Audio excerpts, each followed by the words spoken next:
Good afternoon everyone and welcome to a slightly overcast, slightly rainy Oulton Park for the first of two touring car rewind events this year. Now you might think, oh, Ian looks a little bit different, he's done something different with his hair. No, for good or for bad, we're not quite sure yet. Ian is not here this weekend. My name is Leah Halsey and I'll be taking you through all the action we've got today for this one-day event at Oulton Park, and what a day it is set to be. A bumper crop of races for you this afternoon, for touring car from the Pre-66 right through to Pre-13, and we even have the first debut of Super Tourers this year. And don't forget, we've also got the MG Owners Club for good measure. So much action coming your way this afternoon. I've actually just got to grab some shopping out of the car. I've got to, oh, Craig, there we go. Hello.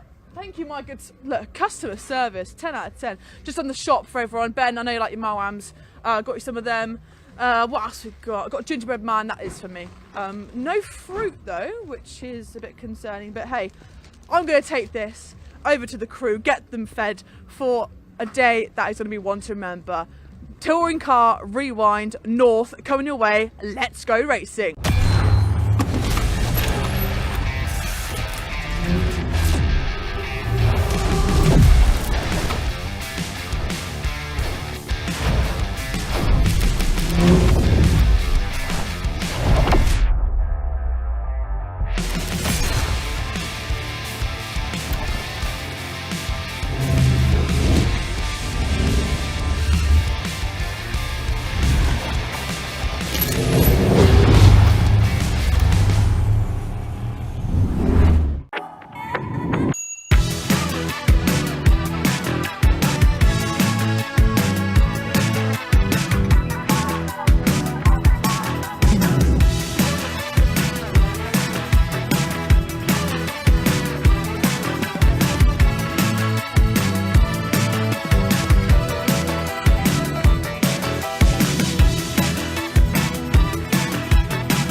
Afternoon, welcome to Oulton Park. You've just seen the Boss and Classic and Historic Thunder cars go out behind me. The rain is starting to fall slightly here in the assembly area, but hey, we've got a bumper crop day here at Oulton Park and the racing is now live. Let's go racing with some classic tourers. Thank you, Leah, and good afternoon, everyone from the commentary booth. My name is Paul Walsh, and I shall be bringing you all your racing action as it unfolds here. And what a day we have here at the wonderful Cheshire countryside circuit of Oulton Park. We do have a little bit of rain that has started to come down from the eagle-eyed of those of you at circuit side who've been getting in touch with me. And if you are tuning in today, don't be shy. Feel free to say hi in the YouTube chat and let us know how you're doing and whether you're tuning in from home, abroad, or alternatively from the circuit. But we have an absolutely bumper schedule, as Leah was alluding to. We do have 7 decades of touring car and tin top racing machines here for the Touring Car Rewind North, the first of 2 special events for this year in 2026, and we kick it all off with the classic Touring Car Racing Club Boss and Thunder series, and then we'll be making our way from what will be the Boss and Thunder machines to the Adrian Flux Insurance MG Owners Club Championship. So we get all the Morris Garages machines out on circuit. Then we're going to have a bit of a breather. There'll be lunchtime for our drivers and also our spectators, and it'll be a good opportunity for you to go top up your cup of tea.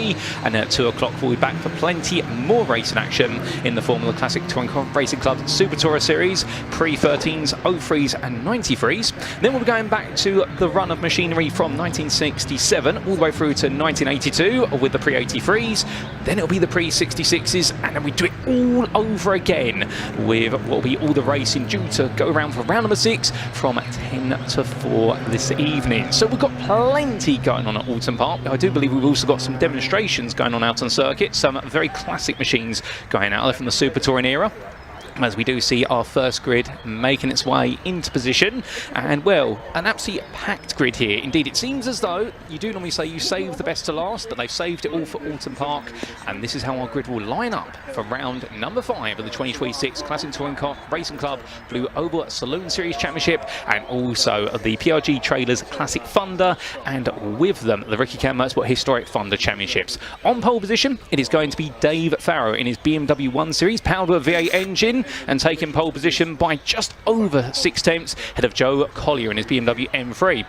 It's a BMW lockout on the front row. Piers Grange will start in 3rd place then. His Ford RSR. Good to see Piers back on the grid once again. And joining him on that 2nd row, James Janicki in his Nissan Skyline GTR R32. A car that we're absolutely excited to see out there. And well, it's made its way all the way to the circuit today, all the way from Norfolk. So coming all the way from near Snetterton, all the way over to the other side of the country, and he'll be starting in 4th. Mike Manning in his Ford Sierra starts in 5th place ahead of Ian Bower, the BMW M3 driver, looking very rapid regardless of what series he competes in, where it's the pre-93s, alternatively in the Thunder Saloons. Nigel Beardsmore starts in 7th place in his SHP RSR Escort. Lovely machinery that is in the 259. Keep your eyes out for him. And Simon Collier, the man who absolutely had a thunderous day last time out at Cadwell Park, with a brilliant set of performances. Well, he's going to be out there looking good on this 224. Kevin Denwood and Colin Voice will complete your top 10. That'll be your 5th row of the grid as the formation lap is underway. And we'll gradually walk you through the rest of the grid very shortly, because we do have a total of 19 drivers who are going to be racing this one, and they're all on their formation lap as they follow around there the Hyundai Ioniq 5N safety car. Melvin Hooker starts in 11th in his Jaguar XJS. Good to see that back out there once again. Indeed, the last time I saw it going racing was all the way at Mallory Park, all the way back in 2024. Derek Jefferson starts in 12th in his BMW E92 M3. And then we have Lucas Dryden in his Ford Fiesta XR2 Mark II, starting in 13th. And he'll be joined on the 14th row of the grid there by William Hunt in his own Ford Fiesta. Todd Hawkins continues the theme of Ford, starting in 15th from row 8. Martin Reynolds, the Ford Escort driver, starts there in 16th. Your final full row of the grid on row number 9 is Michael Rudge and Simon Hutt. And then we do have starting last, but by no means least, Leslie Chapelhow in his Ford Fiesta Mark 6. We're 2 minute 24.08, and that'll be your 19-car starting order. Now, Giant Stay racing at the international layout of the Oulton Park circuit, the longest layout available and the one that is most coveted when it comes to racing. Of course, Giants do normally take on the island layout as well. This series is no stranger to racing the slightly shorter layout, but we can see all the cars making the way around. And I'll say they will gradually get ready to close up and form into what will be a 2x2 formation. And we've got a very exciting race ahead of us, no doubt about it. But as everyone gets set, we do see a few of you in the YouTube chat there, including Mr. Gamer82. We also say hello to Selena Hollywood, also to Johnny 10 Jobs. So we say hello there to Polschkep Media, and also to Tom DeGo, who says there's a bit of drizzle at the track. So I get the feeling, Tom, you might be circuit side at the moment. We also say hello to Colin Ware, also to Noah Hendricks, and also to Kieran Dickerson, 1969-86, and also Allbar 1883. So there's a big shout out to my son Elliot, who is marshalling at Dearsley. I'm currently living and working in Qatar and looking forward to return to marshalling on my return in the next few years. Well, a big shout out there to Elliot, who's marshalling at Dearsley, and indeed great to see the Orange Army out there, all doing what they do best, which is making sure that we go racing in the safest possible manner. And well, the lights go off on the safety car. The formation starts to form here 2 by 2, and we're almost ready, ladies and gentlemen, to get underway for what will be the first of our 10 races today in the Touring Car Rewind North for 2026. The first of 2 Touring Car Rewind events following on from the success of the Super Touring Power events, but we are almost ready to go, and well, we wait for the lights out.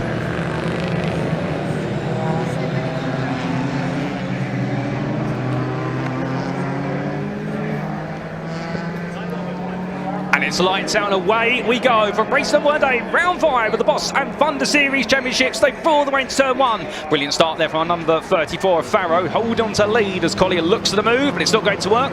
Further down the order, we do see the wonderful BMW Z4 there of Hutt just falling behind Chapelhow, who gets a good start in the 362. But as one goes slightly wide onto the grass, well, they come down the hill now. Janicki having a bit of a slow start there, but I suspect everyone just tiptoeing their way on around at the moment and just trying to get to grips with the conditions. We had a dry qualifying session this morning, and in the rain is just drizzling a little bit. It's on-off rain expected throughout the day. but the field narrows it down to what will be Island Bend. Oh, goodness me, that's a bit of smoke there coming off of, I think that was the Skyline. And the top three make their way through Shell Oils Bend. And already see that gap starting to grow. And the Ford Sierra of Manning there going on a full charge as he comes roaring on around there, but he is being closely followed by the rest of the field. But as we can see right now, whilst it might have been an absolutely brilliant start there for our pole sitter, but he's not been allowed to get away. Collier staying very close as they make their way over the hilltop, and Ian Burr flying, as we do have a safety car by looks of things, ladies and gentlemen. So the racing will be suspended. I believe somebody's had an off. We'll try and find out what's happened as Ian Burr, there with a big lock up on the front left brake. Gets it stopped just in time in towards the chicane, and we'll come for Knickerbrook corner. All the racing will be neutralised when they come to the finish line for this opening lap, given the safety car. And everyone will just calm down a little bit. And well, we do have our reason, and that is the number 56 there of Piers Grange and the Ford RSR, sadly, with a lot of damage on the rear. Now, whether that's gone into the barrier of its own volition or been aided, not 100% certain, but unfortunately for Piers Grange, this is not a happy start to the day. And well, he hasn't been on the grid so far this year, as I understand it, and well, he's been saving it all up to go racing at Oulton Park, and as soon as he's got going with the racing, it's all come to a bit of an abrupt halt. But hopefully Piers is okay, and we'll give you an update when we can on that, ladies and gentlemen, but definitely that's the reason for our safety car. But as we do see Grange's car parked up there at the moment, so we'll neutralise the racing. I suspect we will need a couple of laps to be able to extricate the car, but what it does mean is the field just calms down for a bit of a moment, and well, as soon as we go racing, it comes to a bit of a pause.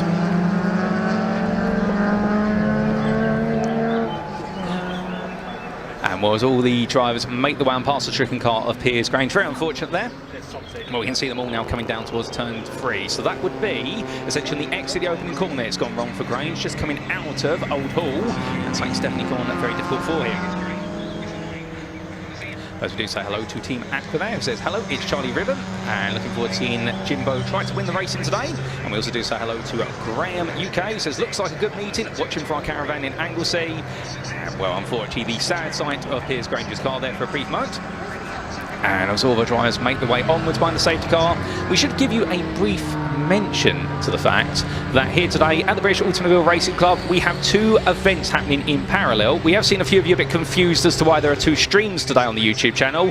That's because we've got, of course, the broadcast here from Oulton Park, which is Touring Car Rewind North, but we also do have a simultaneous broadcast for the whole of this weekend, which is none other than Convoy in the Park at Thruxton. So if you're into your truck racing, do make sure you tune into that. Meanwhile, if you're a big fan of your touring cars, make sure you stay affixed to this broadcast, because we've got so much touring car racing action here today.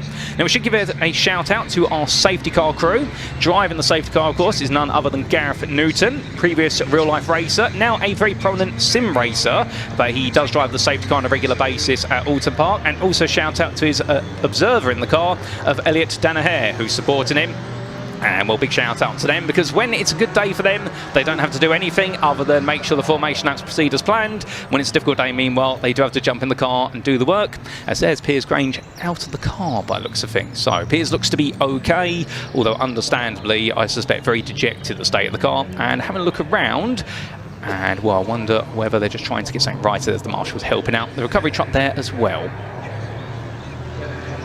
See the spectators absolutely packed on the bank in there at turn number 1, and this has been an absolute sellout event, I do believe, in Oulton Park. And well, as we mentioned earlier on, this event being a build-up of what is a continuation of the events that we've had from 2023 through to 2025, the Super Touring Power events that have been held at Brands Hatch for the last 3 years, and then this year we've opted to bring the motorsport to all sides of the country, whether it be in the north, alternatively all the way down to the south. And well, we will have the Touring Car Rewind South event later on this year in August at Brands Hatch, but we've got the Touring Car North event this year right now here at Oulton Park. And the idea is to bring tin top racing and touring car racing, not just focused on super touring machines, but a whole variety of machinery throughout the years, to bring it all the way up and down the country so we can enjoy the discipline of motorsport that we all absolutely love. As Piers Grange in the car then, he's going to be steering the car as the tow truck pulls it along. So it'll be gradually aided, I suspect, to the runoff area at Cascades. And well, the rest of the field now will hold a very narrow line on the left there to make the way gradually on past. As we do say hello to Dixie Rob there. Good afternoon, Rob, and I hope you're doing well. And well, he definitely knows Gareth Newton in the safety car by the looks of things in the YouTube chat. Of course, a big shout out to our marshals doing a fantastic job of recovering the car as quickly as they can. And I see there Colin Ware saying, staying with this stream live, and we'll watch the downloaded stream for Fruxton later on. Colin, you're an absolute saint staying with us, I can tell you that. And well, you're definitely going to be in for a blast watching the Fruxton stream later on as well. Now, just to give you a bit of a recap of the stories of these 3 series, as we do see there a family picnicking together. Absolutely fantastic to see. It's a family day out, even if the coats have to come out. Sadly, no sunshine here in the Cheshire countryside. What we do have is plenty of cloud, rain, and plenty of machines out on circuit. But to bring you up to speed with these stories from Cadwell Park, well, we thought it was very wet at Cadwell Park. Indeed it was. It definitely outfoxed several drivers over the 2-day race meet. And what we got to see was in the Blue Oval Saloon Series, well, unfortunately, we didn't really get to see too much of Chris Brown, who we don't get to see here today either. His Ford Fiesta XR2 experienced a gearbox failure right at the start of qualifying, so it forced him out of the races. But we did see the return of 2014 champion Ollie Allen, who borrowed Pit Finney's Ford Fiesta Mark III. His car, unfortunately, Allen's own car, still having issues. We're still trying to get those fixed due to gearbox failure, but Allen's running was limited as well, in the fact the car he borrowed had an alternator issue in qualifying and a loose fuel line as well that caused him not to start the races. And well, it was a sad day for Ollie Allen, but it was a very positive day for Clifford Pellin by comparison, who took his first series career win overall in Class C in the challenging conditions in race 1. And in race number 2, we did see Reynolds take his win in the Blue Oval Saloon Series. We're going to stop recapping the story there, as we have heard that the safety car lights are going off, and well, as they make their way round. In fact, no, the lights are still on there, ladies and gentlemen. I think just a bit of eager information coming to us. But as all the field heads on around here, I think we are still on the safety car just for a little bit longer. And the lights are off the safety car now, so we were right the first time, or we were a bit preemptive in it. And well, everyone's itching to go racing, and we're itching to restart.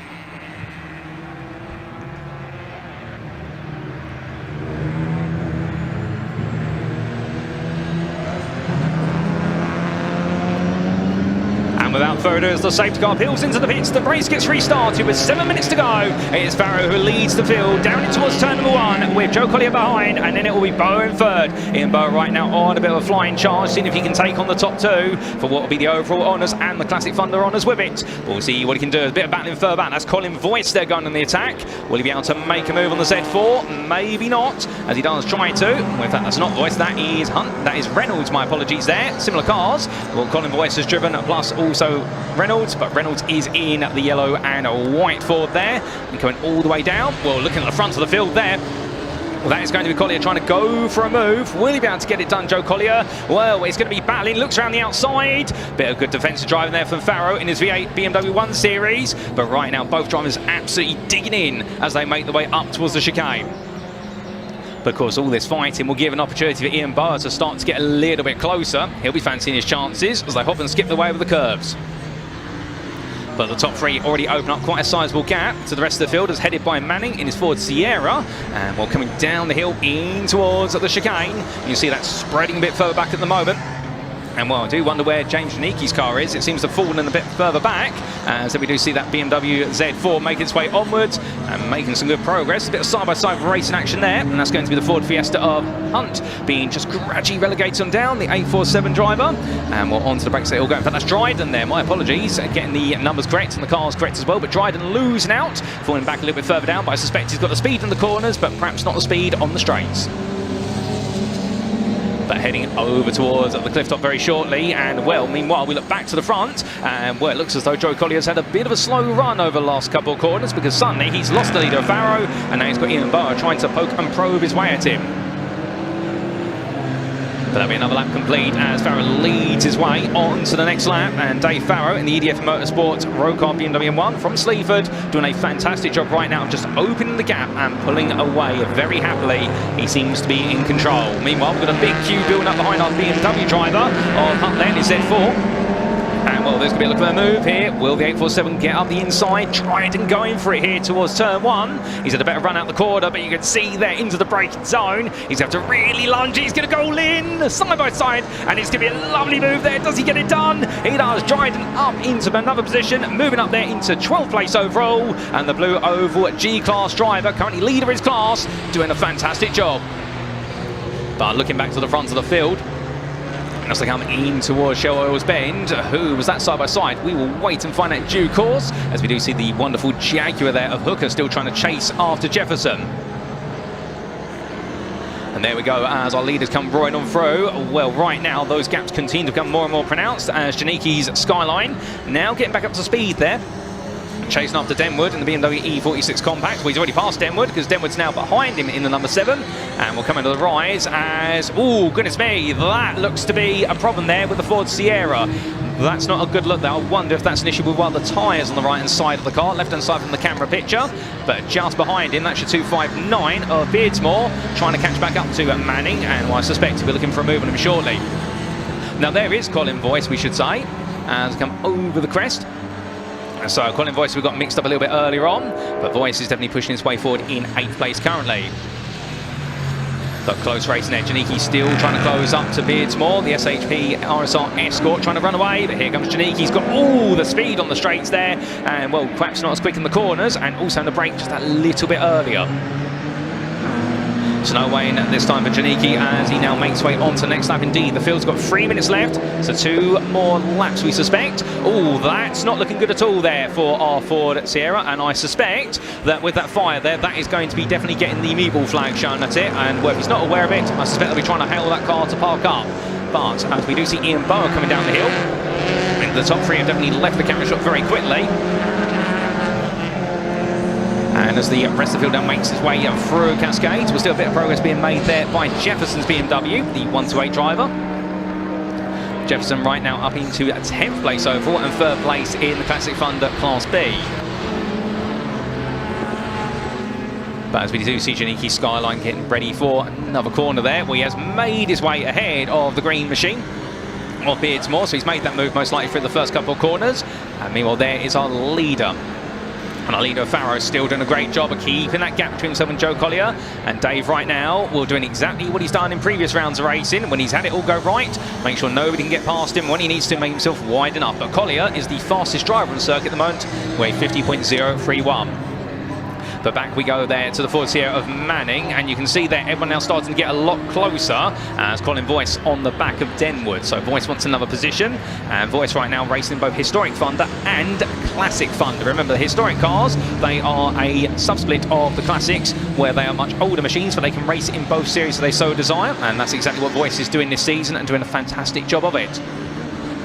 But 1 more lap to go. Oh, that's our leader there. And that's the front right tyre. That's caved in on the car. That looks to be suspension damage there. And for Dave Farrow, this comfortable lead. Sonny is very uncomfortable. And that is his race going to the pit lane there. And well, that tyre's rubbing against the bodywork. And for Dave Farrow, that race is over. Hopefully gets him race 2 later on. But that is a nightmare end to what has been a dreamlike start to his racing. So we have a new leader now overall and in Classic Thunder Class B. There is Joe Collier, and Collier on the final lap in control. That will promote Ian Bower up into 2nd place, and it will be a 1-2-3 of BMWs still, or will it? No, it won't, because Farrow in the pit lane. So suddenly we now have the Ford in contention for the overall podium, and that is going to be the Ford Sierra there of Manning, with Janiki still chasing, and also Beardsmore would love an opportunity in his Ford Escort, albeit it's SHP RSR Escort there, a bit of a specialised car. They're coming down on through, and right now that's going to be pressure building for Manning. Janiki looking for an opportunity. But will we see Janiki make a move? Not quite in the corners there again. The Nissan Skyline just a little bit too heavy through the corners and going to fall back. And meanwhile, that's where Beardsmore will catch up. We see Denwood, also Voice, and none other than Solier. Well, I think, in fact, that's not Solier there. That is Simon Collier, we should say, giving chase. But back to your leader we go, your 2-2-3 right now. This has been a very smooth run from Joe Collier. And all he's got to do now is get this home. Having started in 2nd place, he didn't have the pace to match Dave Farrow in qualifying, and he has benefited from Farrow's retirement. But to be fair, you've got to be in the right place at the right time to capitalise. And here he comes through Druids at the moment. All he's got to do now is get it through the last couple of corners here. He doesn't need to do anything spectacular. And for Joe Collier, this is definitely going to look to be a win that we're very pleased with. And second place man in the championship currently. Well, with this result and Mike Cup not being on the grid here today, well, this is going to be a result that's going to move him to the top of the championship table. It's a win for Joe Collier in Classic Thunder overall and in Class B. And then we'll wait a little bit until we see Ian Bower come through. Well, in fact, we are going to see Ian Bower come through. He has come through in second place. And we've still got a bit of fighting going on further down the order. And well, we are going to see finishing in third. It survives the Ford Sierra to take Blue Oval Saloon honours as well. It's Manning ahead of Janiki, followed by Beardsmore. Then we will have Boyce just behind Denwood there at the finish line in the fight for sixth. And then we will have none other than Simon Collier coming across the line. And I believe we'll then have completing a top 10. There's a bit of time to them before we do have Jefferson come across the line, his BMW E92, and Hooker there in the wonderful reverberating Jaguar XJS will also come to line. So there it's going to be. We do have our 1 to 8 there of Jefferson crossing the line, and then we will see none other than in fact, that'll be Hooker coming up behind him. I believe there's a bit of a transponder issue there with Jefferson's car. It's just been corrected in your time in town on the left-hand side of the screen, ladies and gentlemen. And then we will see just behind. That's going to be Hunting's Ford Fiesta. He'll take Class D honours in the Blue Oval Saloons. Good effort from him in the light blue Aqua Machine. And as they all come across line there, we're also going to see behind, that's Hutt, Reynolds, and also Rudge. And I believe we may also see there Hawkins come to the finish line, and he will be your last classified finish of this race. We did lose Chapelhow along the way in his Ford Fiesta Mark 6, and Piers Grange, of course, we lost. But as all our drives cool on down, let's bring you those results, up to 20 stewards inquiries, and here they are for round number 5 of the Classic Touring Car Racing Club Blue Oval Saloon Series, and also the Classic and Historic Thunder Machines. Joe Collier taking the overall win there by almost 10 seconds in his BMW M3, ahead of Ian Bower, and then we do see the 2 Classic Thunder drivers, followed up by your Blue Oval Saloon overall winner, third place in the overall podium, that'll be Mike Manning. James Janiki, fourth there, ahead of Nigel Beardsmore, and in the end, Janiki had a slow start to the race, but made his way almost to the podium. Kevin Denwood taking home none other than 6th place, ahead of Colin Voice. A class win for Voice, a great effort from him in the Historic Thunder class, and some good points in the Classic Thunder series as well. Simon Collier, David Jefferson, and Melvin Hooker completed your top 10. And then best of the rest in 11th place, Lucas Dryden, ahead of William Hunt, with Michael Rudge and Simon Hutt completing top 14. Fastest lap by Joe Collier there at 49.15. He was looking quicker than Farrow until Farrow's retirement. And we did see outside the top 14 Reynolds and Hawkins complete that finishing order. And sadly we did lose Dave Farrow along the way, and also we did lose Leslie Chapelhow, who retired after a couple of laps, and also we did lose Piers Grange, unfortunately, with that incident right at the start. That we didn't see what caused it, but we saw the aftermath. But as all our drivers pull the way in towards Parc Fermé, I suspect very shortly we might be getting a few interviews of our top 3, and we'll be passing it over to Leah when we do so. But what a way to start off a day. A bit of difficulty, but also some great racing. I think we may be getting a replay. Here we go, ladies and gentlemen. And in fact, this is a replay of what happened to our race leader of Dave Farrow as he made his way through. And, well, the issue had started before he got to Druids, but it was becoming more and more prominent by looks of things. So a bit of difficulty there from him, but at least we managed to catch that. And we all seem to have enjoyed that. And I do see Chad saying, that's the Sierra, that's normal. For fight, it's the side exhaust. Well, thank you, Chad. And, well, we do appreciate the fact that you're feeding in that information there. And if you do know anything, ladies and gentlemen, in the YouTube chat that we're missing, do let us know. But without further ado, we're going to throw down to Parc Fermé. It's over to Leah, and we're going to catch some interviews with our top 3 finishers overall from this race.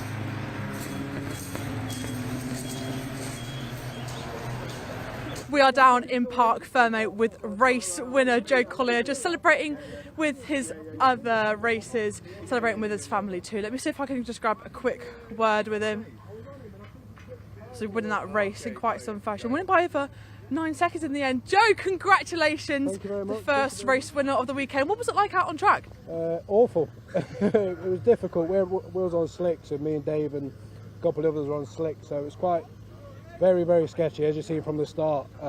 Yeah, really, really hard work, but the more you push, the more heat you get into them, but the more you push, you could lose the car, do you know what I mean? So it's a fine line, but well managed, and yeah, we didn't make any mistakes like a couple of other people, so yeah. I was going to say, what was it like on those opening laps having that safety car? it played into our hands perfect, because us on slicks, the guys on treaded tyres, not so good, because we had loads of laps then to gain the heat, build the heat nicely, and then when the green flag came, we was good to go. So yeah, it played into my hands perfectly, safety car. Lovely. Hopefully you can repeat that a little bit later on. Thank you for speaking to us. Joe Collier, you're a race winner. We'll speak to Ian now. Ian, P2, not too bad for the first time out here at Oulton Park. What was the weather like out on track? It was, yeah, it was just a bit slippery. I was hoping for rain because these guys have got slicks and I've got treaded, so I was hoping I'd get some rain and that helps me. But yeah, it was good. I'm happy to finish second, so that's good for me. So I don't quite have as much power as these guys. So yeah, enjoyed the race. Is there much learning you can take from this race into later on? Yeah, I'm doing pre-93, so it just means that I get a lot warmer than the other guys. So yeah, so I understand the track. I've done it quite a few times now today. So fingers crossed, it kind of gets a bit drier. Lovely, thank you for speaking to me. Lovely to speak to you. Thank you. And now we've got the MG owners' cars out on track, and I caught up with them a little bit earlier in the assembly area.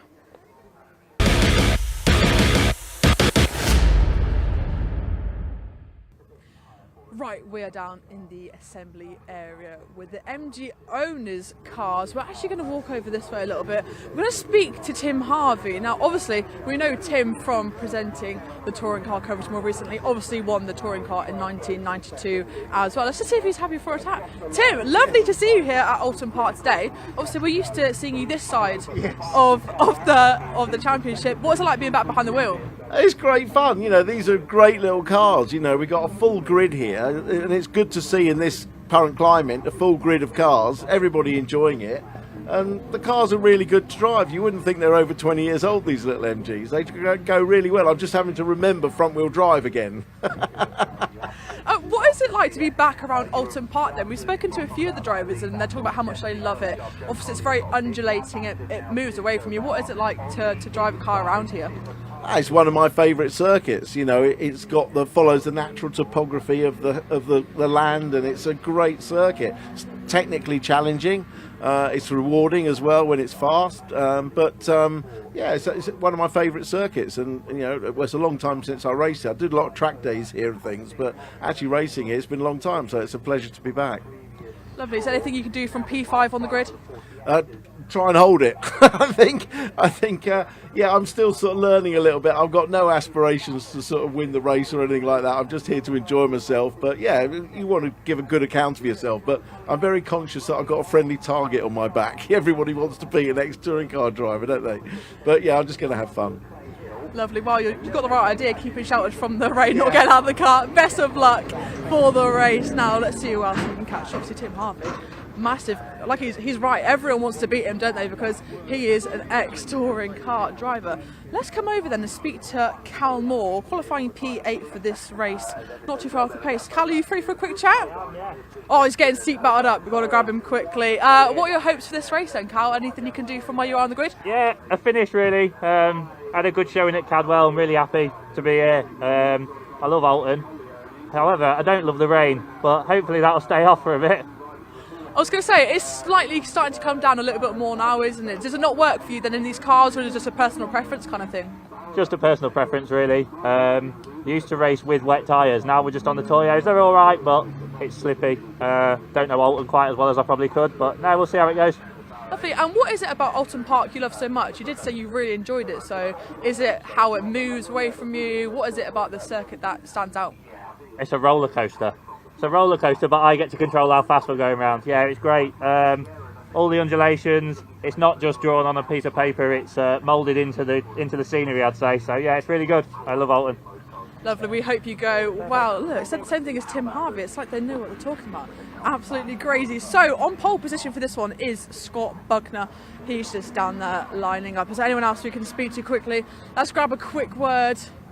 Obviously, we've got Hannah Leonard over there. Her dad is Darren. He's not out in this race. He will be out a little bit later on though. Let's see if we can speak to Josh Byrne, back down in P16. Lovely colour, isn't it? Josh, lovely colour car here. Why'd you pick blue? Is it your favourite colour? It was already like this when I brought it, so it's a nice colour as well, so I thought we might as well keep it, so yeah, no point in changing it. Yeah, you do stand out a little bit, don't you? Everyone's got like blacks and stealthy colours. You've got a bright blue car. Yeah. I've got one question for you. I'm going to start posing it to our viewers a little bit later on. If you were in a two-man team, you and one other, what ex-touring car driver or current would you have in the seat next to you? Or probably Jake Hill, would it be? Why? What is it about Jake that stands out to you? Is it because he drove a laser last year and it was blue as well? No, just because I've seen him, he can drive anything. He drives historic, so touring cars. He's all overall great driver, so definitely going to be Jake Hill. Lovely. Well, we hope you go well in this race. So these are about to go out on track to get ready for the MG Owners race, and I'm going to hand over to your commentator, Paul Walsh.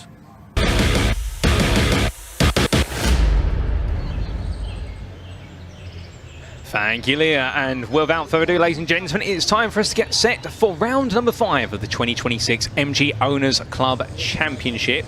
And well, what a round we've got ahead of us, because last time out at Cadwell Park, well, it was the show of one driver, Lee Pearce, who absolutely went all in to take a victory, and he took the wins in both races. He had to work hard for it, however, and conversely, at the time, Jake McDermott, trying to follow in his father's footsteps of Steve McDermott, he struggled in both races and picked up the pace. They are both here today, both father and son, Steve and Jake, although as we'll see when we do go through that grid shortly, the fact that it's not been the happiest of qualifying sessions for Jake compared to his dad Steve, who's done a fantastic job. But as all the drivers make the way on around, well, an absolutely packed grid here for the MG Owners Club Championship. And here is the grid, ladies and gentlemen. On your front row, it is going to be Scott Bugner, who put together an impressive 202.93, only 1 thousandth quicker than Jake Woodcock in the end. It was so close between the two of them, and well, nothing separated them at all. James Cole starts third ahead of Matthew Harvey. I'm not sure there's a relation between Matthew Harvey and Tim Harvey, but if so, well, that relation goes strong, because Tim Harvey, the 1992 British Touring Car champion and commentator alongside David Addison in the modern era British Touring Car, he starts in 5th. Steve McDermott, a multi-time champion of this championship, he starts in 6th place ahead of Rob Addison and Cal Moore. Now keep your eyes out for Rob. He's definitely been pushing hard so far this season, and he was the championship leader going to Cadwell Park, but has lost that lead to your Class A starter further down the order of none other than Will Sharp. However, we've still got to go through a Class Z drivers first. Cal Moore starts in 8th place, with Martin Wills and Lee Sullivan completing your top 10. We'll shortly move on to the next set of rows, because we've got plenty of rows on this grid. And as we do make our way now towards what will be rows 6 through to 10, Conor Lawson and Jake McDermott line up together. And for Jake, he's got to work his way forward as quickly as he can. Simon Byrne and Lee Pearce. Pearce starting in 14th place. That's not what he expected in qualifying. Then we've got Christopher Lawson and Josh Byrne in row number 8. Row 9, it's Jake Meager and Reese Lawson. And row number 10 to complete your top 20, it'll be Lance Treadell and Adrian Oulton. But that's going to be a run of Class Z machining for the most part, although Joshua Dakers starts in 21st ahead of James Kendrick, and James Kendrick jumping into a Class Z car because of the fact he's had difficulties with his Class F machine, whose engine blew up earlier this morning. William Sharp starts on pole position for Class A. Your classic Class N is MG Midget. Greg Thomas alongside on row 12. That'll be row 13 to Aaron Chappell and John Copland. Copland starts second of your Class A starters ahead of Malk Best, with Hannah Leonard starting there in 28th place ahead of James Wade and David Amphlett. And then we've got a couple more rows to cover it off, ladies and gentlemen. It is such a packed grid, but to be fair, this is the biggest year so far of the MG Owners Club Championship. It's 46th year. Chris Millard starts 31st ahead of Robert Fisher, and then we'll see starting in 31st Simon Jackson, and at the very back of the grid, where 10-second delayed start, it'll be Eliza Seville, and that's how our 34 drivers will start. But as we do see the wonderful view, there they all get themselves away now for the green flag lap, but an absolutely packed grid. And remember, this is the championship that's been running for now 46 years, and last year in none other than 2025 it was the biggest year yet for the MG Owners Club Championship. And well, this is all about the celebration of the Morris Garages cars, whether it be the classics all the way through to the more modern MG ZRs and ZSs, and well, you will not find a bigger collection of MG machinery going racing. It's all about keeping it as affordable as possible and be able to enjoy racing these machines quite as close as possible to their road-going version. So if you're a big MG and Tin Top Racing fan, you're going to be in for a treat with this one. But as we do say hello to a few more of you there in the YouTube chat, including none other than James Fraser, and indeed it is I, James. Good to see you tuning in. We also say hello there to Scurry Now, and Scurry No, I should say, and also there to Aristison. And also Matt Busby, who's on the pit straight today. Well, hope you have a good time, Matt, because you're definitely in a prime spot to enjoy some great racing action. We also say hello there to Keith Lowe's, and well, saying where do they get the commentators from? Timu. Well, funny enough, I do have a bit of a running joke with some other commentators in the fact, particularly with what is a very familiar name to many of you, Paul O'Neill, whereby when I have covered for him briefly for TCR UK last year, it was the running joke that I was Timu Paul. We also say hello to Sam Fram, and also to Fluffy Pingu, and also to a few more of you there. But without further ado, we are going to look away from the YouTube chat. Oh no, not before we say hello to Pope Motorsport. It says, now this could be spicy, what a grid this is. And we can also see a few of you there rooting for Tim Harvey, or Carvey Harvey. Carving through will lead the race and win it too. That's a jingle, no doubt about it. But to give you a recap of the championship standings coming into this round, your overall championship leader currently is Will Sharp in the Class A machinery, and he's leading on 52 points ahead of the 38 of Rob Addison, who had a bit of a frustrating day at the office at Cadwell Park, whereas for Sharp, it was a very happy day by comparison. Bringing home both wins after missing out on pole position to Alex Forster there. Speaking of Alex Forster, he starts in third. Well, he's going to be third in the championship coming into today. And then we do have Jake McDermott and Lee Pearce completing your top 5 currently. Now, I do see there a little bit of disappointment from Scoro saying, what, no Metros? Sacrilege. Sadly, yes, we have no Metros here. Although I do believe as part of the demonstration, we may have an MG Maestro later on. But we also say hello there to Waxworks Ashford, and good to see you tuning in and having a good time. And well, as they all make their way through, I'm going to go quiet for a little bit, ladies and gentlemen, and just let you enjoy the sight of MGs making their way around before we do go racing.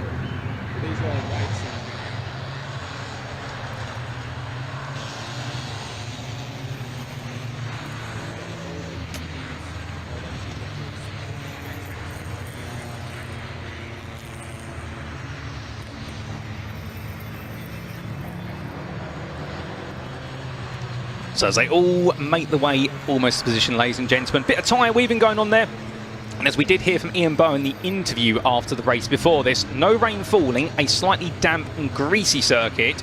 So it's going to be interesting to see who has gone for the wet tyre and who has gone for the drier tyre. They do have the option, and will it all come down to who's picked the right one and been able to get the right tyre choice, and also whether they've got the right setup for the circuit. But incredibly close at the front, and it will be a standing start this race as well.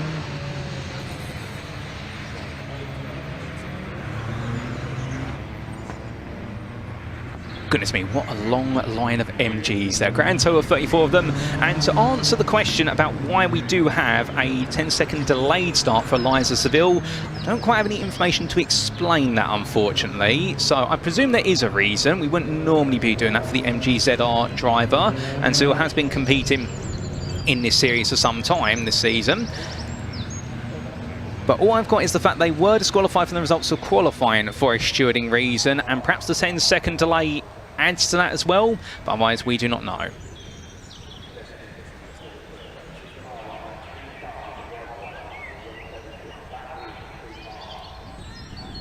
So as the cars now sit stationary at the front, at least it is a long wait. Also a little bit of trivia, the front row does start slightly uphill here, so it's a bit harder to launch off the front row compared to the middle rows, but we now await the lights, ladies and gentlemen.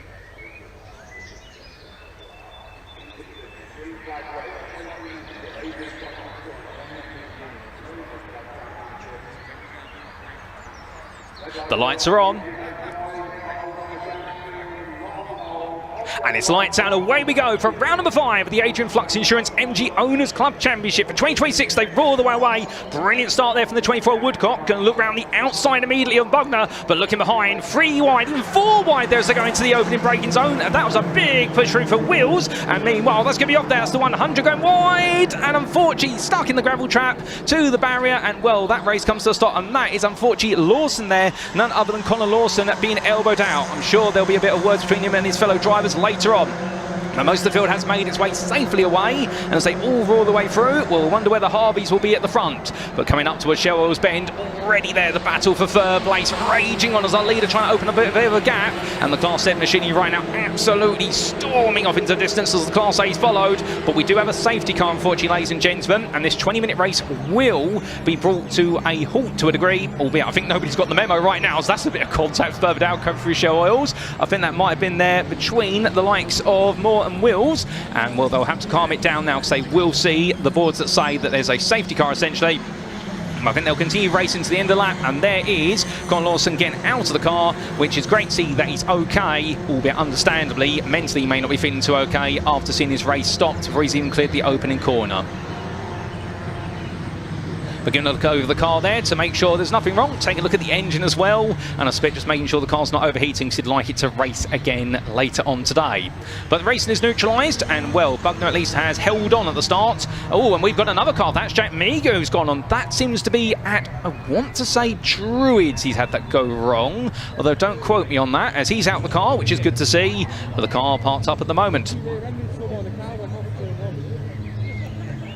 We see the whole field making its way on through, and as it does so, well, in terms of Class A, I do believe that we've still had Sharp hold on for the time being. He did have a phenomenal time set in qualifying compared to his peers. He was almost 6 seconds faster than the next closest lap of Copland. Sharp was in a world of his own in Class A in qualifying. But definitely this race has been neutralised for a bit.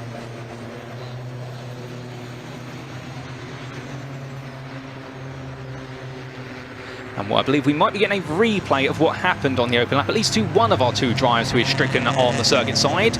But you can see the field carrying on round, and this does bite into the race time, unfortunately. We can't delay the race, we can't stop it because we have a bumper schedule. And well, Conor Lawson there already been extricated. Will he get the car rolling again? He's in the car by the looks of things. Go on, see if it'll turn over. As they say, turn it off and turn it on again. And hopefully we'll get to see the Lawson Motorsport machine go racing, albeit from the back of the grid, as they're taking a look. But meanwhile, this is how it all started. And as we see our top two battling, but then Conor Lawson right in the middle of it all. A bit of contact to the rear of the 77 there, and that seemed to trigger it. So the 77 being slightly pranged, and that was Jake McDermott. And unfortunately, with the looseness of the car, Lawson on the outside, and Lawson in the end, the one escorted to the barrier.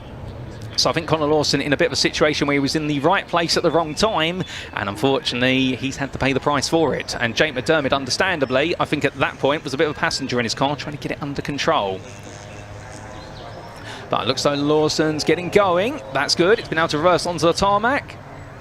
And there he goes. Great news for Conor Lawson, getting going. Although something tells me he may be a couple of laps down at this point, as all the stone chips are thrown away from the rear of the car. And you can see they're completely shaking him off. So we've got one of our cars that was off on the open lap, now back racing as the field's still behind the safety car at this time. And sadly, we don't have our MGF here today, as we mentioned earlier on. We were expecting an MGF to be out on circuit in Class F. That would have been piloted by the Kendrick family of Simon, the father, and James, the son, with James being a novice. But as we said earlier on, the Beckham car, unfortunately, seen its engine blow this morning in practice, and therefore they're not going racing. So instead, what you will see is that James Kendrick is currently in the car out there, and that is the number 76 you'll see out there in 21st place currently. And then later on today, we'll be seeing that car being taken over by Darren Leonard. And remember as well that we do have Darren's daughter out there, and that is Hannah Leonard, who you'll be looking out for in the number 10. As all the field comes on through. The wonderful 176, lovely colours on the cars to be fair as well. And well, we see a couple of our fans there. Two generations of motorsport, father and son, just taking it nice and easy. And well, the coats are still on, but thankfully no hoods up anymore. And we'll use them as our barometer of whether it's raining or not.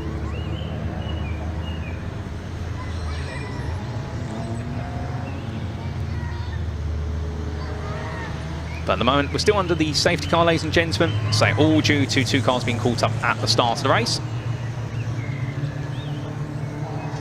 And see, so you're suggesting there that the second car may have been caught up at what was Shell Oil's Bend.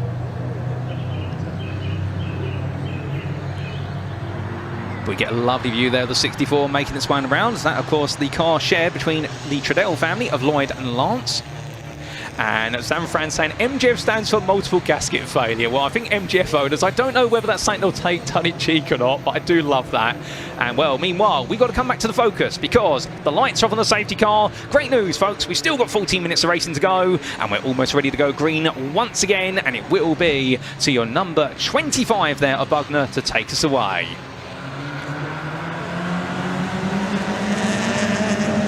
The final corner he goes, and Bugner resumes the racing. He goes nice and early, but the top three are all together still. He's not been able to drop or Cole, but They knew exactly what he was going for here as they headed towards turn number 1, but will Cole look for a move? Not quite. He was thinking about it there, but probably thought to himself, no, the tyres are a little bit too cold and the brakes are, no point going too soon. So we're back up to speed now. We've still got just under 3/4 of this race, which is fantastic. And well, good to see everyone pushing on. But we can see a bit of a notable split starting to appear in the field. Our top 6 starting to bolt away. And then Steve McDermott currently in 7th place. McDermott, of course, a multi-time champion, as we said earlier on. And well, one driver we are not seeing here today, but we will see at Fruxton in their next race meet, will be Jim Bainham, the man who won the 2025 championship, taking a step back for this year, not racing full-time to focus on running the MG Owners Club Championship. And therefore selective rounds will be what he'll be participating in. But good to see that Jim still plans to be out on the grid, and indeed what better way to endorse the series and being the champion of it, and also work in the background to run it. But all drives tiptoeing the way through in the MGZ machines at the moment. As we can see, our number 24, Woodcock, now starting to be swallowed up a little bit there by Cole, who's getting closer and closer. Cole definitely feeling a bit more confident. Well, we won't be looking for a move, but meanwhile coming up behind, that's going to be the 88 of Addison. And Addison, of course, was the one who got elbowed all over the place at Cadwell Park compared to many of his rivals. So therefore, understandably, he wants another opportunity. It was Pierce, the 234 driver. There you see him. Well, Pierce definitely not afraid to race with his elbows out there and give us some memorable quotes. Oh, that's a very crumpled front end on the 44 there of Wills. So I think there's a bit of a story to that on the opening lap. Please carry on, but that's not going to help him aerodynamically at all. But our leader starting to pull away. Bugner seems to have got quite settled down and making a bit of a spread there. And well, we have such an extensive field. As we come back down here in towards your right hand of Lodge Bend, and Cole definitely thinking about the move. He didn't go for it the first time round after the restart. Will he go for it this time? Here we go, up towards turn of 1, outer leap he launches. Will Joe Cole pull to the inside? Will he not? And the answer's going to be, he is going to look up the inside. He's going to go for the move. 2-1, they go in, and in the end they give each other space. Woodcock says, I'll try to hold it around the outside, but that's not going to work. And it's Cole up into second. Lovely move. Now has he got the pace to chase after Bugner, our leader, who's already pulled a bit of a 2-second gap? But look behind there, and you can see already on the attack as well is going to be Harvey, and that's going to be the machinery of, and not Tim Harvey, but the other Harvey racing, and we're still looking for an opportunity to try and get to that 3rd place spot. Oh goodness me, it's still be too wide here as they make their way towards Island Bend, and as they come on in, the 88, they've Addison squeezing in. Meanwhile, too wide into the opening corner as well, further down the field. Great to see some racing in other drivers, and we do have the battle there between your 43 and their rival, and in the end making a bit of a nice move there. Well, that was none other than Cal Moore moving up another position. But as we come back up through the front of the order, here we go then, and well, we can see already Woodcock really slipping down the order now, under big pressure here from your 88 of Addison. And meanwhile, it's then going to be Harvey, who stays right behind there. Your number 20 driver, Matthew Harvey, just watching the battle in the meantime, as that fight for 3rd comes to a bit of a halt. A little bit further back there, we do see a bit of a look potentially from our runners further away. That's Millard under pressure from Amphlett. Well, not Millard from Amphlett there. Let me get myself corrected. That is the battle a bit further back there between Wills and Byrne, although we do have a 10-second post-race time penalty for Byrne, so I'm not quite sure what's happened there. Perhaps a jump start. We'll have to find out. I suspect it may be. But we can definitely see as the field makes its way through, Druids clearing out. But looking a bit further down, let's get some Class A machinery out there, and that is the MGB of Millard, who's 3rd place in Class A at the moment. Still trying to chase after Copland, albeit the gap between the two of them at 3.5 seconds at the moment. We're coming back up to the front, and our 88 still holding on, as you have got Matthew Harvey with him. That's the fight for 4th, and well, they've let the top 3 gradually break away. Woodcock has dropped down to 3rd place, however, as I go on to another lap, and the pace definitely not there now with Woodcock. It was there at the start, but after it was passed by Cole, he seems to be sliding down the order just that little bit more. Coming down to the next series of corners, you can see Bugner very much in control of this race at the moment. Where's Tim Harvey, I hear you ask? Well, at the moment, Tim Harvey's running in 6th place. He's really at the back end of that leading group. And then we do have the growing battle still between Wills and Byrne further down. And well, we have a black and white flag for the number 100. That is none other than what is Lawson. That'll be, well, it's going for an absolute nightmare day right now for Connor Lawson. Black and white flag, and a 10-second penalty has been applied to his race. We don't know the reason for it, but we do know that after being elbowed out in the opening corner, he's having an even worse day in the office. As we come back to racing on the road in the meantime. No change at the moment as they come out of the chicane there of Britons in that fight for fourth place. Addison still keeping Matthew Harvey behind. Tim Harvey watching a bit of a distant view. You can definitely see that lead group. Whilst the leader's pulling away a little bit, the fight for fourth place is definitely growing. After making some progress, Addison now finding he's bringing a lot of friends to the party with him.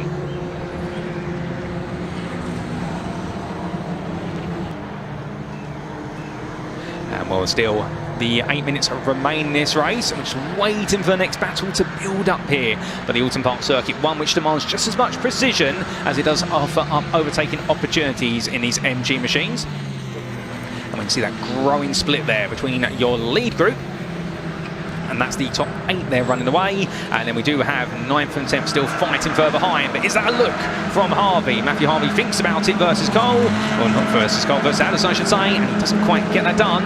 And still waits a little bit longer. But coming up further behind, Pierce in that 8th place at the moment. He's just, I think, trying to find a bit more pace out there in the 4-3-2 and going in towards that next braking zone. Well, the 2-3-4, I should say that. So I need to adjust my eyesight. And Pierce still not quite on this group at the moment as they come down the hill. But goodness me, that's closed up at the front of the field suddenly. Well, the fastest lap of the race, a 2-minute 2.566 from Cole, your 188. Well, that's a very impressive lap there from James Cole. And at this moment, he might be able to look for a move on Bugner for the lead over one in Class Z. Is he going to go for it there in towards Island Bend? Not quite. But Woodcock is going to be looking at that and raise an eyebrow thinking, can I get involved? Well, here we go then, in towards turn number 5. And there's no move at this time, but James Cole right now going on the attack for DC Motorsport. And the driver hanging in all the way, the Kentish driver, well, in fact not the Kentish driver, the Ellsbury driver I do believe, we're right now looking for a move there in towards the chicane. That's not going to work, but they'll hop skip away over the curbs, and you can see already Woodcock's caught back up to this. So it was a bit of a slow start for Woodcock, but suddenly he's found a gear and he's saying, I'm going to get right back into this fight. But is there going to be a move here? Looking up the inside, he's going to go for it, it's Cole, but it's all just to try and threaten Bugner. He's trying to get into his mind and make him make a potential error. No such presence of a move up the inside yet from Cole, but he wants to get that little bit closer. Further back, we do see the 67 of Steve McDermott starting to close on Tim Harvey, so perhaps there will be an opportunity. And we are seeing a black and white flag for the number 64. And that's going to be your number 64 there of the Treadles, who have picked it up because of track limits at Cascade. So that was on the earlier portion of this lap, so it's gone a bit wrong for them. We'll have to wait and see whether Lance Treadle can keep it in track limits. But meanwhile, we stay affixed to the front. What a great fight we've got building up here. Remember, this is going to be a freeway fight, and this could have big implications for the championship later on. This is a wonderful run for a deer leap here. Cole looks all the way to the inside, and Bugner squeezes him as much as possible and says, no, you don't. But here comes Woodcock. Woodcock looking around the outside. In towards turn 1 they go. Can Woodcock get the move done? He goes to the switchback here. He's going to have a lot of momentum coming down in towards Cascades, but he'll be on that outside line by the time he gets to the 3rd corner. Will he look for the move there? No, he backs out, coming through Denton's, decides not to go for it. But we can see behind Addison, still trying to keep Matthew Harvey behind us. That's going to be a move. That's going to be Pierce up the inside of Steve McDermott for 7th place. Will he get that done? We'll wait and find out when we do see them making their way up towards Sherwell's most likely. And then we do have that growing gap meanwhile to Wills and Byrne behind. But still so much fighting going on between all these drivers. It's absolutely brilliant. But there's your leader still, Bugner still being pushed around at the moment. I think Cole riding his rear bumper and saying to him, no, you can go a little bit quicker. I need to get this move done at the moment. Looking one way, looking the other. You can see he's absolutely itching for that move right now is Cole. But of course, running out a bit of room as Woodcock is constantly there. And Cole has got the absolute nightmare moment of being between a rock and a hard place, which is he's got the rock in front of Bugner and he's got the hard place behind encroaching upon him of Woodcock. We're coming down the hill, another look here. Will he go even later on the brakes this time? Cole thinks about it, but not again. A small lock up on the front left, and it's going to send him onto the grass. pass. So Cole in the end makes himself go into an own error, and Woodcock goes around the outside there, squeeze on through. Cole tries to rejoin as safely as he possibly can, and well, that's going to be Woodcock back up into second place. So Cole went for it, and in the end threw it too straight, and unfortunately for Cole, now he's got it all to do once again. The time is running out in this race, only 4 minutes to go, so it'll be this lap plus most likely another 2 more. And just behind we can see there, Pierce still trying to make a bit of progress, chasing after Steve McDermott, was chasing after Tim Harvey. Will he be able to make a move as Steve McDermott has fallen to the back of this group? And coming down up towards another lap. We'll have to wait and see as to come. But here they go then on to what is likely to be the penultimate lap of this race. And Bugner right now in control. But can Woodcock do what he couldn't do early on, which is stay with him? As here they come through the opening bend. And while the car's sliding around right now, the lightest they'll be in this race as the fuel starts to run out. The tyres are all nicely warmed up. They can really push as much as humanly possible, but do not rule Cole out in third place at the moment. He has the pace to lead this race, but he hasn't found a way through at the moment at least. With this top 8 very happily together. Meanwhile, whilst they make the way onwards, we'll just give you a quick update in Class A off camera. And what we can tell you, it is still Sharp who leads Class A in 20th place, ahead of Copland and also Millard. But that will be your top 3 in Class A at this time. And, well, we will potentially see them a bit later on. But meanwhile, we stay affixed to the front, because that's where all the battling action is happening. Oh, goodness me, and that's gone very wrong for you 2, 3, 4 there. That is Pierce losing the rear and getting caught in the gravel trap for a brief moment in towards Showell's Bend, but he does get it back together, gets it back on the road, and well done to Pierce for doing that, but not well done for making the error. But in the end, we got to see that. That shows you how hard Pierce was working, and we'll understand it's not quite worked out in this one. But coming over the rise, and Woodcock right now has got Cole getting close. Cole again on that inside line. He loves to put the car there, trying to really goad his Rolls into a mistake. The only driver who's made the mistake right now when he's done that is himself. So therefore, he's not learned from his first instance, but he's still making sure not to make the mistake a second time, it would seem. As Addison following, you see Tim Harvey and Matthew Harvey there, although it's Matthew ahead of Tim at the moment. And then we do have the machinery of Steve McDermott, and Pierce has dropped away from this group now, given his error coming all the way through Shell Oil's Bend. Bit wide there from Addison. I think Tyre Life is starting to struggle a bit wide there as well from Woodcock. And right now, Bugner, all he's got to do is keep this on the road. And I think he's going to be safe for the win. But as we see Woodcock having to go a bit defensive. Cole looking threatening as they get ready to go on to the final lap of this race. And right now, Bugner in control. But it's not going to be in control for second place, as I think Woodcock and Cole will be going side by side. But meanwhile, there's your 39 for a brief moment. And we now come back to the front as it's going to be your leader happily ahead. But it's Cole looking up the inside in turn 1. He's going to try and get a nose in there. But Woodcock in the end simply says, well, if you're going to go for it, I'll close the door on you eventually. And we'll both have to go to the stewards afterwards. So Woodcock there, not afraid to change Cole at his own game of being the latest of the late breakers. And Addison and Matthew Harvey closing up behind. Tim Harvey still watching on. And it's Steve McDermott at the back of the group. And there is Pierce from earlier on, Lee Pierce, who had that moment where he's got it back together. But what a final lap this is going to be right now if we do see that battle grow. But it seems as though Cole not having the best of runs through Cascades and therefore just falling a little bit further back. As we do start to wait for drivers to make the way through Shell's Bend, and shortly you will see coming from the stage right there's your leader, and then everyone else behind, and all they come roaring on through. And right now all this group, they've done a fantastic job staying so closely together. We still off camera have a bit of a battle between Byrne and Wills for 9th place, and that I think is going to go the way of Wills, keeping in mind the 10-second post-race penalty that's going the way of Byrne. But we'll keep our eyes on that as well as some other battles. But meanwhile, we stay transfixed to the front of the field. As the field does get picked up there, well, here comes a move. Cole goes all in on the inside, but again, it's just a threat. It's not something that's fully alongside. And right now, Woodcock just seeing it's been done once, it's been done twice, and he's not going to be fooled by it a third time. So that's very sideways there for Matthew Harvey, just about keeping it on the road. Harvey having to work very hard to make sure that Tim Harvey stays behind. And of course, there'll always be that accolade that I've beaten a BTCC champion in racing MGs. But as our leader comes around with a Bugner, this has been looking to be a very well-controlled race. He's had a lot of pressure from Cole. He's had a lot of pressure from Woodcock, but every time he has withstood the pressure. And right now, well, it's only one corner between him and the round number 5 victory over Oulton in Class Z. As all the field comes through, I don't think we're going to see too much more battling here unless anybody makes a mistake. We'll make no mistake, ladies and gentlemen, this is going to be a huge win, and it is going to be a win there for Scott Bugner. hand out the window, says, I've won it, taps the car on the roof. He's absolutely ecstatic about it. Wilcock takes second, Cole third. There'll be Addison, Matthew Harvey, Tim Harvey, and then it'll be Pierce across the line in 7th place. And then we will see, well, in fact, I think Steve McDermott has picked up some, well, I'm not quite sure where Steve McDermott's gone in that tower. In fact, he comes back. Then we do see that battle there between Wills and also Steve Byrne. And in the end, it is going to be, well, Simon Byrne, I should say, and that's going to be a win in the battle for 9th place between Wills. And, well, Simon Byrne will be demoted down to 12th place due to his post-race time penalty. So that promotes Jake McDermott up to 10th place. And we'll also see in 11th place there being promoted up Lawson. But a bit further down the order, we do have our invitational participant there of Dakers, bringing on home at 16th place very shortly. And we will see the Class A win, by the sounds of things, be going the way of Sharp in his MG Midget. So for Will Sharp, it is going to be a championship lead that is going to be extended even further.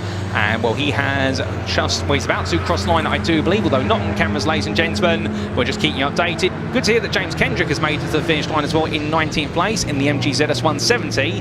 He's had very little experience in driving until today. And, well, we're still waiting for Will Sharp to cross the line. He has, just ahead of Chappell, so he'll take 20th place. And then your Class A podium will be completed by Copland and Millard. And Best will be just off of the podium in his MGB GT. But there is your overall and Class Z winner in his MG ZR 160. A brilliant drive there from Scott Bugner, the driver, who, hailing from St Ives, doing a fantastic job and will bring it on home, no doubt about it. And he'll be absolutely ecstatic to have done that, given the pressure of the competition.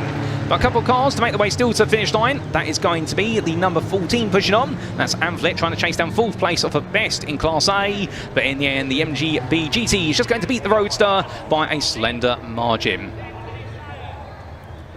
But it looks like those fans have been having a good time right now and just taking a bit of an easy moment there. And, well, as they do wave and we say hello to as well. In fact, I think they're waving it to the drivers rather than us, ladies and gentlemen. I don't think they're aware they're on camera. Fair enough. And in fact, they're more celebrating the great racing. Well, we are going to bring the results up on screen, ladies and gentlemen, and here are your results subject to any issues inquiries for round number 5 of the 2026 Adrian Flux MGOC Championship, the MG Owners Club. Scott Bugner, your winner overall and in Class Z, ahead of Jack Woodcock, who in the end brought himself back into 2nd place, and James Cole completed the podium. Rob Addison and Matthew Hardy completed the top 5 ahead of Tim Harvey and had a good time with that. In 6th place, Steve McDermott, Lee Pearce, Martin Wills and Jake McDermott completed the top 10. And then Crystal Lawson to 11th ahead of Simon Byrne, Reese Lawson and Josh Byrne, who completed your top 14. We're not going to go for all the results, ladies and gentlemen, because I think we have got Leah down in Parc Ferme with our top 3. So we are going to shoot over to that. But a shout out to Will Sharp for taking the Class A win and also to Cole for taking the fastest lap. So therefore, ladies and gentlemen, we are going to cut down to Leah and hear from our top 3.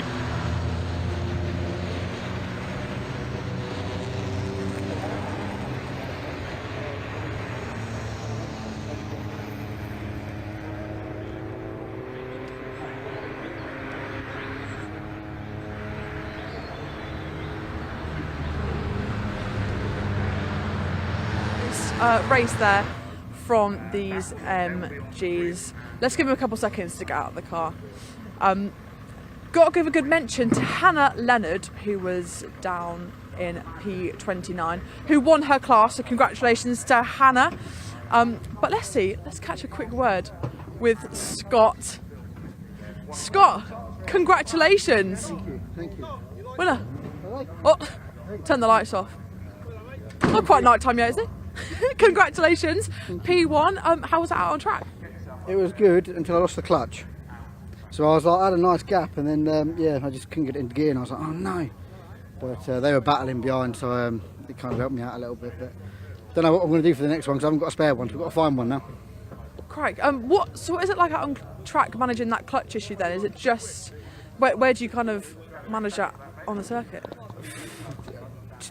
Don't look behind me. I think that was the main thing. Don't look behind, just keep going. But yeah, I mean it was good. It was controlled. Jack helped out because obviously he was defending from James. But yeah, I think yeah, if we can get a new clutch, then it will help.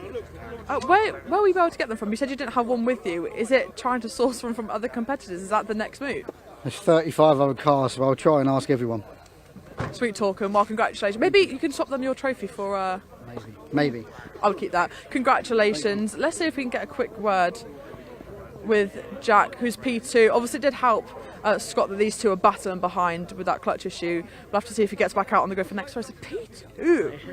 P2, what was it like out on track? The rain has stopped slightly. It was spitting the whole time, but it made no difference. It was dry the whole track. It was good.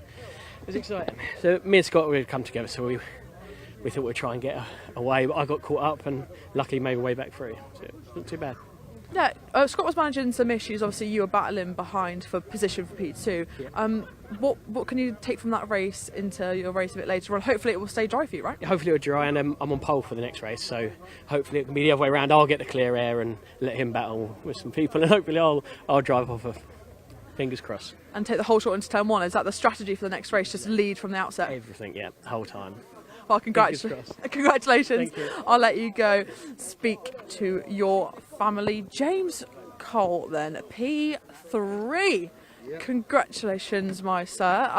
How was it out on track there? We said the other one said it was just spitting slightly. Obviously, it looks like you've been out in a rainstorm with the sweat. What's it like in the car behind the wheel? It's raining more in the car than I think it is out. No, to be fair, that was a really good race. I don't think any of us touched once, which is what you want. I threw away second myself. Went straight on the Knickerbrook. Rookie error for someone that's been racing for as long as I have, but you know, we go again later. I was going to say, what can you take from this race for later on? As there's a bit more rain scheduled for later. Is that going to help or hinder you? If it rains later, you throw all that out the window and you start again, because I've never raced fully in the wet in these tyres. Luckily, it was just spitting. It didn't really cause any problems with the grip or anything, unlike this morning in qualifying. But yeah, we'll see what happens later. From P12 all the way down there. Oh, so you'll have to fight through the pack then? Yeah, so hopefully it stays dry. Well, at least you've got a podium now. Yeah, Hopefully you can make your way up through the pack for from P12 later. Yeah. Thank you for speaking to us, James. I'll let you go. We are in our lunch break at the moment, but there is one man I want to speak to. We spoke to him in the assembly area earlier. Oh, Tim Harvey, starting P5, went to P6. Tim, P6. Not too bad considering you said you wanted to hold P5 to P6. Bit of movement, but did you enjoy it out on track? I did. You know, the nice thing was I was with the same group all the way through the race, and you learn a lot in a race when you're sort of close proximity to other cars, what works in the car, what doesn't, where others are stronger and weaker. I didn't make the best of starts, unfortunately. I lost a couple of positions on start. I got one back, but it was a great fun race, and we were all together all the way through. I thought about having a little go at Matt on the last lap into Lodge, but then I thought better of it and didn't want to spoil a good race, but I thoroughly enjoyed it. Lovely. The MG owners grid, it's full. There were 34 cars to start with. You had that safety car, had its issues. What do you think makes this such a popular racing series? It's really simple. It's affordable, it's fun, the cars are good, and there's a good ambience in the paddock. Lovely. And it's quite close racing between all these cars, isn't it? It's quite neutral playing field. Yeah, very much so. I'm sure the cars are all very much of the same. You know, I've just jumped in this car and it's obviously competitive. You know, I'm sure they all are. There's things you'd probably do if it was your own car, try and tweak it here or tweak it there. But here this weekend, I'm just here to jump in it and enjoy it. But I think the playing field is genuinely very level. Yeah. And what can we expect from you later on? Hopefully more of the same, hopefully a better start. If I make a better start, then I can obviously, within the bunch, there wasn't too much passing and repassing. We were all about the same speed. But if I can make a better start, then hopefully I can run a bit further up. Lovely. Tim, I'll let you go. Thanks. Go and get some lunch, have a little sarnie or something. Thank you for speaking to me. As I mentioned, we are in a lunch break now. We do have some coverage over you for the lunch break, so don't go anywhere. But we'll be back very soon with more live racing.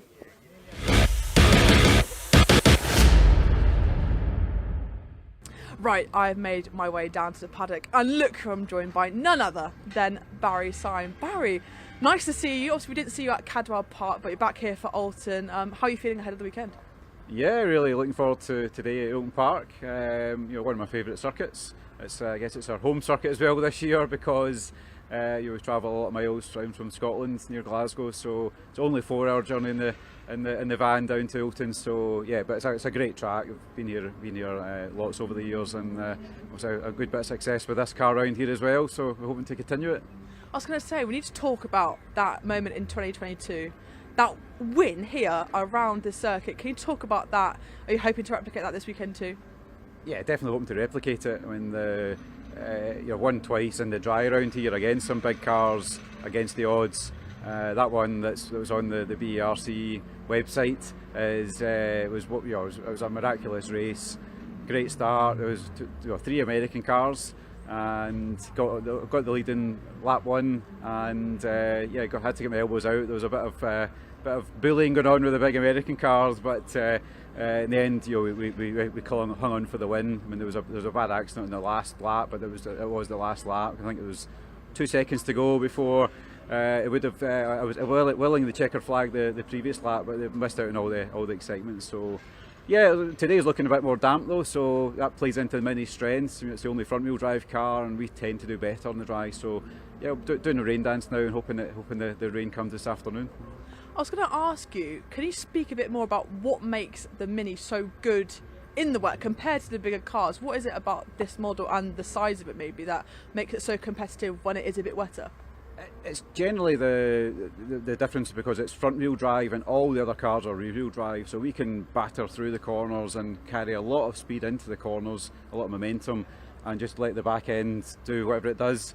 As long as the fronts are fine, then we're okay. So we can carry the speed through, so we're exiting the corners a lot faster, whereas if you're in a Falcon or a Cortina, you've got to slow it down, turn through the corner and then accelerate, and particularly if it's slippery, then you can't really get the power down. So that's the main difference. Obviously weight plays a part, but the imps are probably lighter than us. They're rear wheel drive as well though, so it's interesting, but I'm not too bothered if it's wet or dry. We'll see what the weather gods do later on. No, but you are very well stocked up though, regardless of the weather. Can we just get a little zoom in on this? We've got premium shortbread Highlanders. Is this the life of a Scottish racer, Barry? Is this the dream? Well, it's kind of expected. So we've got a lot of helpers. Normally we've got a mechanic JJ, but he's sunning himself in Egypt, so he's missing out this weekend. So we've got one of our old contemporaries, Richard Casey, who builds these cars for a living and put equipment for F1 teams. So he's helping me this weekend. So we thought we'd entertain him and give him some hospitality. So.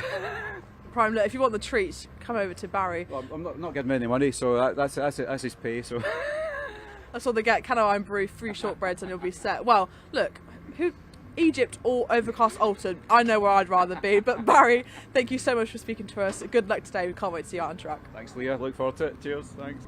Wow, we've made our way down to the MG Owners Paddock, and I'm joined by Darren Leonard. Hi Darren, how are you this weekend? I'm very good, thank you. Can we talk about this car then? Because we saw it on track a little bit earlier when we were off air.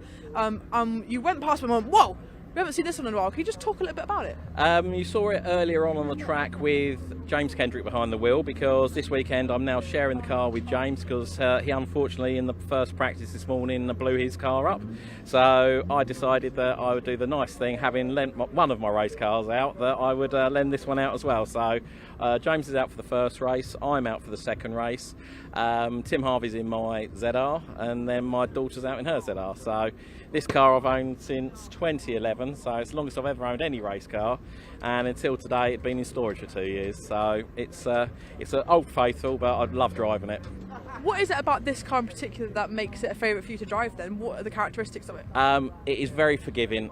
With the ZRs, they've got a solid rear beam on them, so they get a little bit twitchy. This has got fully independent all 4 corners, so it handles so much better than a ZR. As I say, I prefer racing the ZS, but as I say, just to support Hannah, I race the ZR in the championship. It's a lovely family affair, isn't it? We will go speak to Hannah in a second. Yeah. But before I do that, I've been asked to ask you about the last time you were here at Oulton Park. What went down? What went down? Well, it's more a case of what went up, which ideally was the car. 27 years ago, in my second season, which Hannah's in her second season now, hopefully she doesn't repeat history. But I unfortunately went off about 100 miles an hour down the back straight, went in head first, bounced out, did a 180, took the roof off the championship winning car from the season before, and then went in backwards. That car, we salvaged the passenger door and the engine off of it. Other than that, the rest of it went to the scrapyard. So today I'm exercising demons somewhat. So another reason why I'm happy to start the second race from the back, let James take the first race from where he qualified, which was a very respectable 23rd, I believe, which for a car that hadn't sat in until 9 o'clock this morning was pretty darn good. So especially for a novice as well. So watch him. We'll keep an eye on you then. Hopefully you'll have a better race too than you did all those years ago. Darren, thank you. Big thank you to my main sponsor, Avia Forwarding, who, as I say, keep the car out there for us. Okay, thank you. Lovely, thank you, Darren. Lovely to speak to you. And we will go and catch Hannah, who is in her second season of the MG Owners Club. Hannah, hello, how are you? Look at this lovely fluoro car. We've just spoken to your dad about the last time he was here at Oulton Park, in his second season, having the accident down the back straight. Hopefully not the same for you today. No, I hope not. I really can't. I don't know if he told you, he used to be 6 foot tall. He's now no longer 6 foot tall because he fused his vertebrae. So I'm short enough as is, can't really afford to do the same, to be honest. But you can't lose the height, can't lose it. Like I just mentioned then, you are now in your second year of this MG class.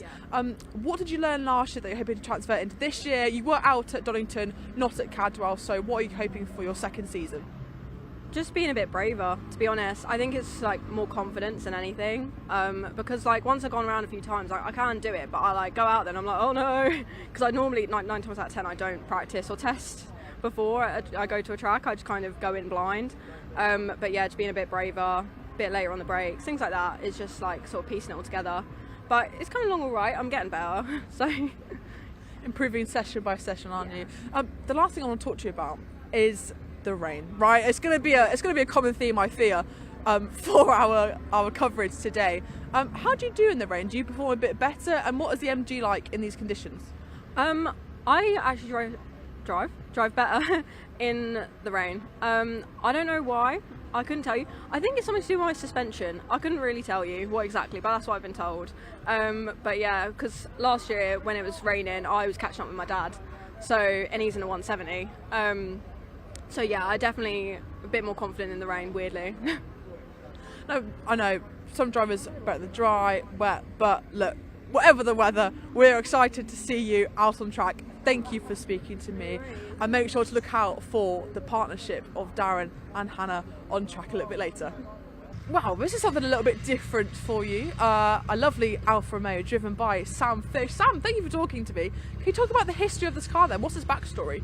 Well, this one actually raced in the championship about 7 or 8 years ago with another driver who's now in a different car. But before that, it's been racing since the late 80s. And the guy that actually built the engine for it in 1990 actually put this together kind of 5 or 6 years ago as well. Yeah, so it's been a sprint car, it's been a race car, it's been everywhere. Yeah, I think that's why it survived, because most of them didn't really survive, did they, Alpha? They went rusty and like... Bit of minging, didn't they?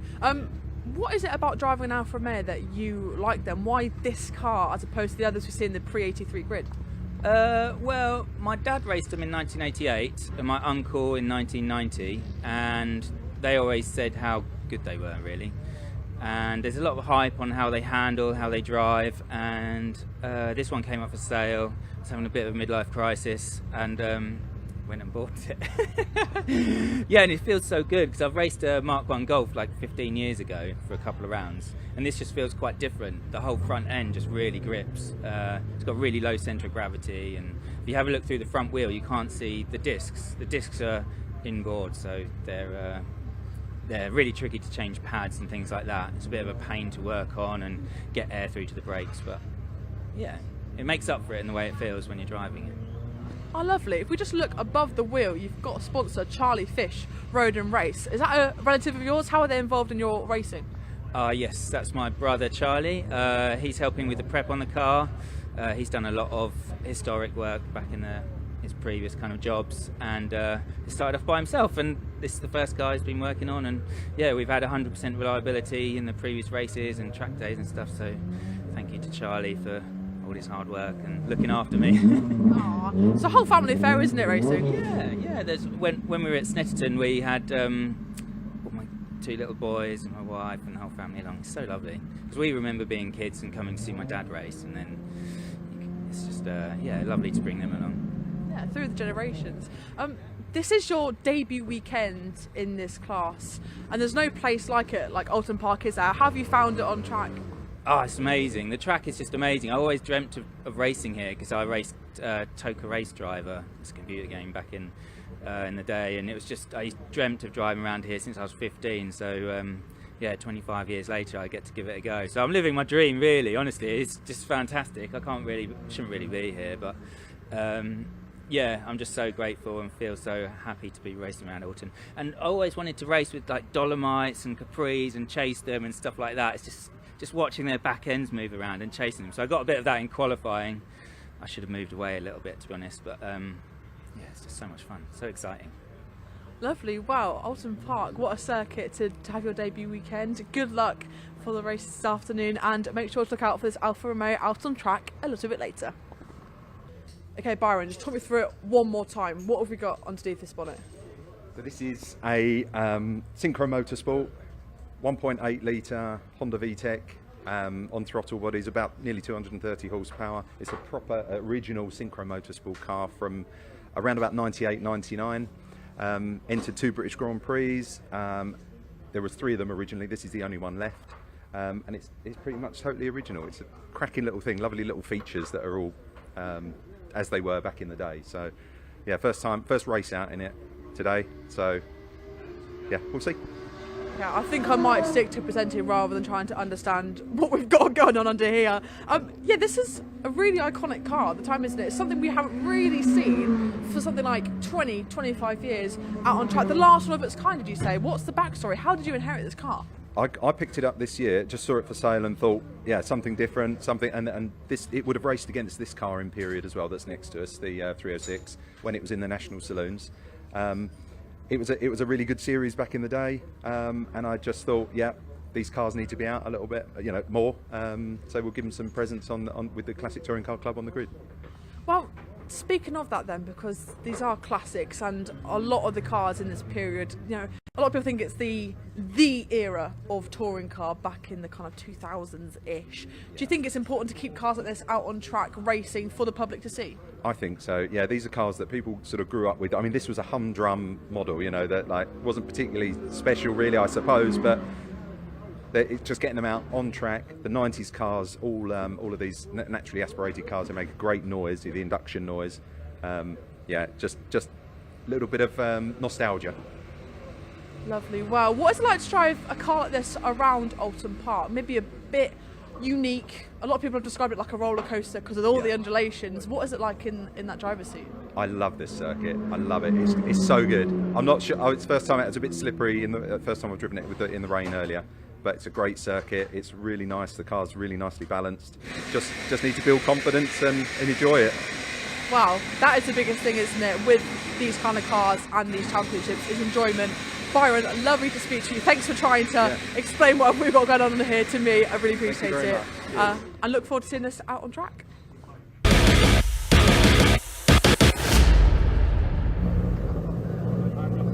Well, we are in the pit lane here at Oulton Park. The rain is coming down ever so slightly here, but we are gearing up for the grid walk, which is a great opportunity for the public to get even closer to these lovely Super Tourers. We've got the Super Tourers alongside the Pre-13, Pre-93 and Pre-03 cars. So if there was ever a period for the touring car, it was the mid to late 90s really, wasn't it? It was world-class drivers, a whole list of different teams and bottomless pit budgets, which obviously we've got that cap now in many different series. We can just see the cars heading out onto track now, so we'll be able to speak to some of the drivers very shortly. We've only got a handful of Super Tourers out. Obviously there are a lot for that demo this morning. We will have another one of those for you to watch a little bit later on. We've spoken to Byron this morning as well, who's very excited to get out. He's got a Honda VTEC engine. Now I learned all about that. Byron told me all about it, and once it hits something like over 5,000 revs, it goes into the sports car absolute beast, and just he can absolutely floor it. So very excited to see, and more importantly actually hear that out on track a little bit later. You have to forgive me guys, actually I've got my hood up, but I'm not letting this hair get soaked, I'm not going to lie to you all. They are just making their way around the circuit here in the pit lane. Let's have a little look at this car. The number 13 of MGOC. A little Lotus. Everyone loves a Lotus. John McKirk driving this a little bit later on, having some work done on it at the moment, a static car. Oh wow, it's been in different meetings across the years. Done the Dorrington Historic this year, also done the Silverstone Festival, which obviously isn't happening in the same way this year. They've changed it a little bit to fit more with Carfest, I think it is. So that'll be interesting a little bit later on. We've got some races for the Super Tourers this afternoon. We've got the first race after lunch, obviously to tie in with the pit walk, is race 3, which is 15 minutes long, and then a little bit later too we've got another 15-minute race. And as I said, the Super Tourers are tied in with the Pre 13 and the Pre 93 Championship, and I'm here with Stuart. Hi. Stuart, how are you? Very well, thank you. Who ordered this weather, hey?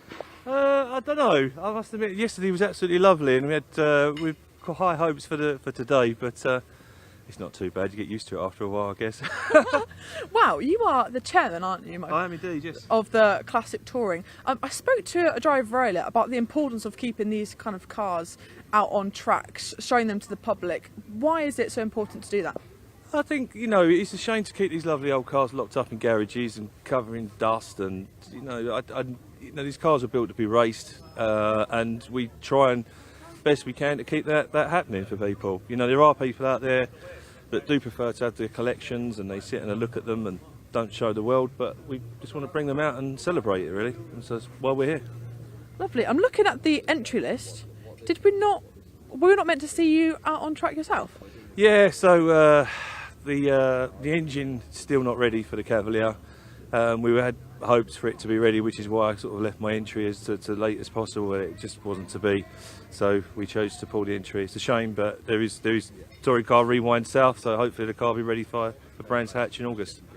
Nice. Brands Hatch and Oulton as circuits, they both have that kind of up and down sort of roller coaster feel for them. Do you think it'd be important to get the practice for these cars here to take to the south when hopefully the weather's a little bit better in August? Yeah, I think they're very different circuits, but yeah, this is one of those circuits that you cannot rest. You can't. It's difficult to have a moment to look at your dials and see what's going on. It's full on. It's if you when you're racing close with somebody, you don't have time to think. You've got to just be on it all the way around here. And Brands is very similar.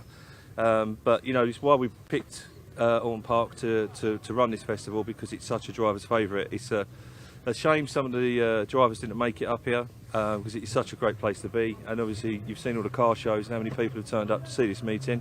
But it is what it is, and we put on a good show best we can. Lovely. There are 6 Super Tourers out for the race, which is just after lunchtime, which we just mentioned. Have you got any predictions for who you think might take the win in race 3? I think Jason Hughes will win it. I said to Jason earlier, I said, shall I give you the trophy now? But you don't know. AJ's fast out in his car. It is raining out there. These cars are very delicate, and anything can happen, and normally does. So. Lovely. Well, thank you for taking the time to speak to us, Stuart. I'll let you go and enjoy all the celebrations of the touring car. Thank you very much. That is the chairman of the Classic Touring Car Championship. And look, it's a delight to speak to Stuart. Obviously, we've spoken about how important it is to keep these cars on tracks. Things like Goodwood, they're keeping the classics out there for the public. One of the most popular sites, actually, at the members' meeting, which I was back at in April, was the Ford Mondeo of Anthony Reid, who I actually hear is here today, so hopefully we'll catch him on this grid. He's been over speaking on the stage, and there's just something about that car, isn't there? It's a shame we've not seen many of them here, but I don't actually know how many of them are still around and running. The Ford Mondeo at the members meeting did have quite a few issues, so hopefully they'll be able to iron that out. I know they're hoping for things like Festival of Speed. They're really celebrating the Super Tourers and that kind of era of touring car back in the 2000s. Many think it is the most iconic of the British touring car history. But here we are, grid walk. We're getting a peep at it before any of the public are. There's almost like an eerie hum at the moment, ready for the race, which is starting very, very shortly. Let's speak to Byron. We spoke to him a little bit earlier. just to see how he's feeling ahead of this race. Byron, who ordered this rain? Didn't we speak about it earlier? I don't know, I think AJ's got something to say about the rain. We were just talking about the same thing. He's on slicks at the moment, and well, I'm on treaded, but it looks like it's going to be a little bit heavier than we thought it might be. This might sound a little bit silly. How easy is it for you to change your tyres if you want to change it from slicks to the wets? It's a faff. It's a faff doing it up here with all the tools, you know, we've got to bring them across, but that's got 4 fixings. This has got the one. I don't know how easy this is or not, but it's not ideal. No, far from it. AJ, we'll just speak to you a little bit now. You've got a lovely car. Can you talk us through it a little bit? It's not my car. Ooh. No, it's my dad's. Found on eBay in 2006 and been with us ever since. Many incarnations of what we should do with it. It's not 100% correct, but it's a car on the grid. It makes all the right noises, so we shall see how it goes, touch wood.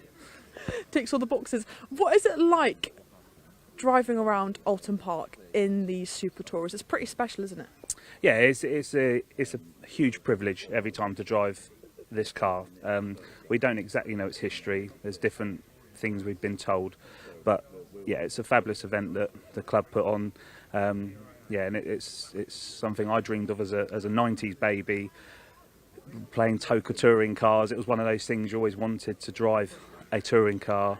This is the close I'll ever get to touring cars, and it's special, but it's great fun as well. Lovely. And the rain, you were speaking to Byron, just said you were speaking to him about it. Is it not what you were hoping for? It was forecast, so we can't say we didn't warn you.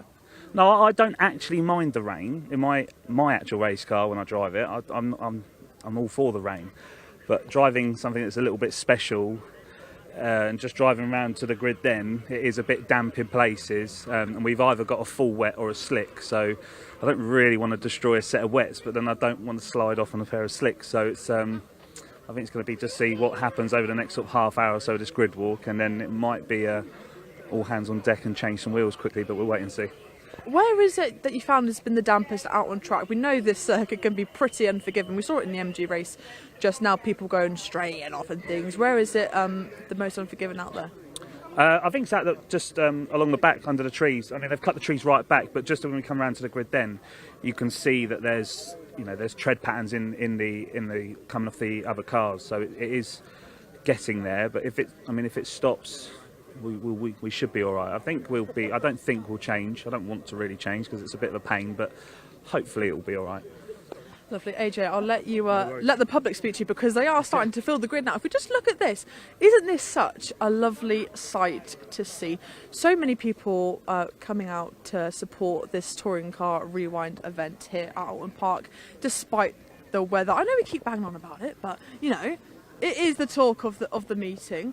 Oulton Park in particular is a tricky track. It's quite an outlier in how it bends away from you, kind of thing. Especially once you go dip down in here and go up towards Shell Oils and things. It's quite a tricky track to navigate, even when it's dry. So when it's wet, you know, you can really imagine how awful it can be for the drivers. Let's speak to some of the team personnel, because I want to find out what they're thinking for strategy. Is it slicks or is it wet? So we just spoke to AJ. He said he'd make a decision in the next sort of half an hour or so, but it's going to be... It's not easy to change these, like we've heard Byron just say. Let's see if we can just catch a quick word with one of the team personnel of this little Peugeot. He's got a motorbike jacket on. Wonder if he's a fan. Hello, can I just ask you a little quick question about your lovely Peugeot? There. Oh, no, I was going to ask you as the team personnel. When do you make the call from slicks to wet? So what have you got on the car at the moment, actually? That's his job. That one there, he'll know. Let's go and grab him. You throw it under the bus. What's his name? Matthew. Matthew! Matt, I've been told to come and speak to you. Running this lovely Peugeot this weekend then. When do you make the call? The rain's actually getting heavier as we're speaking. When do you make the call whether to go from slicks to wets? And what is he running at the moment? So we're running hards at the minute. It's going to be 10 minutes time, see what happens. Check the weather, and I think we might have to change it. Yeah, I definitely think we are. Yeah. When you make that call, How easy is it to change it on the grid here? How is it to make the switch? It's a little bit more difficult, but we'll be able to do so if we need to. Lovely. I like the attitude. It's actually getting pretty heavy here now. Obviously, starting from the back of the Super Tourer grid, what do you think your driver can do from here? But it's difficult.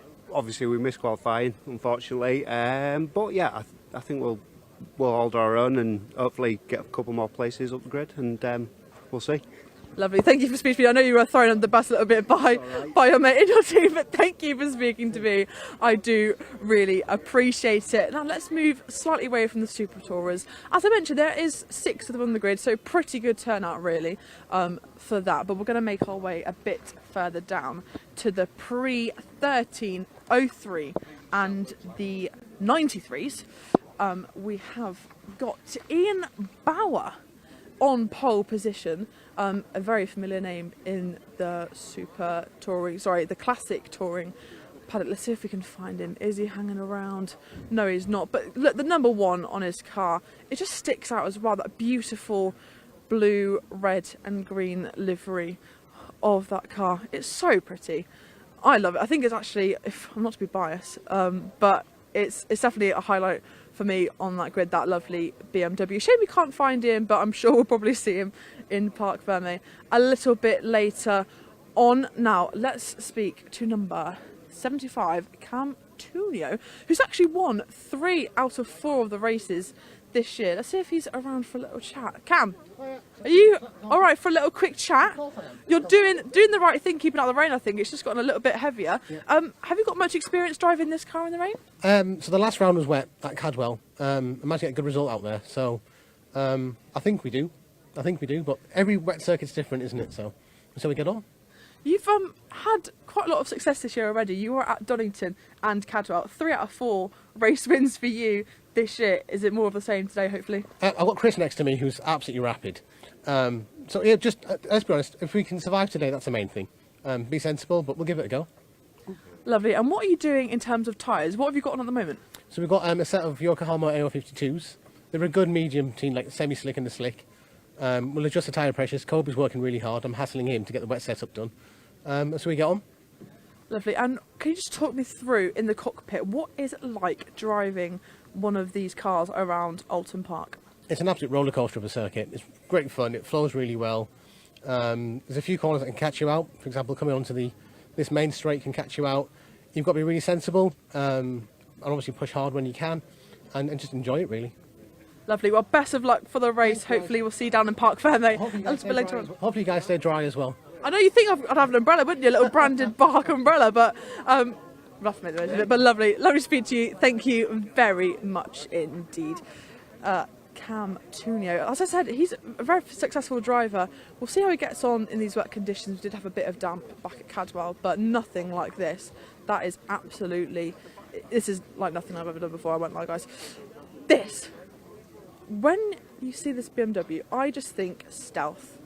I'm not sure what you think. It just looks... If I saw this in my rearview mirror, I would be scared, probably. Lovely car. Very clean as well, which is different. A lot of these have got stickers all over them, but this is just slick, isn't it? It's just one of probably the nicest, cleanest, simple but effective, I think is what they would call it. Now, we are actually approaching my favourite livery car on the grid. Look at this! I mean, am I biased because my favourite colour is orange? Yes, absolutely. However, it's just so distinctive, isn't it? That Jägermeister across the front, driven by Graham Myers, who is keeping dry, as I said, in the car. Very clever idea. Graham, what nightmare. No, we'll keep you in, we'll keep you sheltered, don't worry. Thank you for speaking to me. These conditions aren't ideal, are they? No, because really people have done their setups before they came out, and of course we're now come round to the grid and we can't do any further setups, so we've just got to basically improvise on what we've got already. So it's obviously now becoming a race, so we're mostly on dry settings, I think, most people. How easy is it to change from dry to wet settings here on the grid? We know about the tyres, they're a bit of a faff to change, but what about the actual crux of the car? Well, basically, most people try to slacken off the actual shock absorbers so that the car is softer, because it usually behaves better in wet conditions. Maybe change the tyre pressure slightly. Normally, you might even disconnect the rear anti-roll bar to help matters, but we won't be able to do that here right now. So we just got to get on with it. It's the same for everybody, put it that way. Yeah, it definitely will even out the playing field a little bit just to see who's got their car tuned in the right way. We're speaking to a lot of people about Oulton Park as a circuit, and I think we need to get a tally actually about how many people have described it as a roller coaster. How would you put Oulton Park to someone who maybe hasn't driven around here before? Well, actually, I have driven around. I won my first race ever in 1986 around Oulton Park in an MG midget, and I won in this car actually 7 years ago in Pre 93. So it's one of my favourite circuits actually. Yeah, it's lovely. What is it about the circuit then that makes you so successful, do you think? Or is it just an enjoyment factor? It's got a lot of different veering bends. It's beautiful, isn't it, in the parkland? It's not soulless, it's got a soul to it. And the locals also turn out, and the interest is great, so we like coming here. I'm from Plymouth and Devon, so we come a long way. Crikey, that is some drive for you then, yes. but making that effort because it's your favourite. Yeah, that's it. So it's a really good circuit. We love it. Lovely. And my final question to you is, sitting where you are now and looking ahead of you and seeing all of those cars in front of you. You've got the Super Tourers right at the front, and then your other Pre-13s, Pre-03s, Pre-93s in front of you. What is going through your mind right now, looking at all these lovely cars? It's quite a spectacle, isn't it? That I should have done better in qualifying. That's about it, really. But it's going to be interesting with this weather like it is. So we just got to try to keep out of trouble and sort of feel our way around, really, on the early laps and go from there. Lovely. Graham, it's been so nice to speak to you. Best of luck. I did say on the live stream, it's gone on the record now, that this is my favourite car. Yes. And you've got a very good taste, put it that way. Thank you very much, my good sir. Lovely to speak to you. Really appreciate it. He's even got orange on his little leathers, look. The Alpine Stars leathers. Just get in there then. Oh, and the gloves. What an absolute hero, Graham Myers. Lovely to speak to you. Best of luck for the race. Do you want me to shut you in, or do you want a bit of air? You sure? All right, well, we want to look after you, Graham, that's why. A little nod to the Orange Army. We've got to say a massive thank you to them today, because it's not easy to marshal in these, well, in the best of conditions, but in something like this, it's pretty tricky too. Let's have a little look at this BMW then. This is quite different to that stealthy looking one we saw down there. Oh, don't want to get in the way of the public. We want to get their pictures, don't we? Look at that. That is, you know, if you're out on track, wherever you are on the circuit, if you're tuning into the live stream, you're not going to miss this out on track. We've got Tim Toblin in that car, right at the back of the grid. And we've made our way down. How have we ended up here? We started right for the Super Tourers, the public swarming in, and now here for the back of the grid of the Pre-13, Pre-03 and Pre-93 touring cars. Now, can we speak to any marshals? Oh, we are being called off the grid. Let's take a walk back down. The marshal's just doing a great job clearing off the grid, getting us off quickly. But look, it's been so exciting being on this grid. It's been a great experience for the public too. It's such a unique thing for them to be able to experience, getting so close to these wonderful Super Tourers and classic touring cars. And it is my pleasure actually to hand back to my friend Paul Walsh in commentary, who's going to talk you through this grid, set you up for this race, and get the action back underway here at Oulton Park. Paul, I'm getting swarmed by the public. Back over to you, my friend. Oh, thank you, Leah. And well, what a great grid walk there from Leah. Really giving us an insight up and down the grid for what will be our third race very shortly. But a lovely shot there of a scenic view, and we can definitely see the umbrellas going up from our spectators. The rain definitely has started to come down compared to how it was earlier on, and we're hearing from several drivers there about needing to potentially swap from the slicks to the dries, or go from the slicks to the wets, I should say, or treaded tyres. Don't know where the word dries came from there. And well, we are going to see that mixture of machinery. But right now, we are just waiting for them all to get underway. But in preparation for race number 3 today, ladies and gentlemen, it will be your mixture from the Classic Touring Car Racing Club Championships. You'll have your Super Tours out there, your Pre-23 machines, your Pre-03 machines, and your Pre-93 machines. And this grid is going to be as follows. As we can see on pole position there of your Super Tours, they all start to go at the very front of the field. We will have none other than Jason Hughes in his Vauxhall Vectra, the man who is touted to be the one who is going to take victory of the Super Tours. He'll be joined on that front row by AJ Owens' Ford Mondeo, and then we will see behind them on row number 2 Tony Absalom, the Vauxhall Cavalier driver, and it'll be the Honda Civic VTI FA Super Production machine of Byron Aldous with its wonderful 1.8 litre engine.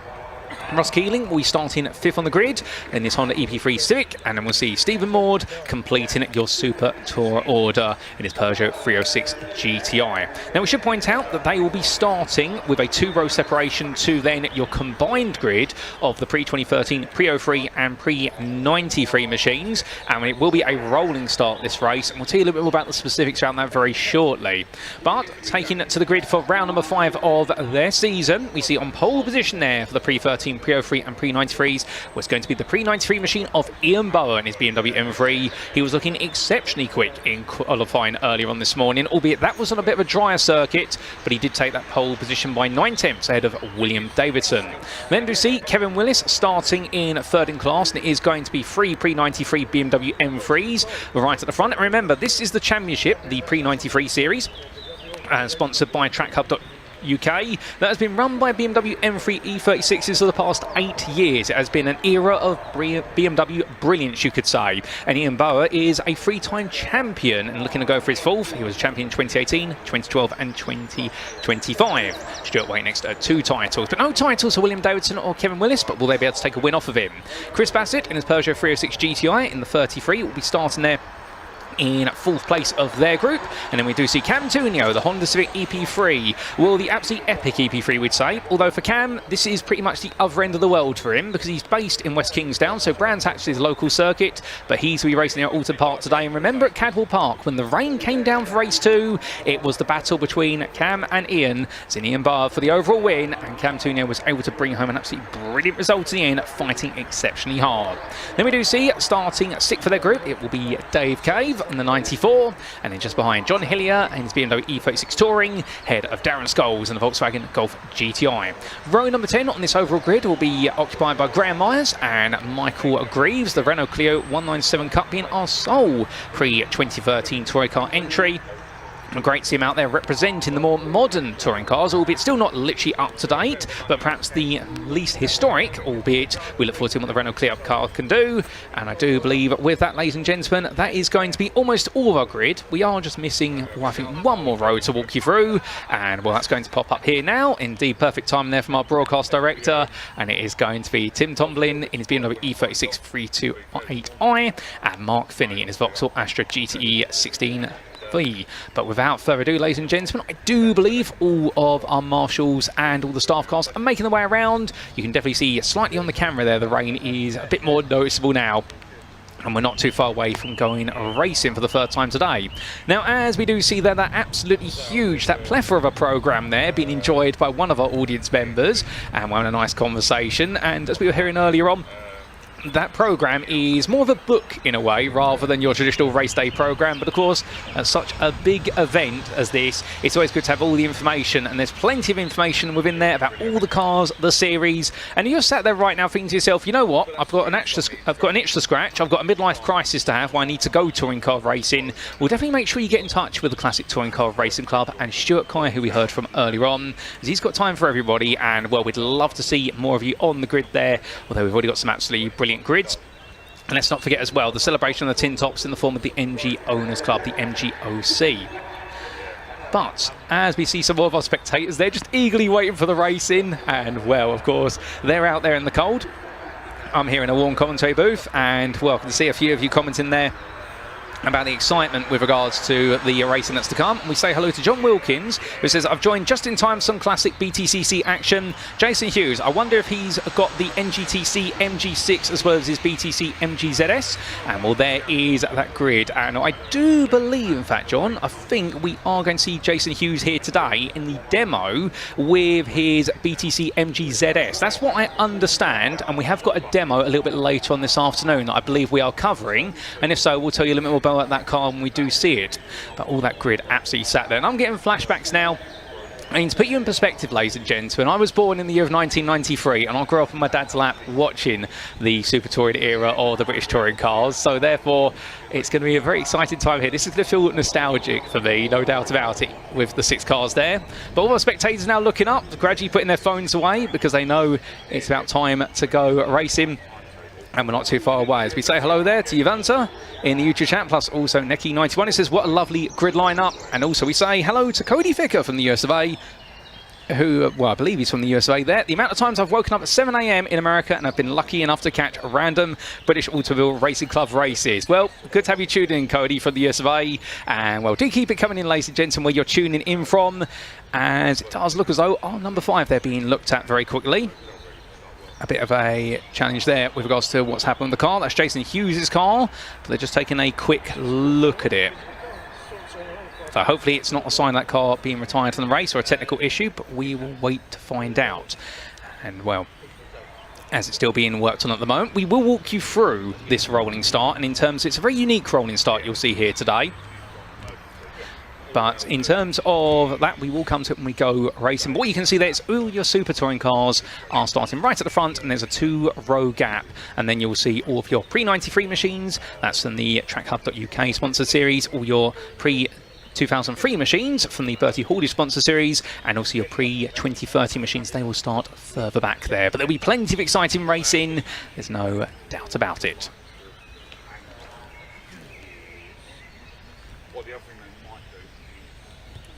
And we do say hello to Ben Robson there, who says, love the old school touring cars, best era 100%. And we say hello there to Mimi Lane, who says, great live stream, we like the Super Tours and pre-93 cars. And who's the commentator, you ask? Well, Mimi, to introduce myself, my name is Paul Walsh and I'll be your commentator for the day today. As we see that Mimi is there tuning in from Sussex. We also do say hello to Blue for Life 646, says, love watching track action from Oulton Park, my local circuit, great coverage. And well, I'll tell you one thing, ladies and gentlemen, having had the experience of driving my own car on this circuit in the past, it is one of the circuits you have to drive at. But as the right-hand side of the grid from our camera perspective, the left-hand side from the driver's perspective starts to make away, Jason Hughes got his door partially open there. That's normally a sign of an issue with the car. So what's happening right now, and this is the rolling start procedure, the Super Tourers, they're going away without a safety car. They will maintain a prescribed pace. They've been told what pace they need to take, and they will be the lead cars. And then 20 seconds behind them will be the rest of the grid. Your pre-2013, your pre-2003 and your pre-1993 machines. They will get away behind the safety car for their formation lap. But it will be a full rolling start, but you'll see the Super Tourers, they will start their race and we'll cover them first, and then we will be looking at the rest of the field that will start about 20 seconds behind, and they will go green flag racing afterwards.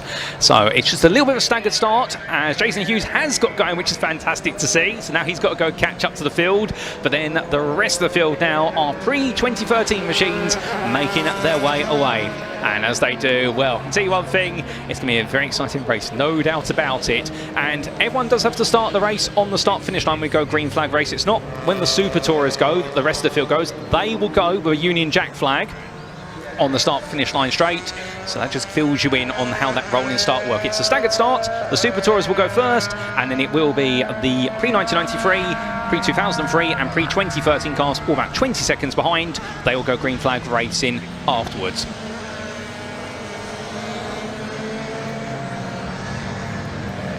Oh, goodness me, the sound of those BMW engines in particular, absolutely incredible, as we do see there the wonderful Ford Mondeo there making its way on down, and well, good to see it out there. That's AJ Owen at the helm of the Radish Owen machine, and we'll make his way around. Of course, a tribute to Paul Radish, one of the most exceptional drivers in the Ford Mondeo in the 90s era of the BTCC.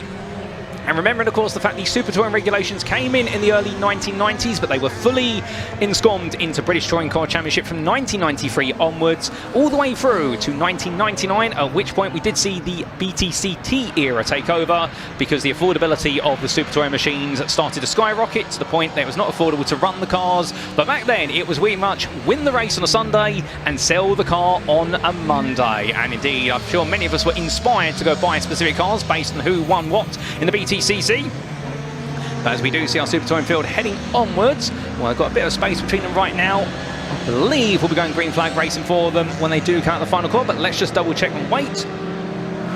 As we do see the rest of the field coming on through behind the safety car. And well, perhaps they might be getting 2 green flag laps in here, I think, to try and warm up tyres. And that'd be understandable if so, just because of the fact they've been stationary on the grid for so long that they won't want them going with freezing cold tyres.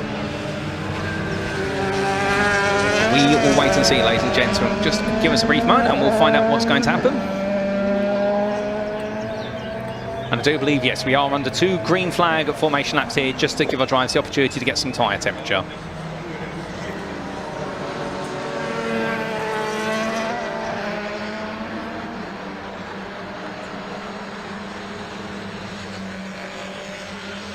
That's absolutely fantastic to see those cars out there. And well, that Honda Civic as well, one of only 3 cars that was ever made of its type. And well, we have the very last car racing here today, as I understand it.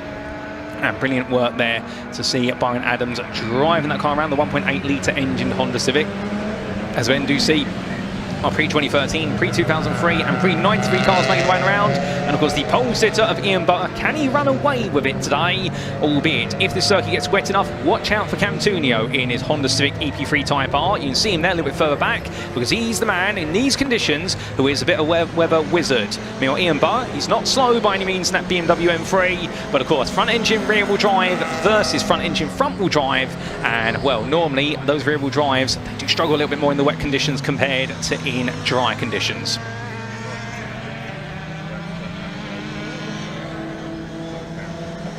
And we do see John Wilkins saying there, the year 2000 liveried Vauxhall Vectra that Jason Hughes drive has Jason Plato's number 5. It has Ivan Miller's red windscreen strip and red door mirrors. Good spots there for yourself, John Wilkins. And keep them coming in, folks. If you're looking at these cars right now and you're getting fond memories or you're noticing little things about them, this is much a broadcast where we're bringing it all to you, as we want you to get involved as much as possible, because this is the ultimate nostalgia trip when it comes to touring cars. And that's why we're rewinding back the clock. You can imagine we've gone a long way back in time, by the best part of 25 years or so, depending from car to car, of course, as we do see all our BMWs there making the way on through, including also a Volkswagen Golf GTI. Also, we've got our Renault Clio Cup car out there. Great to see. Also, the Vauxhall Vectra GTE. But there's the Super Tourers. And after 2 green flag laps, and Jason Hughes takes his slot at the front. Well, ladies and gentlemen, it's over to Jason Hughes to take us away for the first of their 2 races here at Oulton Park today.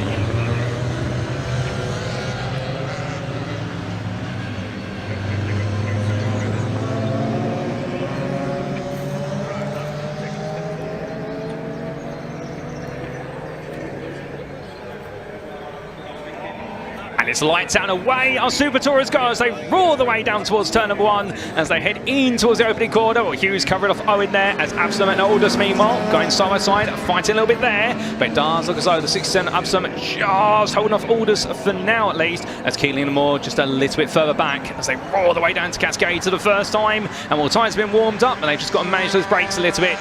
But Aldous already trying to put some pressure onto Absalom as much as humanly possible. Let's wait and see if he can get that placed. But as the drivers make the way towards the island bend, well, right now Jason Hughes running away as he expected to, but that's going to be a change there for second place. I think Absalom's going to make the move on Owen as they come on in.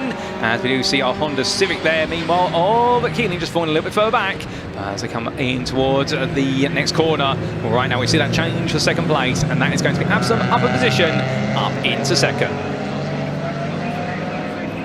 But as they're coming around right now, absolutely brilliant to see them pushing as hard as possible. And in fact, their Abson's really going for it. As meanwhile, the rest of the field now gets underway, ladies and gentlemen. And as they roar the way down towards turn 1 in the pre-93s, it's cold brakes. But Ian Bower holds that lead for now. As his attempt for the move by Davison, but it doesn't work out. But as Davison had the better run coming down the hill, we'll have to wait and see. As we can see there, the gap between our Super Touring leaders holding station at the moment, although very close there to the tyre barrier from Hughes. He's pushing very hard as Jason right now, using all that PCCC experience from the noughties era. But as we look a little bit further back, still great to see all the drivers out there. Unfortunately, Stuart Kai's Vauxhall Cavalier ST could not make it, but Ian Byron go very defensive here in towards Island Bend. And well, that battle for the pre-93 honours, that is not going to be straightforward for Bauer today. He's going to do a lot of work to hold on versus Davison. But coming from them back to the Super Tour as they make the way onwards. Indeed, we're going to jump in between our different groups every so often, ladies and gentlemen.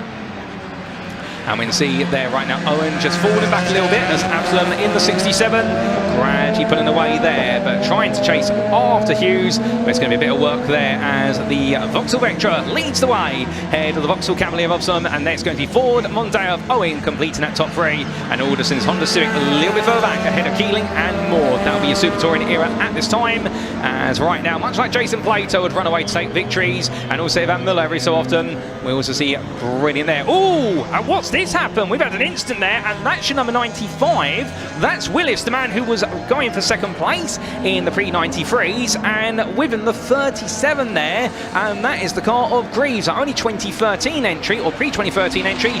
They've had to come in together. Not quite sure what's happened. I wonder if we'll get a replay of that later on, but still, we'll find out then. As we've still got plenty more to come, and there is the machinery of Owen in the Super Tourers, third place run at the moment.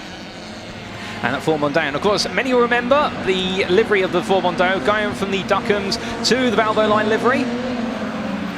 As there we can see, it's the stricken cars, there'll be local yellow flags there, no safety car, and I suspect that's because the car is parked up in a runoff area, but I wouldn't be surprised there if we're going to see those cars retrieved quite quickly at some point.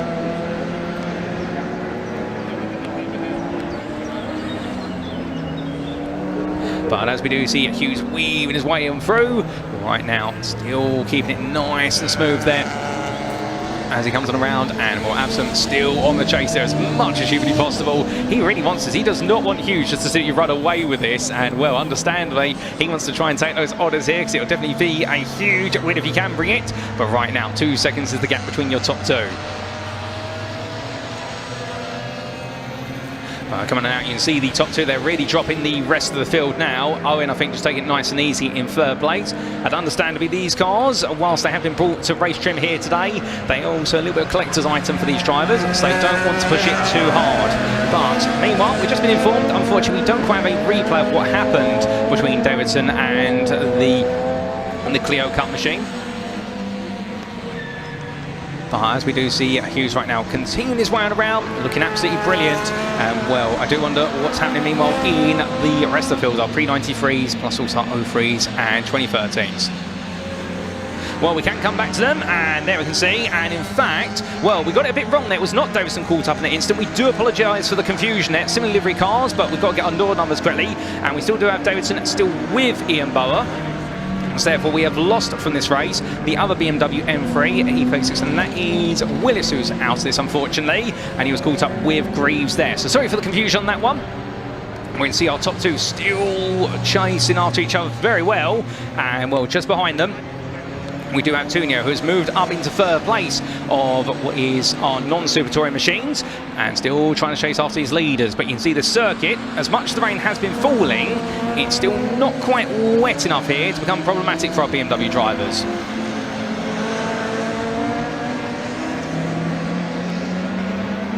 And coming down in towards turn 1 at the moment, well, I think for Bower, this is definitely going to be a bit of digging in here. Oh, as he has to fight with the steering wheel coming through the opening corner. You can see that there, car on the exit curve, and that's a rejoin being done by one of our drivers. I think that's one of our Peugeots coming on.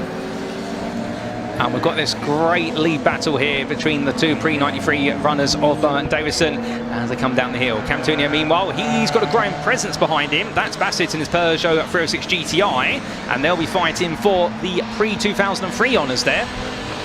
Albeit slightly different Well, in fact, no, very similar machinery in terms of the engine capacities, and that's what a lot of these series classes are done based on. Not just the era of the car, but also the engine size, and there's always equivalency factors, whether they naturally aspirated or alternatively supercharged, forced induction, etc. Oh, a big slide there from Davidson. He's really chasing after Bar, and well, there we can see the car that we got Davidson confused with earlier on, and we can confirm that was the 95 of Willis there. It's very similar livery cars, of course, with different door numbers, and right now, well, one bright yellow BMW still chases after the win. But coming back to your Super Tourers, Absalom still chasing after Hughes. Not quite close enough to be able to make that move at the moment, and in fact just having to sit there about 1.7 seconds behind, but those two definitely going for it. Absalom is your fastest driver out there at the moment, a 201.259. But in terms of our leading BMWs, is it Davidson or Bose the quicker? Well, they've been exchanging lap times. If it's going out of style, you'd think they were on the stock market floor exchanging shares with the way they're swapping the laps around. But Bo right now trying to hold on here and continue his run of victories in this category. And I think he'd be absolutely ecstatic about that if he's able to do so. But as I make the way in towards the next corner, well, I think we might have a bit of a glitch there with our timing tower. We'll just find out what's happening with TSL. But as he drives head onwards, I think we're still under racing conditions. I don't think we've got a checker flag being called anytime soon. So we'll just have a bit of a TSL issue there. But still, we are fully racing, ladies and gentlemen. No flags coming out as yet. But our number one are definitely doing everything right so far. You see how loose the rear end of those BMWs are, where they're just fighting for grit and coming over the crest. We're catching up there to the Honda Civic. And we're looking for an opportunity to get into a bit more of a fight. A bit further back, we do have our number 94 there. Lovely livery machine. And that is Dave Cave, the Salisbury base driver, carrying on. As then we do look to Owen, currently running still inside the Super Tourers, and well, making his way around at the moment in that Ford Mondeo. Lovely looking car that, and well, who didn't know somebody in the 90s had a Ford Mondeo on their local street? I can tell you for one thing, I think we all had that neighbour who had one at least, and we all wanted one. Smooth for the corners there, really getting to see that body roll of the car. And well, surely he'll be making his way through. But meanwhile, we do come back to your leader over at Hughes. And well, still pumping the laps out there, looking absolutely in form. As he comes through that left-hander there, right now, there's going to be no closure for Absalom. It seems as though the gap is actually now starting to grow out a little bit as Hughes is building up some pace. A 2-minute 0.4 his previous lap. Meanwhile, Absalom, by comparison, a 2-minute 0.5. So a tenth the difference between the two of them. And then we do see our Ford Mondeo there still carrying on.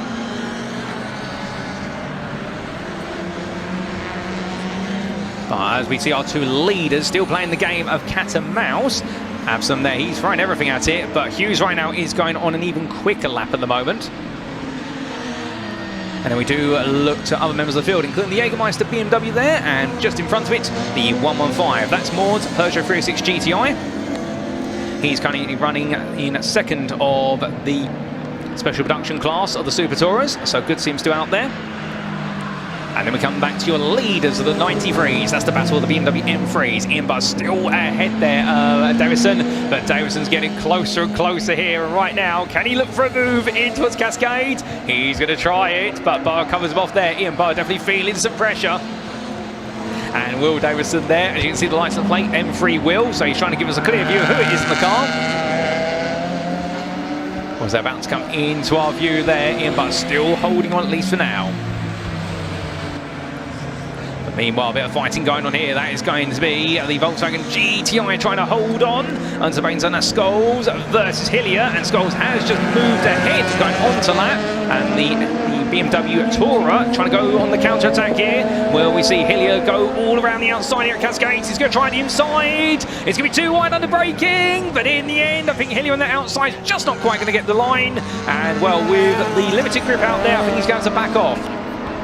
We'll get confirmation of whether they change pace or not shortly as Cave makes his way through the view, and then will it be Scholes or Hillier? Well, it's still going to be side by side between them, and it's going to be Hillier powering his way on past. The Volkswagen's got it in the corners, but that BMW on that longer set of straight, it is able just to squeeze ahead and just about gets it done there in the 192, moving up position, and that's going to move him now into what will be 5th place of your non-Super Touring machines. I do believe 2 different classes of drivers there. One a Pre-03 machine versus a Pre-93, but having some good fun as we look to Cam Tunio. A little bit understeer there, creeping through the chicane, but keeping it together. But we see the wonderful Vauxhall Astra GT making its way onwards, and then just behind we see the Honda Civic Super Production machine, and well, it is currently Aldous at the wheel of that, and still in 3rd place of the Super Touring cars, but not on the pace of the top 2. But to be fair, this is just as much an exhibition as it is a race at any key point, and I think they're all just happy to be out there, including this man in number 58. And that is the wonderful machine carrying its way around of Finney. And I can tell you one thing, lovely livery machine that is, that Vauxhall. We come back to the front runners of the Super Touring, as they have just put a lap there on the Jägermeister BMW. That's your number 9 of Myers. And, well, still keeping on there. And Myers, one of your late runners at the back of the field at the moment, but still making sure not to make any mistakes. But as we do see our overall leads there coming through, we've still got 3 minutes to go, so it's going to be 2 more laps most likely. Not too much more time left in this race, but what a race it has been, to be fair. Not too many overtakes, but the ones we've had have been absolutely electrifying. As we see the number 9 carried on, and well, that BMW, the Jägermeister machine. Well, I'm definitely not allowed to have a Jägermeister here in the commentary booth, ladies and gentlemen. You might be enjoying one, but we're not allowed to. It's the work day today, and for all these drivers, they definitely won't be having any either. Perhaps afterwards they will. But we can see the Hughes machine still looking absolutely on fire. And right now, Jason Hughes is really using all the expertise of the Jason Plato and Ivan Muller liveried machine to do everything right and make sure that he holds on versus Absalom. And it is still good work there from Tom Absalom to stay with him in that Vauxhall Cavalier. He's not letting Hughes go whatsoever in the battle of the 2 Vauxhalls. But Hughes will be coming up behind some traffic very shortly, and well, that may just make things a little bit more difficult for them. We'll have to wait and see how they potentially clear the cars are going to put a lap on the back end of the lap. As we see there, it's going to be Hughes as the first car behind them. And well, he's going to pick his way past the BMW E36 Tourer. Oh, under braking, that's a bit squirrely there of Hillier, but just about keeps it together. And then he's going to pick his way past the Volkswagen Golf GTI of Scholes there, the number 24. Scholes has got the upper hand. And well, the great thing about all these touring car machines, of course, it really is a demonstration of some cars. They've got all the power, but they haven't got the ability in the corners, and vice versa. And the rain being one of the big equalisers or differentiators in the case of the cars, and also sometimes the drivers. We do get a lovely shot there of seeing the Spectre Huge still flying, absolutely not making any mistakes so far, and in control.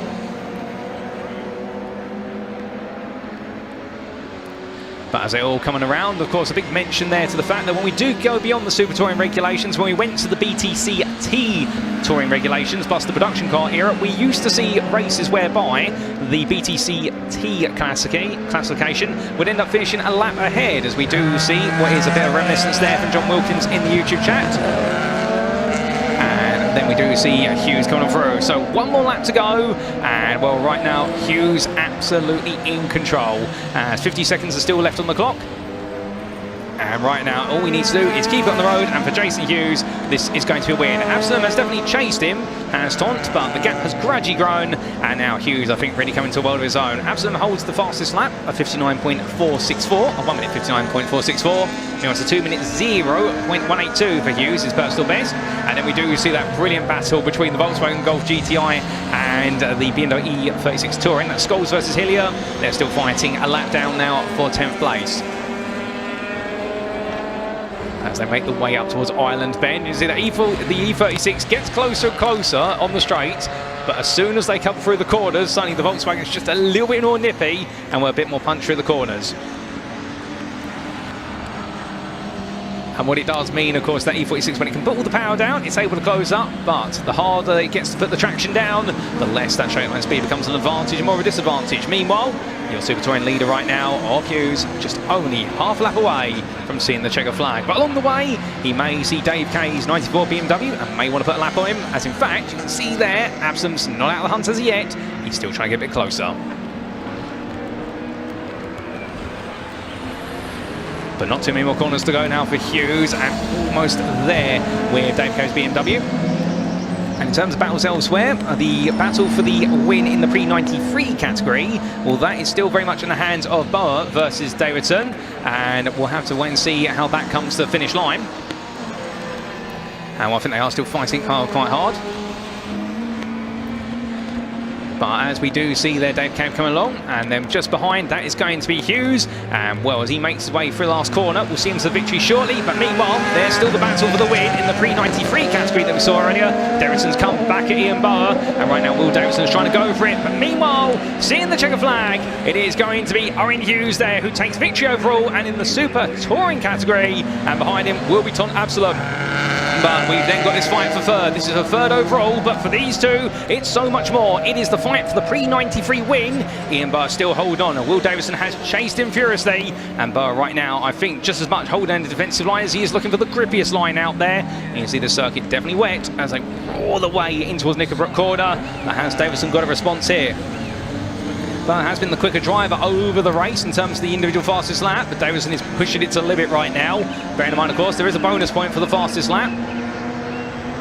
And well, they roll the way up towards Druids Bend at this point, but for Ian Boa, all he's got to do at this point is not make any mistakes. He goes a little bit deep there through Druids, and well, is this going to give Davison one last opportunity? Maybe not quite. I think he's going to send it with the mother of all first-class stamps to get this done. And for Ian Boa, one more corner is a sprint to line. Will he be able to do it? We'll see. And we're at the non-finishing race number 2 at Cadwell Park, but he won the first one of the day at Cadwell Park, and he's going to win the first one of the day here at Oulton Park. It is going to be Ian Boa who just holds off Will Davison for the win in the pre-93 category. And we can see that Davison putting his hand out the window. Both of them do, to celebrate having a good race. They've enjoyed that one, no doubt about it. And then we will have a little bit of time before our next runners come on through. As we do see there, the number 15 making its way around. And I think Owen has just backed off quite a bit in the Ford Mondeo, perhaps just looking after the car a little bit, and he has fallen a lap down on the overall winners, but he's going to make it to the finish line. As there we do see Cam Tunio coming to line. He will be your pre-2003 winner. So just double check. In fact, no, he won't be your pre-2003 winner. That will be when, yes, it will be. I was right the first time. My apologies. Cam Tunio takes the pre-2003 win, and well, we will shortly see Cave come through to be the third place finisher. Behind Tunio was Bassett in his Peugeot 306 GTI, who took the run-up spot in pre-2003, and then it is going to be there Dave Cave who comes on around, and he will complete that top 3 orders. He gives us a little bit of a power slide there, coming out of Lodge Bend, and there he goes towards the line. So Dave Cave will be your last lead lap finisher of this race. There he comes towards the line. He'll be happy with that one.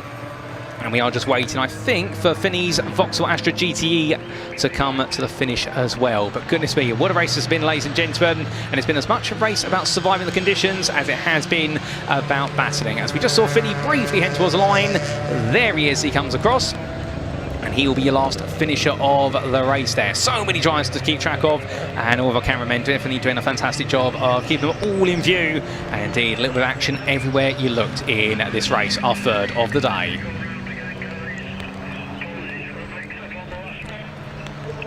But as everyone cools on down here, and indeed all drivers right now just soaking in the atmosphere, and I suspect that many of our fans out there, it's less about them battling, but it will be more about what is just seeing all these machines out there. And indeed, whilst the Super Touring cars really have been the big draw when we think of British Touring Car Championship, we've always got to remember those pre-93 machines and how great they were in the transitional period of Group A to Group N and the other cars. But as the field cools on down, well, I think we might bring up the results quickly, ladies and gentlemen. We might be cutting down to Parc Ferme.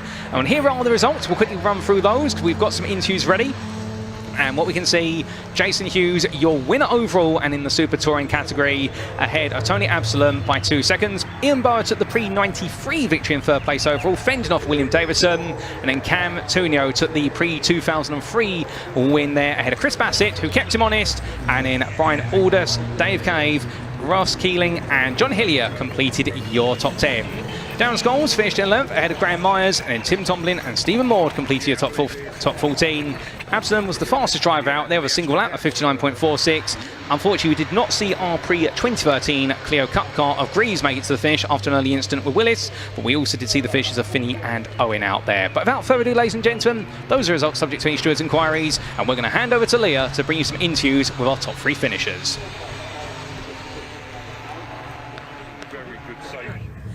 Thank you, Paul. Well, we are down here with the... Well, we're not actually here with the Super Tourers. They aren't allowed to come into Park Fermé because they can't turn. If they were to come in here, unlike these pre-93, 03 and 13 cars, if they were to come in here, they would have to do something like a 16-point turn just to get out again. So they've gone, do you know what? We don't need to see the race winners from that. But it was Jason Hughes who took a lights to flag victory in the Super Tourers, and then Tony Absalom came behind him in that Vauxhall Cavalier, and then I believe it was Byron who came home for P3. What we can do though is actually take you to Ian Bauer. Now I tried to catch Ian. We spoke a little bit earlier and you were on the podium then. You've gone up a place to P1. I have. Yeah, pre-93, so yeah, it was a tough race today. The rain was just so difficult because Will was really quick on some of the other bits and I was getting away, and then I locked up a few times. So yeah, it was a hard win today. The rain kind of came down a bit heavier as soon as you got out there. What was that like managing it out on track? So round the first part it was okay.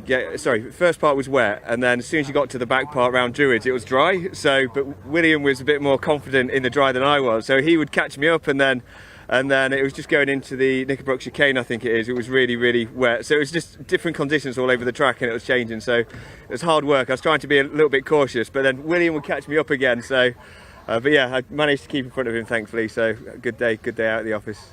It sounds quite difficult to manage then. You are out again later, are you? Two more times. Yeah, 2 more times. Yeah, so I do Thunders and pre-93, so because it's all in one day, it's 2 qualifiers, 4 races today, so it's quite busy. Yeah, quite a heavy day for you then, but a lot of track time, a lot of experience in these conditions. Do you think that will help you when it comes to those final 2 races? Yeah, definitely, especially if it's, changing conditions. So, but hopefully the sun gods will come out and we'll get a bit dry weather. Well, actually, as I was saying that, I think it is trying to peak through. It's trying to. So it's trying. Well, congratulations again. Lovely P1 for you and your lovely BMW. Let's see if we can find William Davison. Where is he? Yeah. Like Ian said, it's such a busy day, especially if they're running in more than one class. And I mean, it'll only help Ian in these conditions, won't it? Because he's just trying to get more of it. And let's see if we can just speak to William. William, P2. William, by the way. I've been called worse. You've got a second hat on.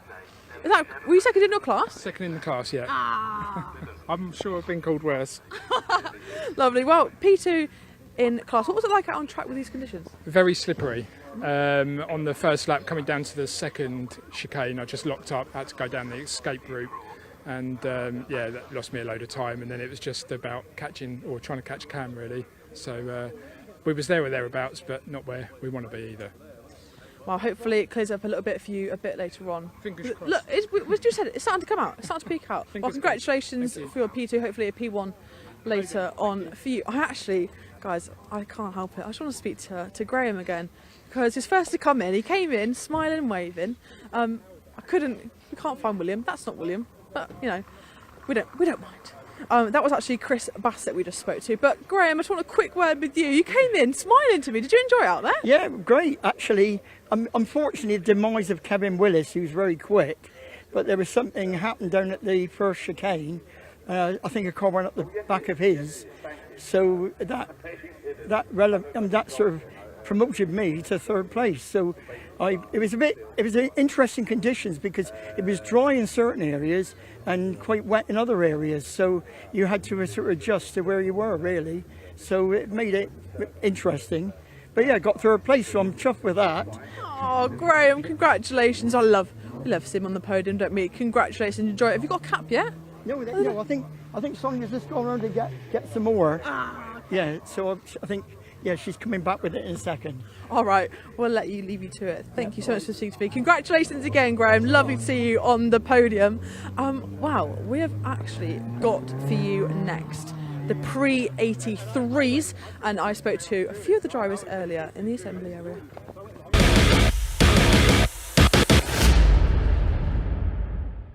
Right, we are back in the assembly area. It did brighten up ever so slightly for a little bit, but it's starting to spit again now. For the pre-83 class, sometimes these are mixed in with other categories, but they are on their own today at Oulton Park. There's 15 drivers on this grid. Let me just see if I can catch a quick word with Malcolm. Let's just take stock actually for a second of this beautiful liveried car, Wrigley's Juicy Fruit chewing gum. It's a striking yellow mustard colour, would you say? That's fair. Lovely livery. We like the outstanding liveries. We've got a few Volkswagens that are a bit more plain, but it's always nice to have a bit of character with the car. Malcolm, I've got to talk to you about this car. Yeah. Are you feeling juicy ahead of this race? I think, well, no, unfortunately not. Oh, what? It came out in Cadwell a few weeks back, and it survived qualifying in 2 races. Really pleased with that. So this is its second outing. We've had 3 years of mechanicals on all 3 Golfs. So this, fingers crossed, it'll be good today. The red Golf will be good today. The black Golf, unfortunately, has done its gearbox in, so we're 1 down, but we hope we'll go well. But we're sort of aiming for hanging on to this Escort and hanging on to the white Golf is my plan today. Oh, nice, good realistic aims for you then. If this, unless this has been modified, which it could have been, it's a front-wheel drive car, is it? How will that suit you with these conditions in the rain? Well, at Cadwell it was raining, and it helped us a lot because the Escorts obviously get very twitchy with the rear-wheel drive, and at Cadwell I could do a lot of engine braking in the wet. So when I out-braked myself with the brakes, I could rely on the engine to get me around the corner. So yeah, very good in the wet. So we're quite confident. Lovely. Well, I'll let you get suited and booted, get you in the dry as well, because it is starting to come down ever so slightly here. Thank you for speaking to me, Malcolm. Lovely to meet you as well. Thank you. And we are actually going to speak to one of these bulkier cars now. We're going to head down to Jerry Bailey. This car here is over a ton in weight, so very different to the lighter weight of Malcolm's car. So he's got the right idea. He's keeping dry in this. You've got the right idea, haven't you, Jerry, keeping sheltered in this rain. Can you talk to me? This is a rear-wheel drive car, isn't it? That's quite a heavy vehicle. How is that going to suit you with conditions like this, where it's a bit damper on track? It won't suit us particularly well. We like a nice dry track so we can get the power down, because although we've got quite a lot more power than some of the cars around us, they're very much lighter and much more nimble. But we'll be doing our best, and hopefully it'll stay reasonably dry. So we'll hopefully be able to have a fairly competitive run. Well, compared to the front wheels, we've just spoken to Malcolm a bit further up the grid there, and he has maybe got the better car with it in these conditions, but he is starting further down the grid, so you've got to be higher up to have a better chance, have you not?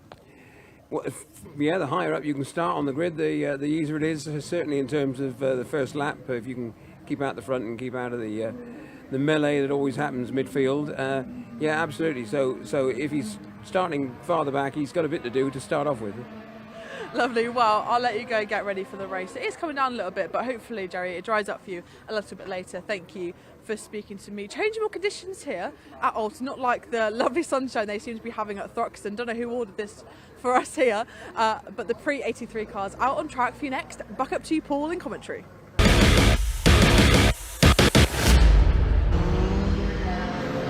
Thank you, Leah. And worse, it is the sound of Pre-83 or Group 1 touring cars main out onto circuit. I can see a tent up there, plus a Napa Racing umbrella. And of course, Napa Racing being a staple of the modern British Touring Car Championship in the wonderful hands of like Slash Sutton. As I think that is, put the umbrella here, son, because otherwise we're both going to get soaking wet. I remember the days when I used to sit at circuit side with my dad, and he used to tell me off for messing around with the umbrella. Also, we've got quite a few eagle-eyed photographers out there, and everyone wants to get some good snaps of the machines making the way on around, and well, definitely one of the best circuits in the world for circuit side photography. But there are our classic Touring Car Racing Club Group 1 pre-1983 touring cars out there, and the reason they're labelled Group 1 is because those were the regulations of touring car machines at the time, before they gave way to Group A stroke Group N, and then the Super Touring era of regulations.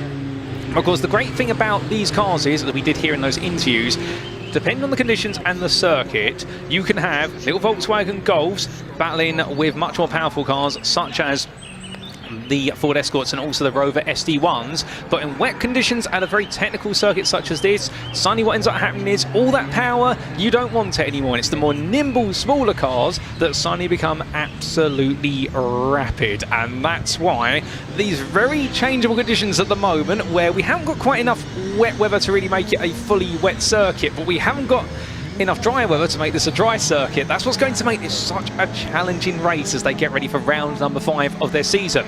Now, of course, this is a very special year for the Group 1 Pre-83 Touring Car Championship, because they are visiting Oulton Park today, and then they will be back at Oulton Park in only a grand total of 3 weeks' time, on Saturday the 6th of June and Sunday the 7th of June, because they will be a special guest support series for the British Touring Car Championship when he does visit Oulton Park Island Circuit. Now, this is the second time in 3 years the Classic Touring Car Racing Club has featured on the bill as support to the British Touring Car Championship at a round.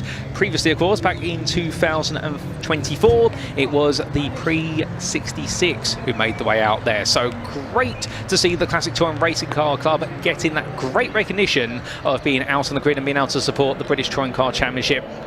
And really goes to show that touring car is ingrained in the blood of British motorsport. And whilst it may be the BTCC that is the Premier Series of today, well, of course, these cars harken back from a time before the BTCC was even known as the BTCC. It used to be known under a bit of a different name, as I just double-checked my notes. It used to be known as the British Saloon Car Championship, and that was all the way from 1958 to 1986. Of course, that was back in the era whereby you didn't really have the hatchback back then, although you did have a few cars coming through as hatchbacks. It was more purely saloons. And the idea was that so long as you could fit 4 people in the car, 2 in the front, 2 in the rear, and it was a production car with over 5,000 produced in a given yearly run, you could put the car out there on the circuit.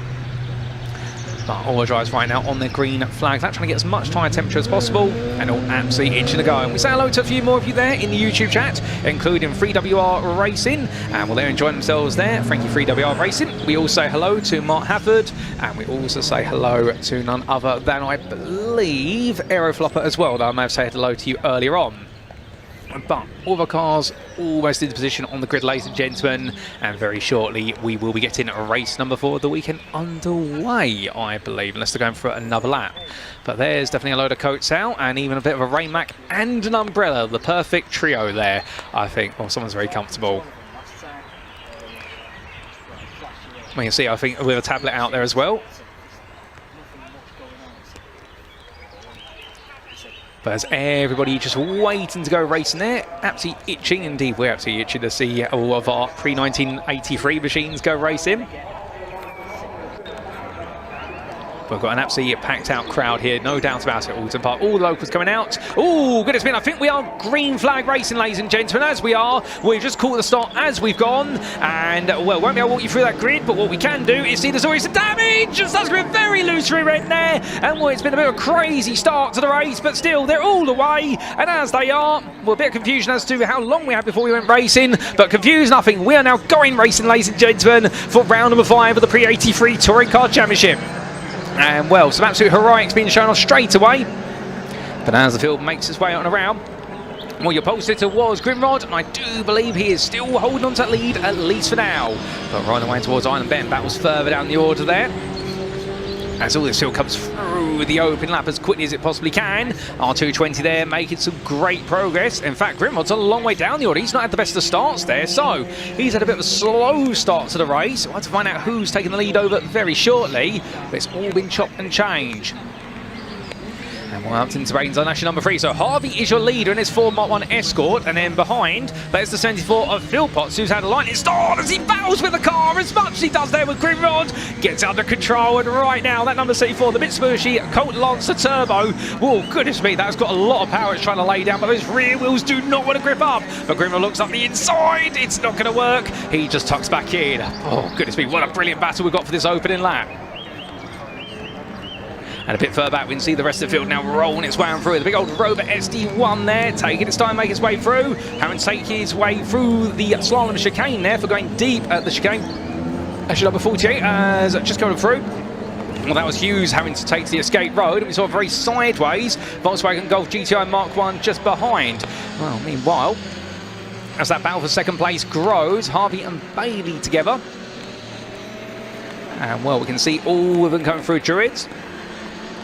But that fight for second place definitely growing. Here's Grimrod up the inside, and well, the man who started on pole makes that move very quickly and moves back into second place. So Grimrod on the charge right now, and Nick Grimrod definitely for Viking Auto Garage, the Birmingham-based driver. Well, he's done a brilliant job of now recovering this race. We see the debris from the start of the race, and indeed now making on to lap number 2. The order is thus: it's Harvey in his Ford Mark 1 Escort ahead of Grimrod, followed by Phil Potts. Then we do have Corker, Knight, Malcolm Jeffs, Osborne, Bailey, Hughes, and Fish completing that top 10 with the Alpha Romeo Alpha Sud continue to try and make progress. Then best dressed in 11th is Strong ahead of Dunkley, and Lefley completes your 13-car order at this time. We can see the rain in the camera, so the rain comes back. We get a bit of a top up there as the field continues to gradually spread out. Unfortunately, we are missing a couple of cars from this running order. Nick Strong and Nick Williams, I believe. The two Nicks have not... Well, in fact, Strong is there, but Williamson is not, unfortunately. And we are missing one other driver, but we'll try and fill you in where we can. A bit of battle there coming up towards Island Bend, but meanwhile at the front of the field, look at this, that's for the lead. Harvey right now trying to hold on. Tom Harvey, the half-speed Ford Mark 1 Escort, trying to make sure that 220 does not make his way through, but Grimrod up the inside, and he'll get that done before the braking zone, and suddenly it's into lead there for Nick Grimrod. He may have had a poor start, but as they snake the one out, well, both of these drivers keeping the pedal to the metal and looking to battle for that win. Now, Nick Grimrod really having to put the hammer down here. He wants this win as much as possible, and understandably so, because coming into this race weekend, he is currently your championship leader in Class C and overall, and well, having successfully used his Joker at Cadwell Park to get double points for what was a day where it was victories all the way through the day. He'll be very happily in control right now, and if he can make another win, he'll expand his championship lead massively. But meanwhile, the number 85, though, Corker, having a bit of a journey to what was the escape road chicane, and well, I suspect they're just locking up on the front brakes or not stopping the car in time and therefore releasing them rather than trying to make a chicane he's going to miss. But first, second and third still together. We're waiting to see what the Mitsubishi or Philpott can do. He definitely has proven to be one of those drivers out there who can spring some surprises, no doubt about it. There was a line start, obviously a bit of bodywork on the car damaged, but has not damaged his aspirations to go chasing the points. But meanwhile, Grimrod comes across the line again, and as he does so, that gap now starting to open up. Gap up to a grand total of 2 seconds already, and for Nick Grimrod, he is absolutely flying. You see all the spray coming off of the exit curve there. That goes to show you the severity of the wetness of the circuit. The wetter the circuit gets, the less you want to touch the curves as they come down the hill. We are top 3 there. Then your full place runner of Corker just a little bit further behind in the Datsun 510, and he's got a comfortable gap to the tune of 7 seconds to Knight in his Ford Escort. It does seem as though a little bit further behind Knight, well, he's got Malcolm Jeffs, and also there Osborne in the Triumph Dolomite Sprint starting to close on him. So I think we might have a bit of good battle building for what will be that 5th place spot between the two Class C runners, and in fact as they come on there, right now, the Volkswagen Golf GTI of Jeffs just staying behind at the moment. It's got the speed in the corners, but not on the straights. But Nick Grimrod right now negotiating these corners, and well, he's absolutely flying the car through, more sideways to the straight there again, but absolutely on the limit, which is brilliant to see. He's not pulling any punches here, and well, right now, I suspect he wants this win for his championship aspirations, but understandably, he wants to pull such a gap that of course Harvey and Philpott to fight each other a little bit more. Philpott coming in very late on the brakes. They both go late on the brakes. They both go deep, and they both just about make it through at the corner. And well, there, I think both drivers now getting more and more confident. But when does that confidence become overconfidence? Well, for Philpott, it's not overconfidence. Here he's going to squeeze. That's 2 wheels, just about. I think that's legal. Jorgensen's good mind. Answers on the postcode, ladies and gentlemen, or postcard, and as they roll the way through, well, Philpott in the end having to back off there, went all in for it, and through Druid, well, Harvey will retake that position, but Philpott's right now absolutely frying himself at the circuits, Neil Philpott, and well, the man on the wheel, this is his local circuit, and right now he's trying to make it sure he's a home hero. Well, heroics like that, I don't think he needs this to win this race to become a hero. For goodness me, what a bit of moment there. The car literally being squeezed onto the grass. He tried to find a bit of space and didn't quite work out. And well, as he's not the best of runs there, getting it back together, but you can see now Harvey reopen up the gap, and I think Philpott's just having to back off a little bit. But I can see a few of you really enjoying this racing, and well, none other And Kevin M saying, great racing, watching from Canada. Sorry I can't send the sun. We have your way, Oulton Park. And no worries, Kevin. These wet conditions definitely making the racing very spicy between all these drivers. And in terms of one of the building battles that we might get a view of a little bit later on, we do have the fight for 5th overall between our Ford Escort of Knight, that 566 driver. There they are as they come down the hill. So perfect timing. There's going to be a bit of a move up the inside. Is that going to be Osborne taking on Jeffs there for 6th place? I think he's going to try it. There's our 2nd place runner. Then we're going to see our 3rd place runner, Philpott's, coming over the crest very shortly. Well, in fact, no, he's already gone past. That was your 4th place runner. And meanwhile, that fight for 5th, 6th and 7th all together. But looking in control at the moment is our 566 of Knight, the Ford Escort driver. My understanding for Jared Knight, it's all about getting the best possible exits out these corners and making sure that 49 of Osborne can't find a way to him, but instead find a way to get side by side with Malcolm Jeffs, who in the little Volkswagen Golf, we caught up with him earlier. Well, Lear did, and well, he wanted to be the best of the Volkswagens out there, and right now he's definitely looking to be the best of the Volkswagens, but I think he'd like to fish inside the top 5 if he can. He's currently your 5th place runner in Class C. And, well, coming over the crest right now. Again, he's able to just get a little bit more pace through the chicanes, but on the straights, that Ford Escort is just bolting away. And Knight's right now knowing where he's strongest and knowing how to mitigate his weaknesses. A little bit further behind, we do see what is the machinery of none other than, I do believe, Bailey trying to make some progress, but the Rover SD1 drive falling back down the order, and I think struggling a little bit in Class B. But as we do see our car coming towards us there, and that is going to be our full place, well, it's going to be a full place run, the Datsun 510, that's Corker in his 85, and then suddenly you've got the Knights, Jeffs and Osborne battle coming to us, and they're a bit further back, still giving chase there is our 8th place runner of Hughes.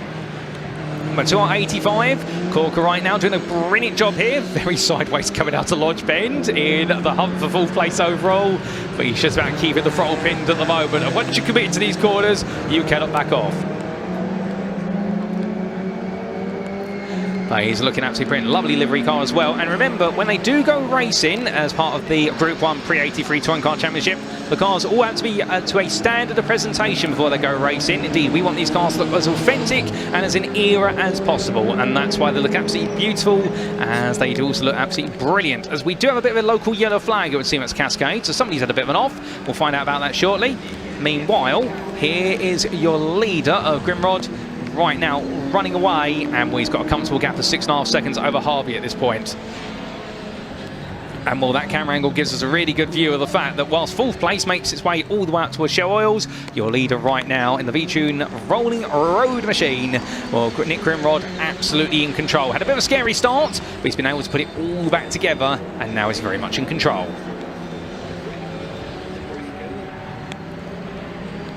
But this could be another win for him, and if it is, it propels him even further at the top of the championship.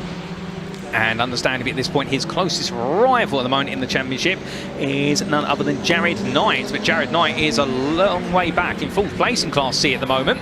And in terms of how the championship is worked out in this series, much like all of the Classic Touring Car Racing Club series, is you score points based on your class finishing position, and then those points go towards your overall championship position.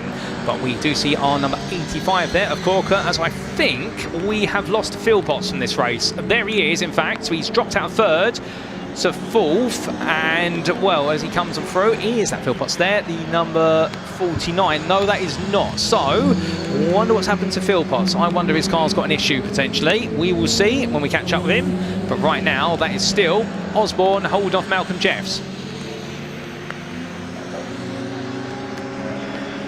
It's a good fight going on between these two. Malcolm Jeffs, meanwhile, just enjoying himself out there in the battle of what is to be the quickest Volkswagen. Well, I think he's earned himself that accolade quite nicely at the moment, as I think there's Philpott's car. There it is, the Mitsubishi Colt. It is definitely not going as quick anymore. I think there must be an issue with it after a lightning start and a very electrifying few laps. Well, hold the phone on that, ladies and gentlemen, because here's a potential move. The 48 tries to go around the outside. Can he get it done? The answer is going to be no. And right now, Hughes on the attack here versus the 566 of Knight, and heading up the hill. Well, he's getting a better run out the corners, but I don't think he's going enough for a run. But 3 minutes left to go here. And well, there's a car parked up. Meanwhile, that I think is a very sad looking car.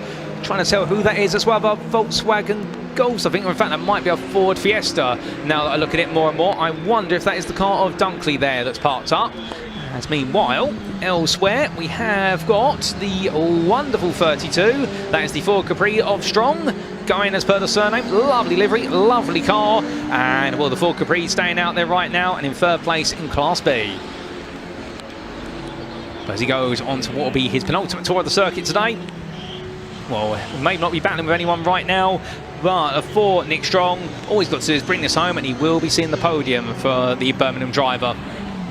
Oh, that's a big look at the inside, and there's going to be contact. That's going to be a 48 diving in, and Hughes went in, made contact with Knight, and he's embedded in the gravel. And for Hughes, well, I don't think he's going to be going anywhere now. I think that car's going to be stuck there as the 566 does carry on. And in the end, well, Jared Knight's just able to keep the throttle going for long enough so the wheels don't embed. And something tells me it was a look up the inside, and unfortunately, a 4R48, and that was your class leader as well in Class D of Hughes. Well, he came in a bit too hot, and now he's been buried in the gravel, and he's going to give up the chance of winning his class in this race. But therefore, we now come back to the 74 of Phil Potts, and we have a red flag, ladies and gentlemen. The race has been stopped, and I suspect that is as a result of the car that has been buried into the gravel. And there it is, the number 48, that being the machinery of Hughes, and the Volkswagen Golf there, unfortunately in a difficult situation. And if you're wondering why is it being red flags, why is it not being localised yellows, because given these conditions, if a driver outbrakes themselves into Shell oils, they would end up going straight onto the path of the stricken car with the driver in the car as well at the moment. So therefore this red flag is for the utmost safety to make sure that Don Hughes is able to get out of the car. But unfortunate end to his race, and well, just came in a little bit too hot, it would seem, into that braking zone. Made the contact with Knight. Knight was able to power through the gravel to get back on, sadly not for Hughes. But definitely the race was getting absolutely exciting, and with that I do suspect this race has been called. Yes, it has been called, so we are seeing the checker flag, and what that will mean is the results will be taken from the previous lap completed. So we can see all the marshals out there waving their yellow flags to say to drivers, get off the circuit, go to Parc Fermé straight away. And well, it will be Nick Grinrod who will be taking that win as all the field gradually makes its way in. We'll see if we can bring you those results shortly, ladies and gentlemen. But for the meantime, we get to see all the field make its way into the pit lane. And well, definitely a great race, but unfortunately a red flag bringing an abrupt end to the race when we still had 2 laps to go. But still plenty of excitement from the start. And here are those race results. A lap counted back due to the red flag, and these subject to stewards' inquiries. Nick Grinrod, your winner overall and in Class C, ahead of Tom Harvey, who chased him hard, but in the end ran out of pace and steam. And then it was none other than Neil Philpotts, who will be classified as third place as Mitsubishi Colt Lancer Turbo. He'll be very grateful that the race has been red flagged, because he was slipping down the field like a stone. Jonathan Corker took 4th place in the end, and then we did see Jared Knight ahead of Malcolm Jeffs in the battle for 5th place. Mark Osborne took 6th ahead of Don Hughes, who unfortunately has been, we believe, the reason for the red flag. Jerry Bailey then rounded off 9th place ahead of Sam Fish by 7 seconds, and then James Dunkley, Nick Strong and Duncan Leftley completed your official order, although Duncan Leftley sadly retired from the race quite early on in his Volkswagen Golf GTI. Fastest lap, Nick Grinrod, a 2-minute 11.5, set on the second lap. A brilliant run there for Nick Grinrod, but he had to work hard for it. And well, we may have come to the start literally at the last moment, but to be fair, as they say, better late than never, and it's a good thing we did, because what an exciting start to this race it was, and some great fighting out there. And well, a big shout out again to your Class B winner of Phil Potts, doing a brilliant job in his Mitsubishi against the conditions. And we also did see a Class D win for our 48 of Don Hughes until it ended up parked in the gravel. But of course, there might be a bit of a question mark on that result given what happened there, but the result's always taken from the last completed lap in the situation of a red flag. But as we do see a car being retrieved there, and Hughes out of the car, that's the most important thing. And a big shout out to the Orange Army as they get themselves set. Well, we're all good to go down to Leah in Parc Fermé, so without further ado, ladies and gentlemen, let's hand over to Leah and see what our driver's got to say about an exciting race. Well, we're in the Parc Fermé area with the Pre-83 cars. A very small grid that's made its way into Parc Fermé so far. Let me go and speak to Jared Knight, because you just said Jared, you had to do a little bit of rallycross out there. What happened? We got nerfed in the door and sent into the gravel trap at the bottom. So I just had to basically nail it and dig my way out. Good old Escort, she made it. Look, some power behind that thing out there. The rain is getting worse. Maybe it didn't. Really treacherous, to be fair. So I don't know what the red flag was for. I guess somebody else has gone off, but it was exciting to say the least, especially as we were probably all on the wrong tyres as well. Oh, what tyres are you on? Well, slicks. Well, they're not slicks, but almost, if you know what I mean. But hey ho, it was fun. Got some body work to do now. What ahead of the next race a little bit later on? Yeah, we'll kick that out in a minute. See where we go. Lovely, thank you, Dan, for speaking to me. Like I said, quite a small grid that's made its way here. We did have that red flag. Based on TSL, which is all I've got to go off at the moment, I did have Nick Grindrod, who was on pole position, that won that race, but I don't think he's actually made his way back into Parc Fermé. The rain is really coming down now. We'll just get some shots, Ben, if we can, on this car here, number 74 of Neil Philpotts, who actually finished P3, so didn't do too bad considering that damage, did he? That's pretty gnarly on that car. You can see it's got flicks of grass all up the side. Clearly took a detour off track, which a lot of these cars are going to now struggle with these weather conditions. Hopefully the Pre 66, which is scheduled to go out next, have chosen the right setups and tyres for their car. Neil, we'll just speak to you about this little off you had. A little instance I had, yes. What is that? Oh, more bits of car. Oh, what happened there then? Oh, do you know, things happen so fast, don't they? Pole setter on the start line before the first bend wanted to get to his racing line and just literally come straight across before he'd even got a chance to lift or brake. Clouted him. Then I got in front of him, and coming out of the first bend, it's so slippy, I went sideways, and then he corrected me again. So I hit him once, and he hit me the second time. So I think that's evens now. Yeah, but so I think you are, it's fair and square now. Thank you for speaking to me, Phil. Hopefully you get that recovered for the next race. Yeah, well, a lot of black duct tape, I think. Brilliant. Well, a little bit on off there, getting quite close with these cars now. Well, next up, as I said, is the Pre 66 grid. Spoke to them a bit earlier in assembly area when it was a bit better conditions, but here's what some of the drivers had to say.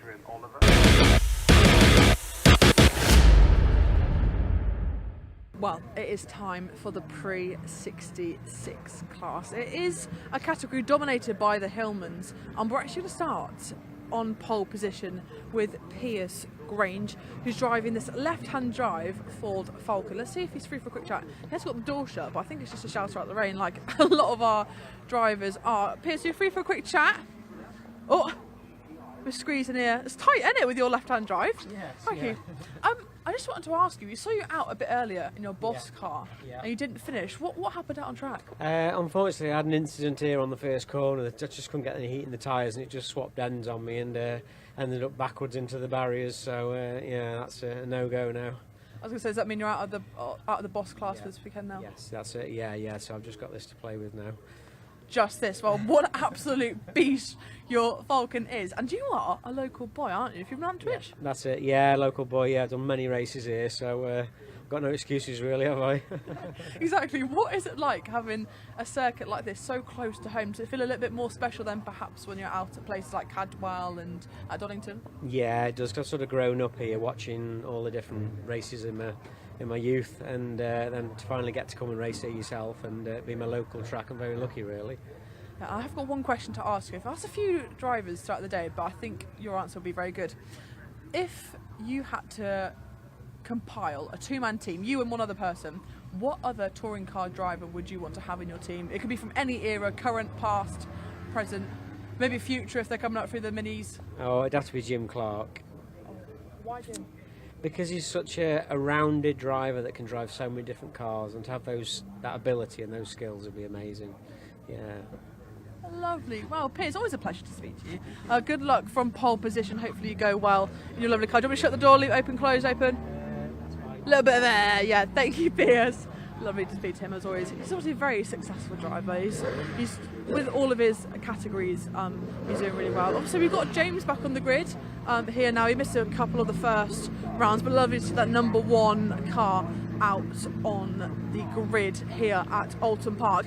I just want to take a wander over to Keith Roberts, because like I said, this era, there you are, of touring car, this pre-66 class is dominated by the Hillmans, which is great, and they're lovely cars, and we have a few different ones, but this one is quite different. We've got a Morris Minor. I mean, you know, when you look at this, oh, you could get run over by a Mini, be careful guys.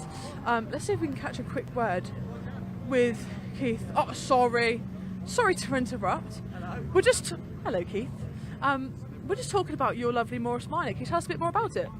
Well, I bought it in 2006 and I've had it ever since, and it's been bashed about quite a lot. I rolled it at Rockingham and it got mended. I had a big crash at Brands in it, and also at Cadwell about 2 years ago. And I've got a Cortina as well. But I bought this out. I just thought I'd bring this out here just for, well, to give it a, yeah. It's not going to be as fast as almost anyone, but someone's got to be at the back.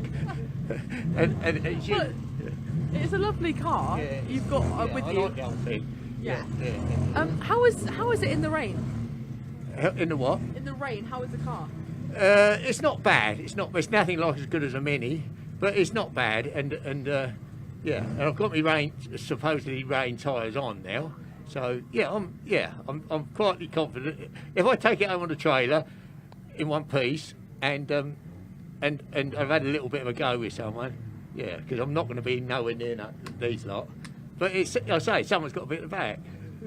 Don't say that, Keith. Lovely to speak to you. We can't wait to see this out on track. Keith Wright, that is, not Keith Roberts, my mistake. Like he said, we spoke to Barry a little bit earlier. We have a few different Minis out on track, just way better with the handling and the cornering in the wet conditions. It's all about that front wheel drive here, isn't it? I'm going to ask you guys in the live stream comments. I just asked Pierce it there. If you were in seat of one of these touring cars from any era and you had to run a two-person team, who would you want as your teammate? Leave it in the comments below. I'll have a little think about it and I'll get back to you maybe after the next few races. But for now, while you get busy in the comments, I'm going to hand back over to Paul in commentary for this Pre-66 race.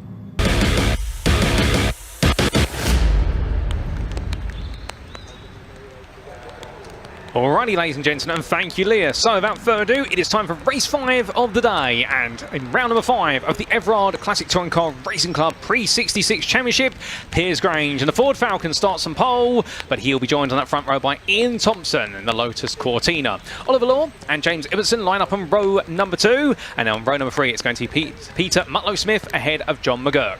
Row number 4 is going to be Roger Stanford and Barry Syme. Watch out for the Minis. They will be very quick in these wet conditions, and they should start to do some giant killing. It will be David versus Goliath all over again, like we saw in 2022. Simon Gustafson and Benny Canini complete your top 10, and we'll shortly bring you the next 5 rows. Ed Gibbs and Mike Davies on row number 6, with Simon Farr and Adrian Oliver on row 7.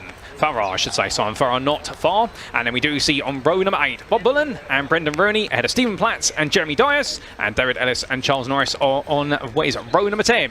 But wait, there's just a few more to go. We've got 3 more rows out there. It's a packed grid. Patrick Harris and Steve Evans on row 11, Tim Dodwell and Keith Wright on row number 12, and starting 25th, it's Jake Swan is for Anglia. And well, we had to go through that quite quickly, ladies and gentlemen, because we need to see all these cars out there. Lovely to see all of our pre-1966 touring cars out there. And this was the era, of course, where you had the big, muscly 4.7 litre Ford Falcons you see on the left there, batting with the much smaller engine machines, such as the Ford Lotus Cortinas, the Minis, and as they make the way away, right the way down towards turn number 1, we have got our green flag lap now, and what everybody trying to find a bit of tyre temperature. It did look as though they were practically going for a formal race start. I think they're all just trying to pump the heat in.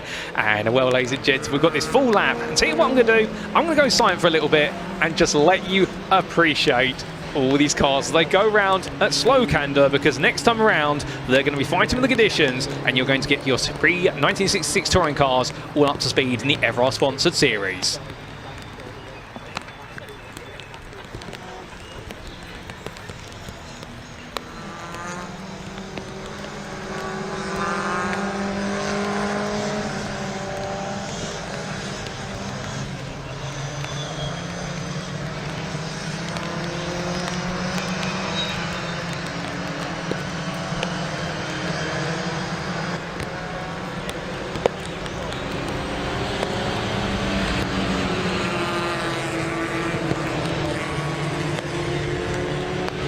Well, ladies and gentlemen, a little bit of news coming in. We went silent for a bit there so you can just appreciate them coming through, but we may potentially have 2 green flag laps here, and that is because of the conditions, and that gives our drivers the opportunity to warm those tyres up as much as possible and the brakes.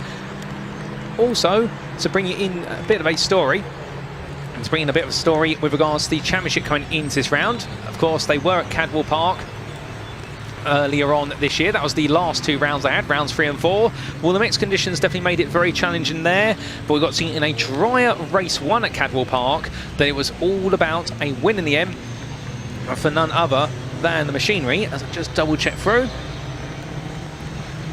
It was a 1-lap sprint to the finish, and in the end it was Cunnington who took the victory overall after a lightning start, going all the way from 11th to 3rd by the end of the open lap. And Thompson made a mistake and lost out, and it was for Cunningham his first win in his career. But unfortunately he's not here today for the Pre-66s, otherwise it would have been great to see him out there, see if he could make it another win. But still, race number 2 meanwhile was all about Cunnington having to hold on versus Thompson for the entire race, and he converted pole to victory, and then he was able to make it 2 wins in a row at Cadwell Park. But we've not got him here. But meanwhile, what we have got here is plenty of drivers who are racing in the championship, including overall championship leader at the moment of Brenton Rooney, who you'll see out there in the number 91.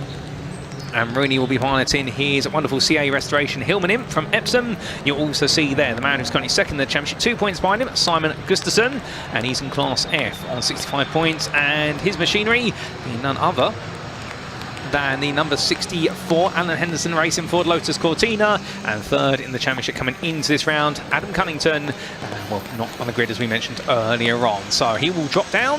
However, Ian Thompson and Daniel Wheeler, they'll be looking to try and see some opportunities to move forward as well. So it's definitely going to be a day today where it's going to be full of excitement.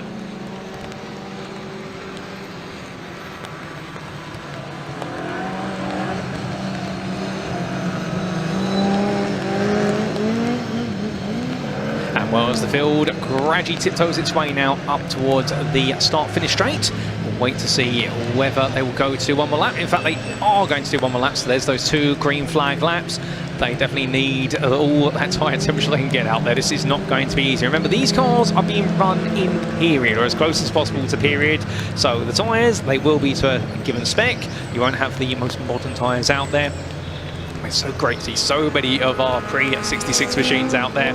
And in terms of the past champions for the last 5 years, it has been an eclectic mix, and you'll see many of our past champions on this grid.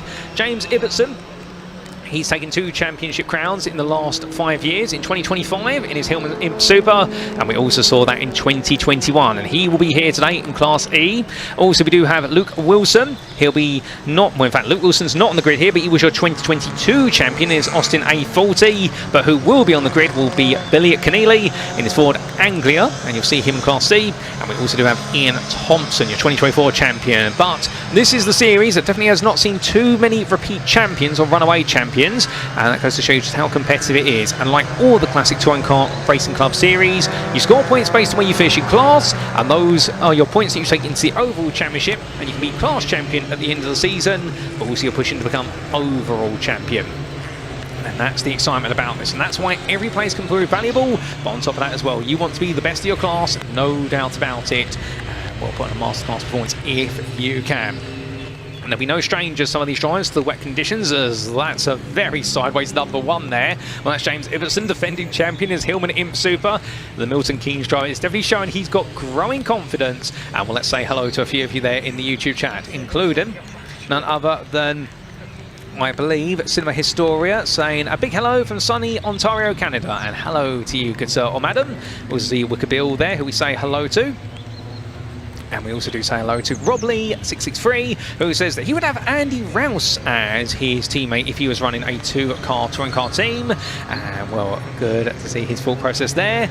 And also we do see COYS 1981. I would say what I think that abbreviates to, but if you're a football fan, I won't say it, just because we don't become biased potentially on the British Automobile Racing Club broadcast. But if you know, you know. And we've been enjoying seeing the Mark 1 and Mark 2 Ford Escort soundtrack. Going old school, well, we're going even more old school now with our pre-1966 machines.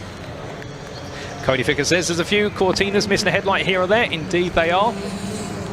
but for the most part, all the cars absolutely looking splendid. Headlights are on, of course, and well, those have been mandated given the conditions, the fact that natural light is just declining a little bit. We're nowhere near night time at the moment, so as they all come around, we'll have to see what the game plan will be and who can get the best start.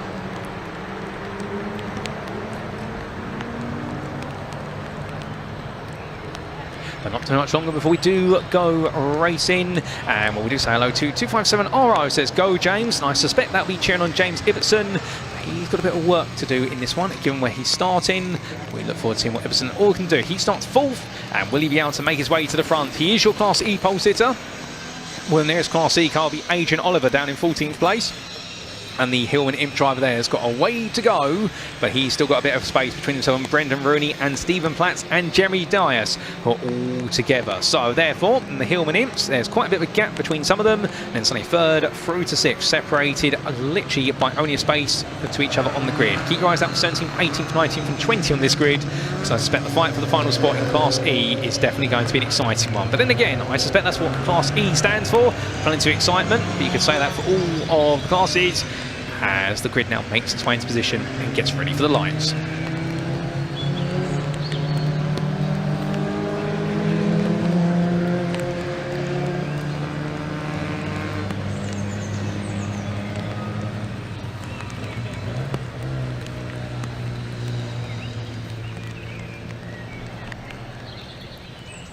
Well, the grid almost in position, ladies and gentlemen. The marshals walk away there, having stopped the front rows, and everyone knows where to sit behind. And we are now only seconds away from going green flag racing for round number 5 of the Pre-66 Everard Touring Cars.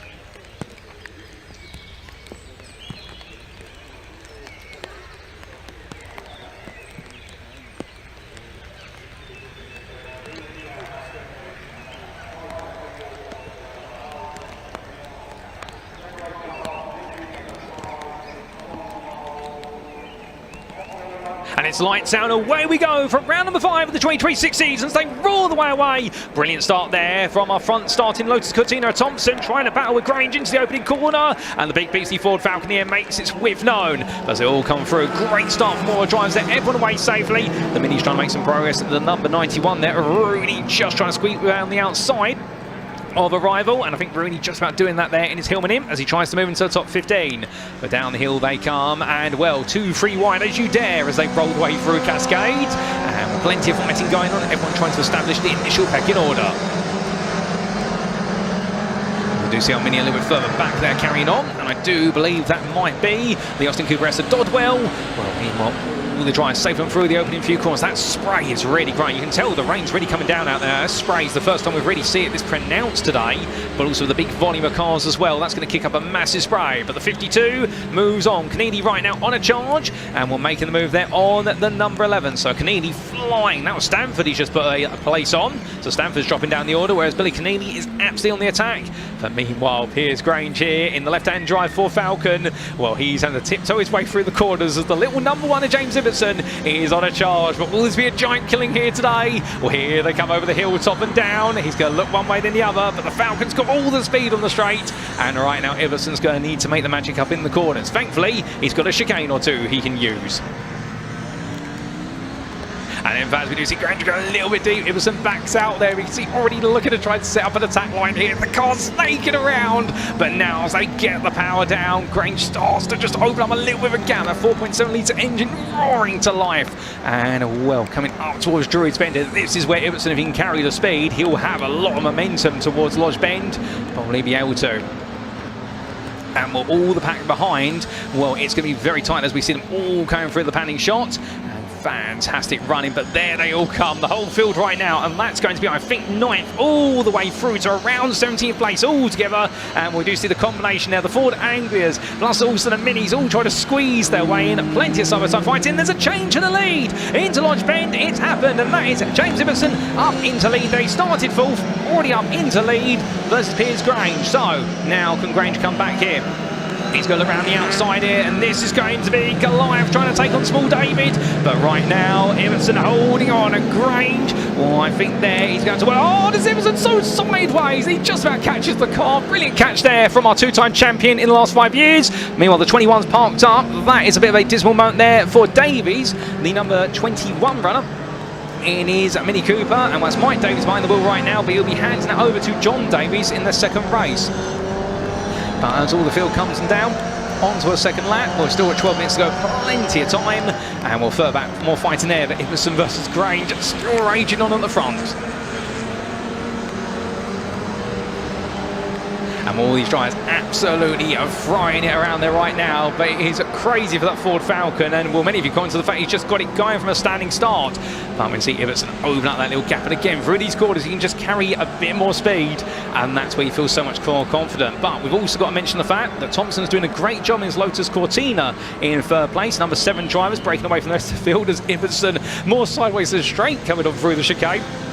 But look at the gap he's opening through these quarters right now. James Iverson, he's definitely got the message, which is he needs to nail these quarters, and then he will be able to stay away from the beast that is Piers Grange's Falcon. Behind them, in the battle for 4th place, great fight going here between Smith and Gibbs. Now, who's ahead here as they make their way into the braking zone? Well, it's going to be the 712 of Smith, still holding on his Ford Lotus Cortina. He's currently second of your Class F runners. He's trying to chase after the Cortina Thompson if he can. But he's under a lot of pressure from the Anglia of Gibbs. Class C leader gets a really good run out the corner, but Gibbs now has to wait.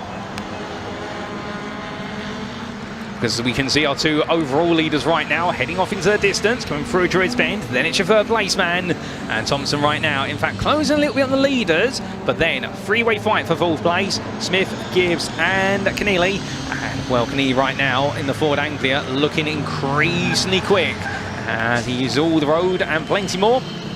Will he be side by side there as they look for the scrap? Well, in the end, he's going to try and look around the outside, but touch the white painted lines. Got to be careful of that as they go onto the brakes, and the 102 just holds on. But the problem is right now for Gibbs, he's got to be offensive defensive. There'll be 3 wide, heading through Deerleap. Here they go onto another lap, and who's going to be the leader here? Well, it's going to be on 5th place, right? Gibbs losing out in that run. It's going to be Smith holding on to 4th, but meanwhile, Keneally still there side by side. Onto the brakes they go. He looks on the inside, he goes to both of them, and it's going to be a lovely move there from Keneally, taking the place there, and Billy Keneally showing no hesitation to throw it up the inside, and that's going to move him up into 4th place. But what a great move there from Billy Keneally. Now, can he break away? If he can, well, his next target will be Gibbs, the Class C leader, and that will be for all the points if he can grab them. Now, we don't know who's running their Joker here today, so we can't comment on that, but I can tell you one thing, if Billy Keneally has not used his Joker yet, he'll definitely avoid to use it today. But there's that fight for fall through to 6th, carried on. An incredible back and forth battle going on between those drivers, no doubt about it. Oh my goodness, I'm very sideways there for what was Smith and Gibbs, and Billy Keneally right now, he's really got this under control. But the 102 of Gibbs there passing Smith, so moving up into 5th place. Smith a bit too sideways there for Island Bend, and that's been the differentiator. But as they all are weaving the way through, these gaps now start to open up. Oh, that's not looking very good there. That's a mistake from Smith. You could see it was wobbling under braking. He had to go to the grass there. He knew he was never going to make the chicane, or he was going to hit that curb way too high for the car, and well, had to back off. But back to your leader we go, and well, what exactly's happened to James Iverson, I wonder, because he was leading. The only thing I can gather is he's made a mistake, and therefore he's dropped out a lead. So Piers Grange back in control. Meanwhile, that is going to be the 712 of Smith going straight on. I wonder if he's got a braking issue, because that's now the second, as we've got the 21 parts there, a very sad looking Mini, but thankfully driver out the car. That was the car that retired on the open lap. Further back, this is a good battle here between our 64 of Gustafson and the number 13 of Oliver. They're fighting over what will be none other than 7th place, I believe, albeit they're not in the same class, but they're enjoying a good ding-dong scrap on the road either way. But after our 25 starters, we still have 24 runners out here. And that's going to be 2 wide. They're going through Druids. That's going to be a lovely move. And well, that is going to be a change of position there. And I believe that is now going to be Gustafson moving ahead as he tries to push onwards a little bit more.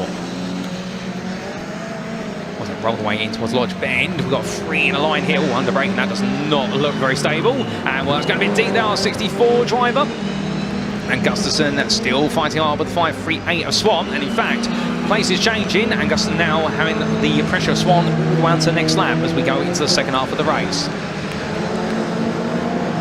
Coming across that line, Guston does have a 10-second post-race time penalty that's currently pending over him. As move up the inside, that's your 5.38, and well, that's going to be other than Jake Swan making a smooth move there. The Ford Anglia driver now moving up another position, moving into 9th. As they all come down the hill right now, it's so brilliant to see how they're all conquering these conditions as best as possible. Then we do see that wonderful pack coming up behind. That's Law, Simon, Platts, Ellis all together as they roll the way down the hill. And then there is Piers Grange, your leader right now, who's just set what is an even quicker lap, a 2-minute 18.553. Not his quickest lap out there, that was a 2:17.732. But Piers Grange right now really commanding these conditions as James Iverson is closing the gap at the start of the lap, 3.8 seconds. That does not look like 3.8 seconds to me, that looks about 3 seconds. All these drivers making their way around right now, and well, the pace is picking up. Most drivers are doing personal bests at the moment, so everyone is really getting acclimatised ski conditions. And there we can see third coming through, that's going to be Thompson, and then we'll see Keneally coming up very shortly. There we have the battle further down, and that is your number 70 of Law trying to keep the little Mini, the number 25 of Sign behind, the Morris Mini Cooper S. Well, he currently is 4th place of Class C, which is really the class dedicated to Mini Coopers and all Cooper-derived Minis, plus also any car with an engine capacity of 1.275 litres through to 1.6. So plenty of excitement as they come through. One driver having to get very late on the brakes there. That was Simon, and he's all over the back of number 70 like a bad rash right now. But of course, all the speed he has at the corners, he has none on the straights. A bit more of a fight here between the 11 of Stanford and the 35 of Norris. Unfortunately, Stanford just does have a 10-second post-race time penalty that's pending over him. I presume it would be for what would be a jump start. Oh, goodness me. And Piers Grange in the end dipping the rear left tyre out onto the exit curve at turn 1. And well, you do that, you are then playing with the devil in terms of the grip that's available. But James Iverson still giving chase there as much as possible. And meanwhile, this is side by side. This is going to be Simon going for the move on the 70. And the Mini makes his way forward. Simon now up into another position. And in fact, back hard with Law there. And they roll the way through. And well, he's looking very happy right now, is Simon, as he continues to make that progress. Coming across that timeline, LS is catching up as well. The Hillman Imp driver, who's 3.3 seconds behind at the moment. They're all going to be fighting gradually over 12th place. A little bit of a slip there from the machinery of Law, but to be fair, just using a small touch of the curb, nothing more than that. You don't want to go any further if you can help yourself. But 5 minutes to go, the time is flying by in this race, but right now the spectacle is not flying away anytime soon. And we do see that coming down the hill there are 3 of our runners. Still looking to be pushing hard as Platts in his Hillman Singer Shamar is also enjoying himself. Oh, hold up, and that's important because that is Keneally, who was at the time in 4th place. That's your Class C leader, and that has parked up there. I suspect an issue with the car. That's parked up going into the Britain chicane, and well, they're rolling that car back. He's going to give them a hand, and that's just to get it safely out the way in case any other cars get it wrong. But Billy Keneally, an issue with his Ford Anglia, and he is out of this race. But we come away from the parked car of Keneally to the 712 of Smith, and right now still keeping the Hillman Imp of Rooney and also Oliver's own Hillman Imp behind.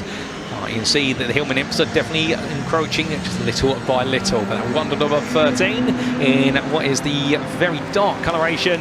Well, it's not going away anytime soon.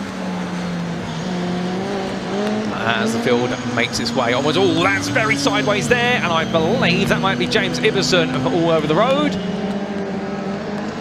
And well, as he makes his way across the timeline, this is your leader. In fact, where is Piers Grange?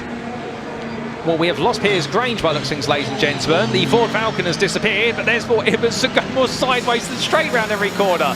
So as he does so, the number 1 driver right now, he's showing he's the number 1 of making it go sideways. Although, I can tell you one thing, all he needs to do is drive in a straight line to get across the finish lines. We have a red flag, ladies and gentlemen. So the race is being stopped. We're not quite sure what's happened to Piers Grange. I'm hearing in my ear that there is an off for the Ford Falcon, but where, we will wait and find out.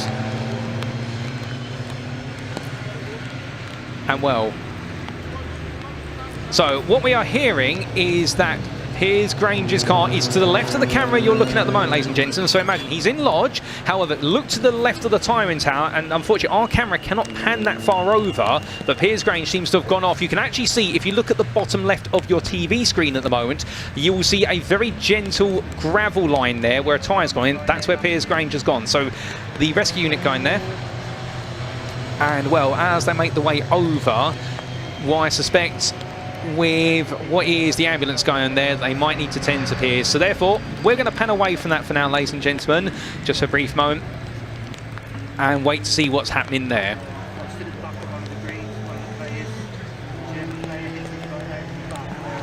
But what it will mean with the red flag, and we have had confirmation that this race will be classified as finished with the red flag coming with only about 20% of the race to go.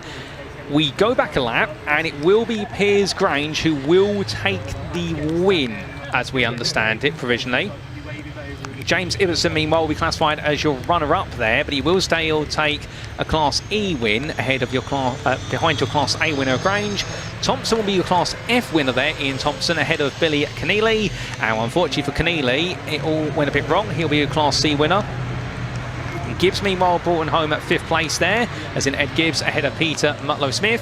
And then we did see Brendan Rooney, Adrian Oliver, Jake Swan, and then Stephen Platts completing your top 10. But that was really getting exciting there between Platts and Syme as the race was heading towards its conclusion. Benny and Barry Syme called back to 11th place there in the Morris Mini Cooper S. Oliver Law took 12th place ahead of Simon Gustafson, and David Ellis completed your top 14. Now we do have a bit of good news, ladies and gentlemen, is that Piers Grange is out of his car from what I'm being told. That was your top 14, and there you can see, and well done to our cameraman for waddling the camera over as much as possible. I think he's had to move the entire tripod there from his heart. Grange's car has gone into the barrier, and well, it looks like Piers being escorted out, but he has made it out the car, which is great to see. I mean, it looks like Piers Grange's car has gone onwards, but it does look as though Piers just been accompanied, and this is standard procedure, by the way, when a driver does get involved in a significant incident. Normally, if the car does get buried for that, they will be taken to the medical centre, and it is just as a precautionary measure. So Piers is being looked after there. We've only decided to show this footage now. Obviously, until he got out the car, we wouldn't show you anything, just in case, should the worst happen. But it's looking as though Piers is being attended to, and well, we do wish him all the best there. But definitely a bit of a rough end to his race. But what a good race it was, no doubt about it, ladies and gentlemen. And we got to see the battle back and forth between David versus Goliath, and it did seem as though Goliath was leading the way in the form of Piers Grange. But in the end, the little David of James Ibbotson in his Hillman Imp Super was getting as close as he possibly can, and then we did see the red flag come out there for Piers Grange going off. But outside that top 14 as well, we got to see McGurk finish ahead of Norris. Stanford, Bullin, Farrar and Harris completed the top 20. And in 21st place it was Dodwell ahead of Wright. And unfortunately along the way we lost Dias, Evans and also the number 21 machine of Mike Davies, the very sad looking Austin Mini Cooper S that was parked up on the run in towards the Hislop chicane. But as we do just wait, we're potentially going to get a word from our drivers down in Parc Fermé shortly. Well, as soon as I say that, the good news is Leah is ready, so we're going to head down there and hear from our potentially top 3 finishers and others amongst there. It's over to Leah, ladies and gentlemen.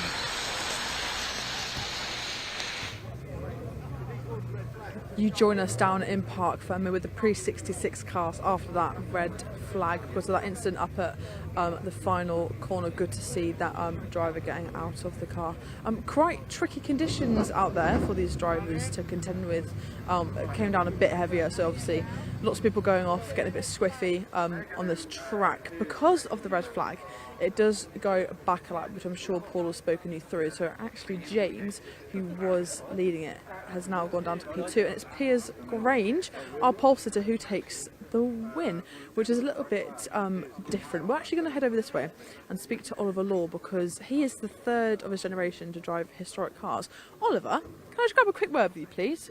Lovely to speak to you. I want to speak to you because you are, I believe, the third generation of your family to drive historic cars. Is that right? Yeah, my dad's business. Well, my dad and granddad started Donnell Racing, and my granddad's Don. And I wouldn't know what year, but my granddad used to work on tractors and heavy good vehicles, and then he just started a Jaguar business. I think he worked at a Jaguar engine place and then got the bug, and they've been doing old Jags for ages, which doesn't make sense because this is a Lotus, but yeah. It's a lovely little car, isn't it? And why do you, being so young, drive historic cars? What is it about this grid that, you know, finds you behind the wheel of one? I love them. I don't like normal things usually, so I think, and this is my favourite car. I actually had a 1500E, one of these, for my granddad's field, just to tear around in, and then when he bought a race car, I was like, I'll be racing that with you, and then here we are. But That's so lovely. The conditions out on track, we obviously saw that nasty accident in the last corner, which means the red flag came out. What was it like out on track from a driver's point of view? Do you have quite a level head when it comes to those things, or was it quite challenging out there? Well, I'm still on the historic tyre, and a lot of these are on like more of a road wet tyre. So I had Hillman imps coming past me left, right and centre whilst I'm going over a crest sideways. So I made the most of it, had a good battle with Barry Syme for a bit, and then he got past me. I couldn't do anything. But no, we'll see what happens in the next one. Hopefully it's dry a bit, but it doesn't look like it. No, it doesn't. Well, those pesky minis, aren't they? I'll let you get out of the rain because it just started to absolutely pelt it down. Go and get dry. Lovely to speak to you, Oliver. Thank you for your time. Look, Barry coming back to bite everyone in that mini. We spoke about it, didn't we, with those front-wheel drive cars. They just are a different breed, and the Hillmans have done very well here too. I don't know if we have our winner, Pierce, in the Park Ferme area because he did have that slight off. But because of reinstated laps, that's just how it works. So I think what we'll do is now go over to the Super Touring demo, which we've got up for you now. And I spoke to some of the grid members a little bit early on in the assembly area.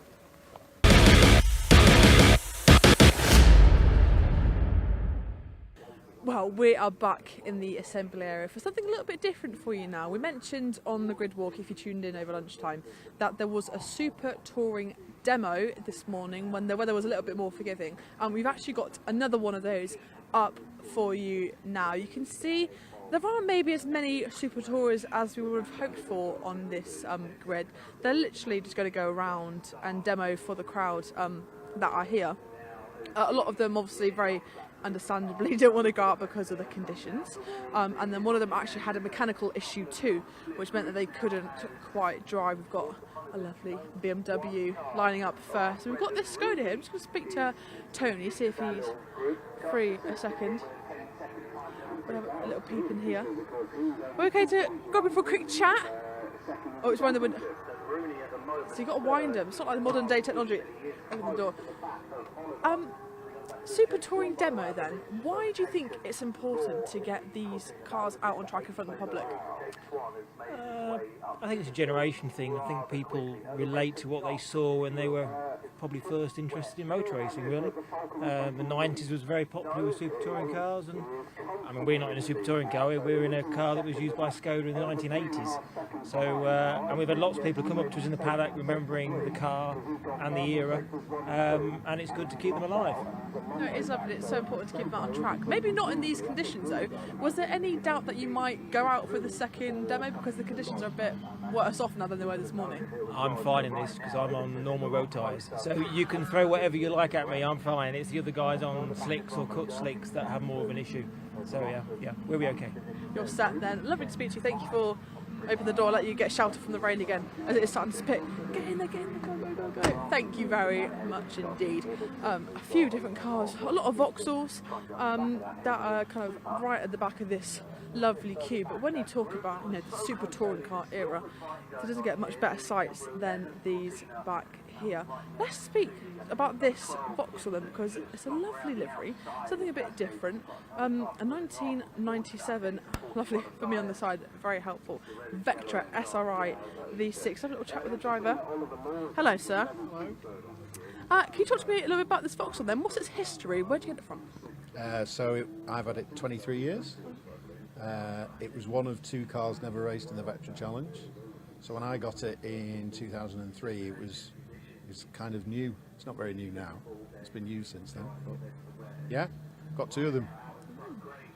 So how do you make the decision on which one to bring to events like this? I brought them both, but that one's on slick, the other one's on slicks, and this has got, actually it's got road tyres on today, and I haven't got any wets with me, so probably better to go out on road tyres than slicks in the wet. Yeah, definitely a safer choice. The Skoda in front of you's also got road tyres on.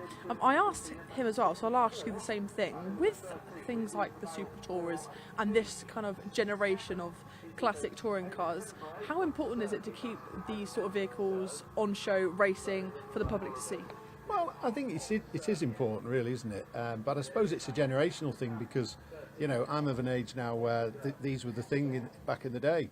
And, you know, as you get older in life, you can afford to own them and drive them. So, but I think it's great to see even stuff, you know, before my time, you know, the Cortinas and stuff in the 60s. And, yeah, I think it's great. And I think there's there deserves to be a really strong place in motorsport for the old stuff, not just, you know, this year's.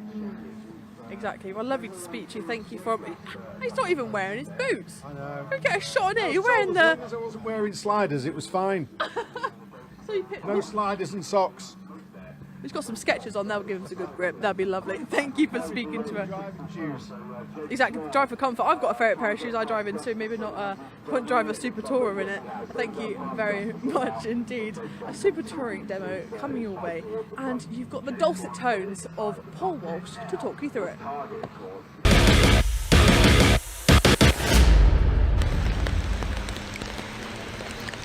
Well, thank you, Leah. And without further ado, ladies and gentlemen, it is time for us not to go racing, but still some on-track action. It is time for our Super Tourer demonstration, this MSV Demo.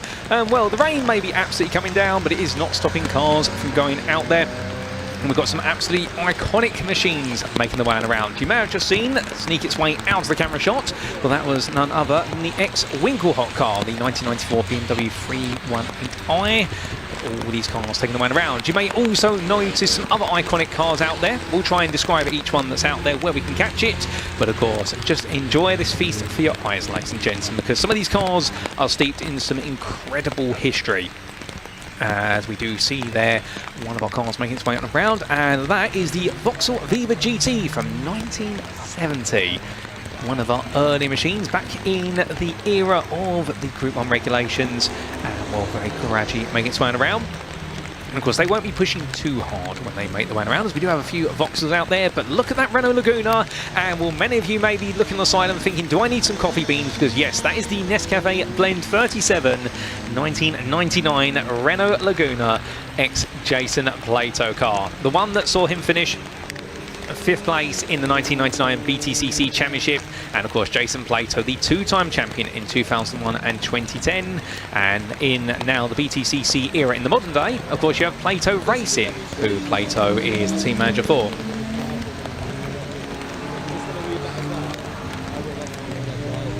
But that being the Nescafe Renault Laguna, and the Renault Laguna being a staple of the racing in the Super Touring era of the BTCC. As we do see there, the number 1994 BMW 318X Joachim Winkelhock car. And of course, Joachim Winkelhock being your 1993 BTCC champion, your 1995 Super Touring and Wagen Cup champion, and also your 1999 24-hour Le Mans winner in the LMP class. And whilst our drivers getting a little bit quicker than others out there, definitely enjoying themselves.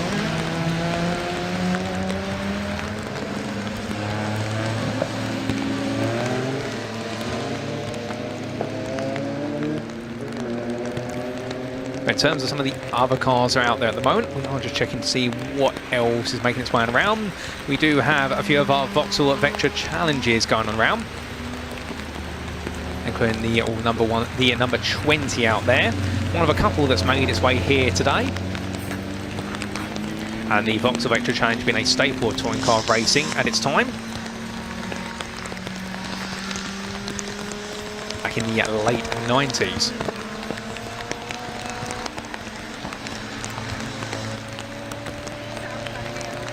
And well, Schaefer Racing Development saying, awesome to see Winkhawk's E36 out there. So glad we could be a part of getting it back up and running after a lot of years not working. Well, ladies and gentlemen, I thought we all need to give in the YouTube chat a big thank you to Schaefer Racing Developments for enabling us to see Jochen Winkhawk's 1994 car out there, because it is a huge effort to get these cars out there, and even with these absolutely abhorrent conditions they're still doing the demo. I mean, credit to our drivers and all the teams behind them to get these cars out there.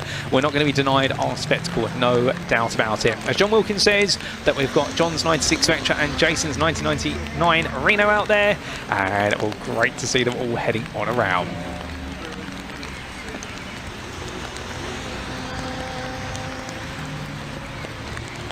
One car that we haven't had the chance to see, one unfortunately we haven't been able to see, is none other than the Volvo 850 Estate, which was here the ex-Jan Lammers car that you may have seen Leah get a shopping out of earlier on.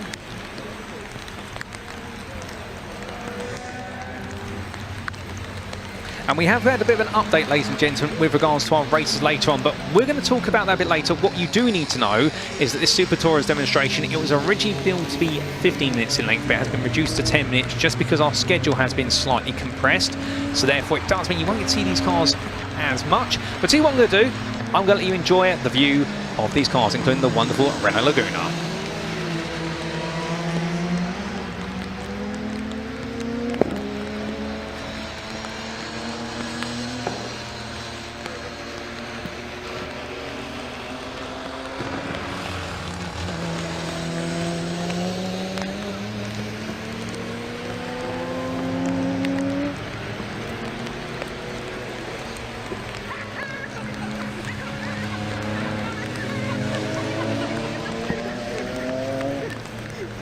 Absolutely beautiful there, and I do remember that car. And if we did hear from some of our drivers early on saying about the fact that sometimes they're absolutely nostalgic from them, that's definitely the livery that stands out in my mind, the Renault Laguna in the deep green. But then we come back to our Vauxhall Vectras making their way around the challenge machines, that wonderful number 4 making its way onwards.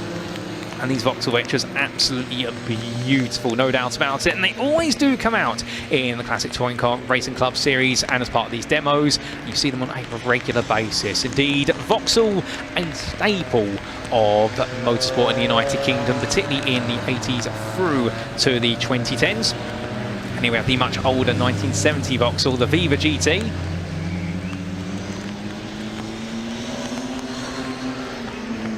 Making his way on around right now.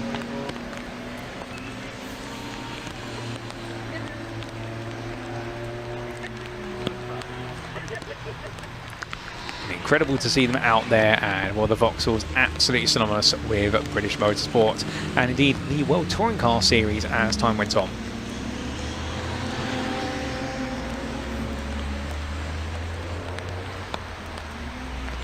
I do believe just in front, the all-white car there, let's just double check what's made its way out in front.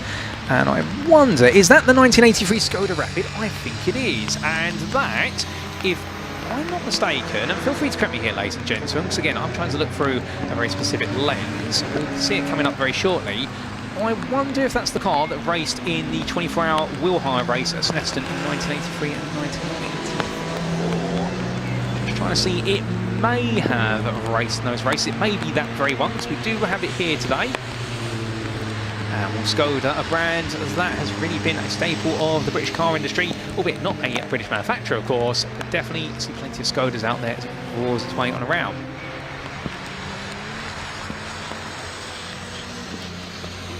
And for those wondering, with regards to what is the significance of the wheel hire 24 hours of Snetterton, well, it was the first ever 24-hour race held on road racing in the United Kingdom. Of course, many of you may be aware of the Britcar 24 Hours of Silverstone, of course, popularised by the Top Gear TV show, where Clarkson, May and Hammond raced in one instance the races, but the wheel hire 24 hours of Snetterton, and at one point the 25 hours of Snetterton for a single race year, well, that was the first 24-hour race in the country, I do believe, at a major level.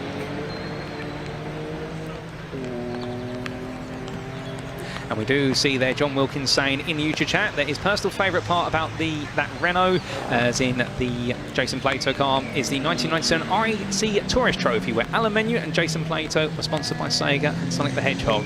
And indeed, I do remember that. I think now it would only been 4 at the time. Indeed, if there was anything on TV at house, it was either Formula 1 alternative British touring car. But we do come back to the Winkelhock car. Number 1 making its way around. Lovely car that is, that BMW, and that livery as well. Completely imperial, that livery. And here is the surprising little Skoda making its way around. This is, we have had confirmation, this is the 1983 and 1984 car in terms that raced in the Wilhite 24 Hours of Snetterton. What a car that is, being made its way around right now.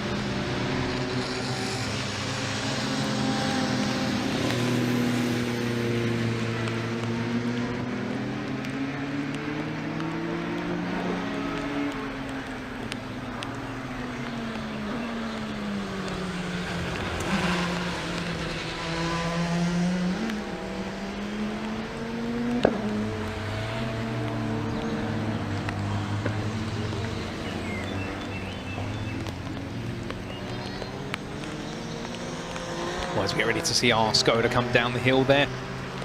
And absolutely beautiful seeing again. Some of the cars you've seen here today will date back several decades, but great to see them all still going. And that's the Vauxhall Viva GT just behind it. And then there's the Renault Laguna as well. Going at a bit more pace. Does seem as though the driver behind that wants to push it a little bit more. And then we do see the wonderful 20 Vauxhall there with the lovely bright yellow livery in amongst all the white. And indeed, that livery quite nice. And I want to say that that livery is, and again, somebody's probably going to know this a little bit better than myself. I've only gone with the notes that I've been able to get, but I think those colours more in tone with Opel racing as part of European series, particularly the DTM series or equivalents back at that time. But Opel and Vauxhall are very synonymous with one another, and will typically be white and yellow in very notable cars of Opel. A lovely colour on it, must be said.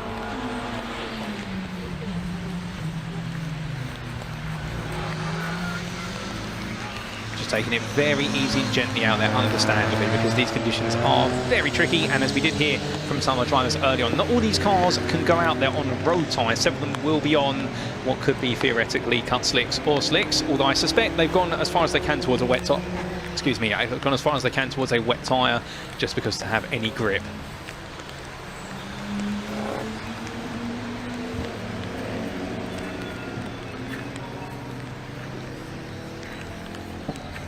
And seeing the Winkelhock car making its way on around again. And looking absolutely beautiful, the 318i. And well, as it makes it on through, I do believe E36 generation BMW as well. You've seen plenty of those go racing today, of course, in our pre-93 category. And then we do come back to our Renault Laguna. And of course, the colours that you may remember the likes of Jason Plato in originally would be the Williams colours for the Renaults. And there's always a story about Jason Plato badgering Frank Williams by literally hanging outside the Williams office. And that's how he managed to, in a way, get his way into the racing team. But the original colours, of course, for the Renault Lagunas being in the yellow and blue, if my memory serves me correctly, and then moving to the lovely deep green right towards the end of the Super Touring era. And then we do have the Vauxhall and Viva heading around there. And that Viva, a staple of the pre-BTCC era, back all the way in the British Saloon Car Championship era. But back to our Skoda we go for a little bit. The surprising Skoda, it says over the top of the windshield. Well, definitely great to see it out there, and well, we may be surprised to see it out there. We did have a few other cars lined up, but a lot of them opting not to go out given the conditions. And well, fortunately for us, we still got plenty out there doing the drive.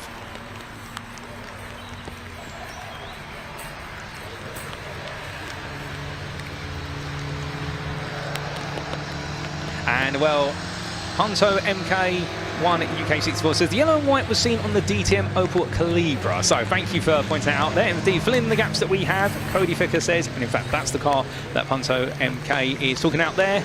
And well, I can tell you one thing right now, our broadcast director is absolutely besotted with this car. I think he would love to have a car in these colours here, although whether he'd take it to his local Asda, I'm not quite sure. But either way, as the indicator goes on, making the way into the pit lane. But great to see our cars making the way out, and I do believe the demo session now gradually coming to a close, but still taking it nice and easy for 10 minutes out there in these conditions. And absolutely brilliant. But in the meantime, we also see Cody Ficker there saying the Fina livery on Jochen Winkelhock's 1994 BMW 318. Great, love it on the McLaren F1, and I think I might have some Fina NASCAR diecast somewhere. And indeed, I mean, I'm sure there's many of you out there right now who probably, when you were growing up, or indeed don't have to necessarily grow up if you're a big fan of motorsport. Indeed, we can all be big children, enjoy motorsport, but we've all pretty collected a Fina liveried car at some point and put it in our model kits. I still have, I'll be honest with you ladies and gentlemen, I don't know who else does this, feel free to let us know if you're not embarrassed by it, but I still have in the attic in my house about 4 boxes of Hot Wheels toy cars that I grew up with over the best part of 15 years.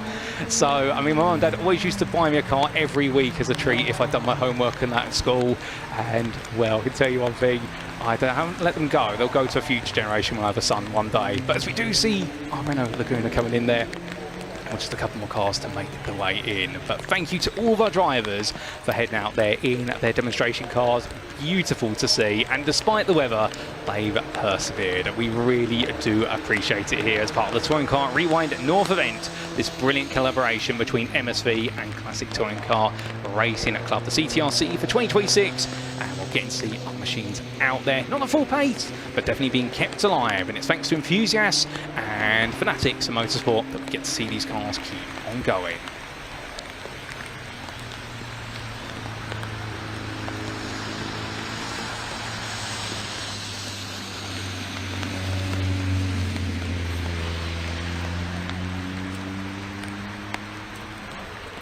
And whilst our drivers do make the way into the pit lane, we just went a little bit quiet there to get confirmation of what's happening next with regards to racing. Of course, if you are listening in right now or tuning in and you are circuit side at Oulton Park, do keep in mind there are also plenty of display cars off circuit there today at the Touring Car Rewind North, and that does include a 1994 Alfa Romeo 155, the ex-Antonio Tamburini car, and yes, that is the Alfa Romeo 155 that had the illegal adjustable spoiler.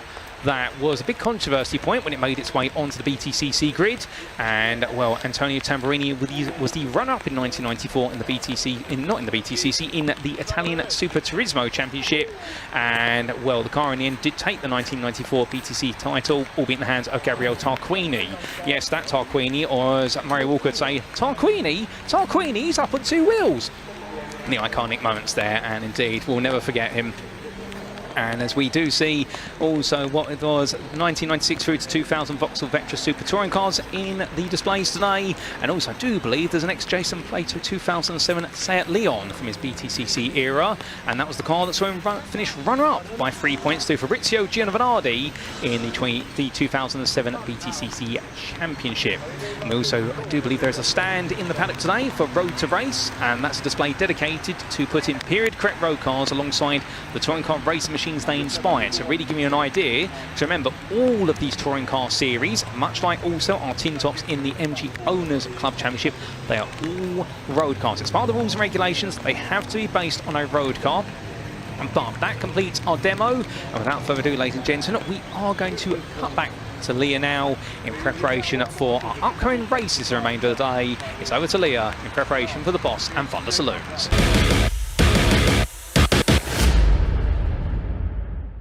Right, we are in the assembly area for the Boss and Thunder cars. We have the classic and historic Thunders out on track this afternoon for their second race today. We did miss them a little bit earlier. We didn't quite have time to catch up with any of them, so let's catch up with them now. We will start here with William Sharp in this Ford Fiesta. Lovely colour livery car. We did want to try and chat to him earlier, but we didn't quite have the time. Hi William, are you keeping lovely and sheltered from the rain?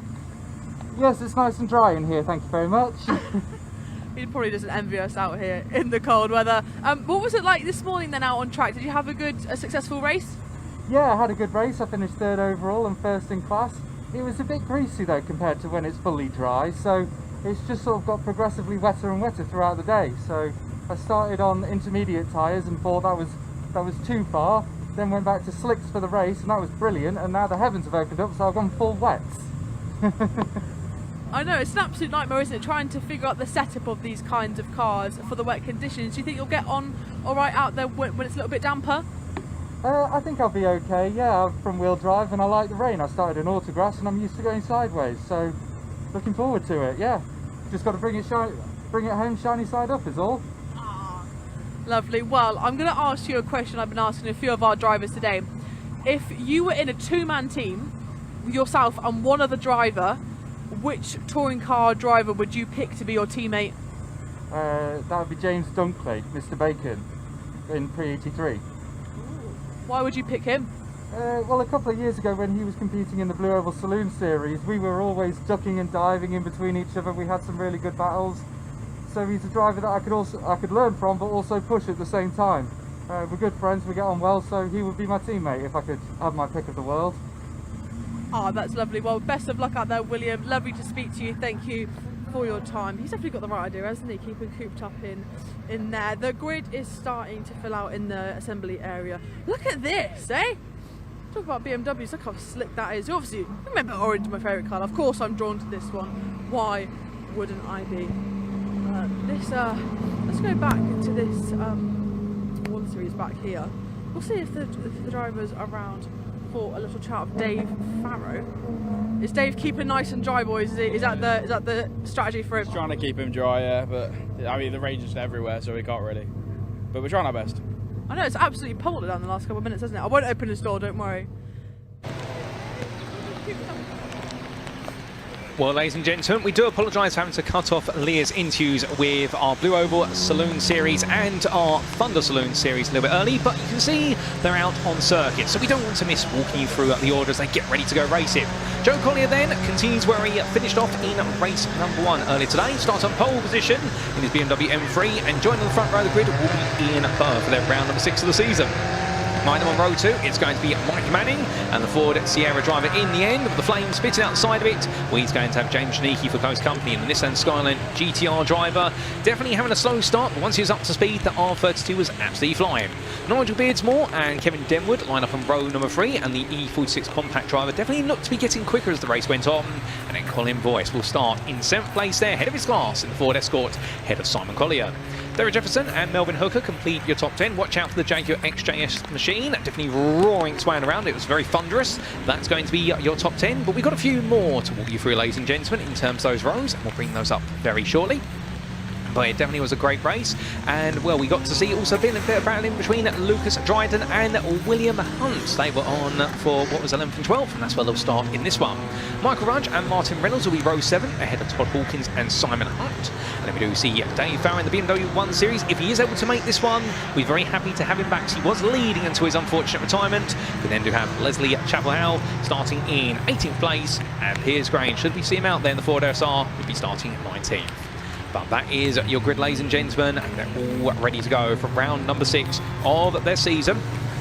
And we get ready to go very shortly. But just to give you a little bit of an update with regards to all our races now for the remainder of the day, due to the schedule and the curfew here at Oulton Park, all the races have now been shrunk down to 12 minutes in length, and given the conditions, all the races will involve 2 green flag formation laps here. Whether it's a standing start or a rolling start, we will have 2 laps there to enable our drivers to get acquainted with the conditions. This is not unfamiliar, to be fair, particularly if we've seen a massive evolution in conditions compared to racing earlier in the day. We do normally go with 2 green flag laps, particularly when the rain comes down. And this is all about getting our drivers acquainted with the conditions they're going to go racing in. As it all come through, green flags waving there, the field all coming together right now, and we will have 1 more green flag lap, and then we will be going. But Joe Collier, of course, did very well to hold on in the end ahead of Ian Burr, albeit keep in mind, of course, that it was Dave Farrow who was in control of the race until his late demise from it, and therefore, should Farrow be there towards the very back, you can watch out for his BMW 1 Series. It's going to try and pick its way past everybody. But other flashpoints we need to keep an eye out for. your number 7 there of none other than Kevin Denwood. He was in an absolute back and forth battle with Colin Boyce, which was brought to an abrupt halt, and only 4 attempts separated the two of them at the finish line. The one that everyone will be watching will be your second place starter, with only one working headlight at the moment, Ian Bower's BMW M3, because the number 1 driver, he's doing the most racing of everybody here this weekend. He's doing 4 races, whereas many are doing 2. I'll tell you one thing, he never tires of having good fun in that BMW M3. And there is Dave Farr at the back of the field, which is great to see. So he's back out there. He's going to roar his way through. It's definitely going to be a bit of a challenge for him, but then again, he might feel comfortable in these conditions more than others.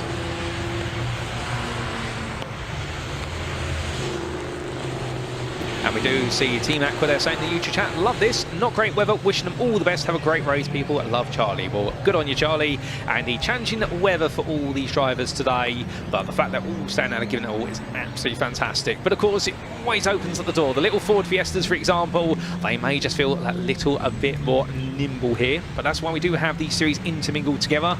The classic Thunder, the historical Thunder, and also the blue oval saloons. And as all the drivers gradually make their way on through there, well, now they'll definitely be getting itching to go. Dave Farr's holding back a little bit in the rear. He's very eager to go racing. I think he wants to get the last little bit of tyre temperature he can. I'm going to go take a quick sip of water, ladies and gentlemen, because I suspect when we do go green flag racing, I'm going to need it.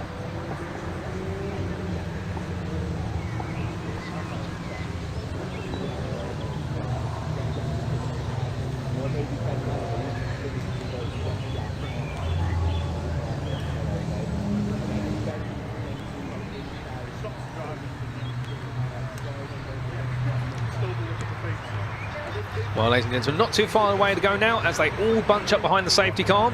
Gareth Newton and Elliot Danaher doing a fantastic job today as a safety car team. They've definitely seen a lot of work.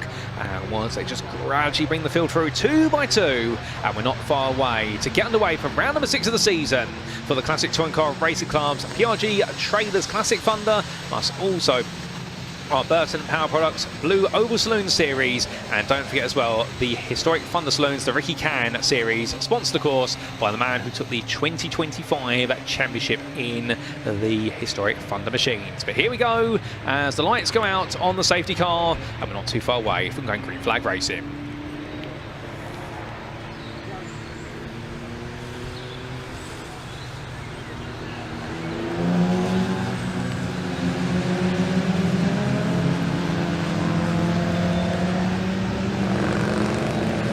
Safety car pulls in, here comes the field, watch the lights on the top left corner of your screen, and without further ado, ladies and gentlemen, it is going to be green, green, green as we go racing. And well, it's a great start there as Collier puts himself in the middle of the road, but Manning trying to look up the inside, that's not going to work. Meanwhile, Ian Barr has to tuck in behind, so therefore he wanted to look around the outside. I think that was more safety than anything else. Coming down the hill now in towards turn number 3, and all the spray there making it hard to discern who's who, but you just about see the rear lights.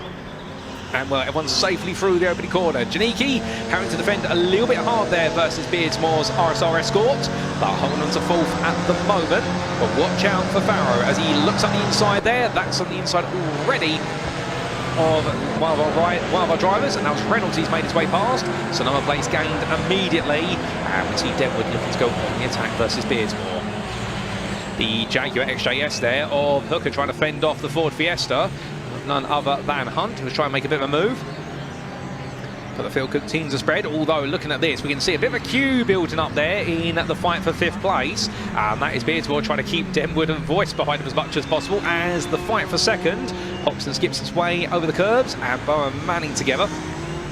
And that Ford at Sierra side exhaust absolutely flying. Here they go as they make the way down the hill, and that's going to be Manning moving up into 2nd place. So the Texaco livery machine making a critical move, but only on the inside. He's got nowhere to go other than behind. And Janiki's now starting to build up some patience. See that Nissan Skyline getting quicker. Further back, look at that. That's going to be a lovely move made by Farrow. That's going to get onto the back now of Hooker. That's almost into 10th place. He's come all the way from 17th. He is absolutely chomping his way through the field right now and trying to go for a last to first challenge. And I'll tell you one thing, the last time I ever saw a last to first challenge in real life motorsport, that was all the way back at Mallory Park, done by Ollie Allen in 2024. And he absolutely did a huge run through the field. Could we see Farrow do it here today? Well, he's going to a slightly reduced race. Remember, this is a 12-minute race rather than a 15-minute race. And as they come down in towards Over Lodge Bend, well, you can see there, under braking, that's going to be still following. And where's Simon Collier and Jefferson? They were two further back. The 225 of Hawkins there making some great progress. He's all over the back of the book already, but Farrow up into 8th place now as we look to our 2nd place runner of Manning. And then we do see Boa, your leader of C-Class and Classic Thunder, and Janiki creeping closer and closer here, little by little. The Godzilla machine, as the Skyline is known, is getting very close behind. And we are there, it's going to be Farrow making another move. Does he get that done versus Voice? I think he will. So I think that's going to move up well inside the top 10. Here, side by side, meanwhile, that's a BMW making a move there. That's Collier up the inside of Beardsmore. That's going to move him into 5th place. And Farrow there confirmed as Clune Voice. But as the spread continues to build, of course, this gives our drivers an opportunity just to get their heads down and try to pump out some more laps. But understandably, Joe Collier is flying at the very front of the field.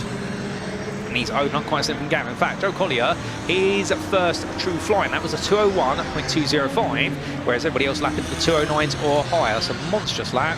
And even Farrow is still having to pick his way past. So I don't think we're going to see the full pace of Farrow for some time. As we can see the number 19 of Janiki, the excellent Skyline driver right now, getting closer and closer to Boa. And there we can see Dave Farrow still on a mission, hooking up more places, but he's got to now get a bit closer to the RSI Escort Beardsmore.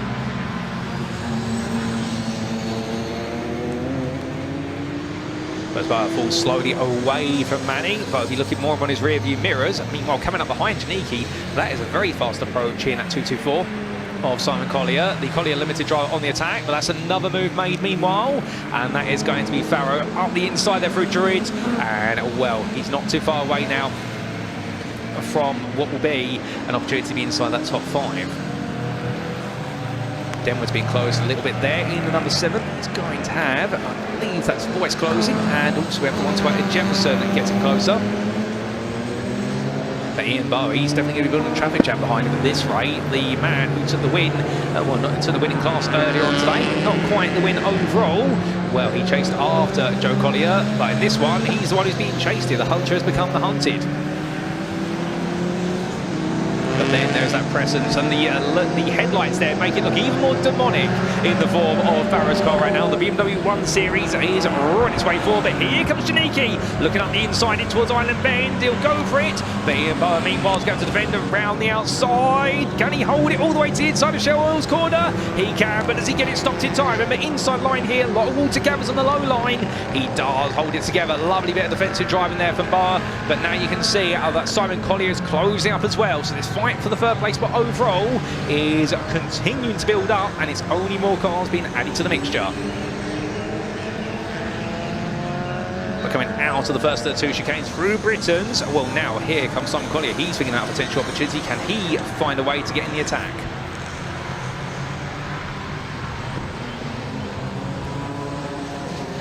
Well, we can see that Ian Bowe definitely right now. Look at his rearview mirror and think, okay, I'm building up a traffic jam.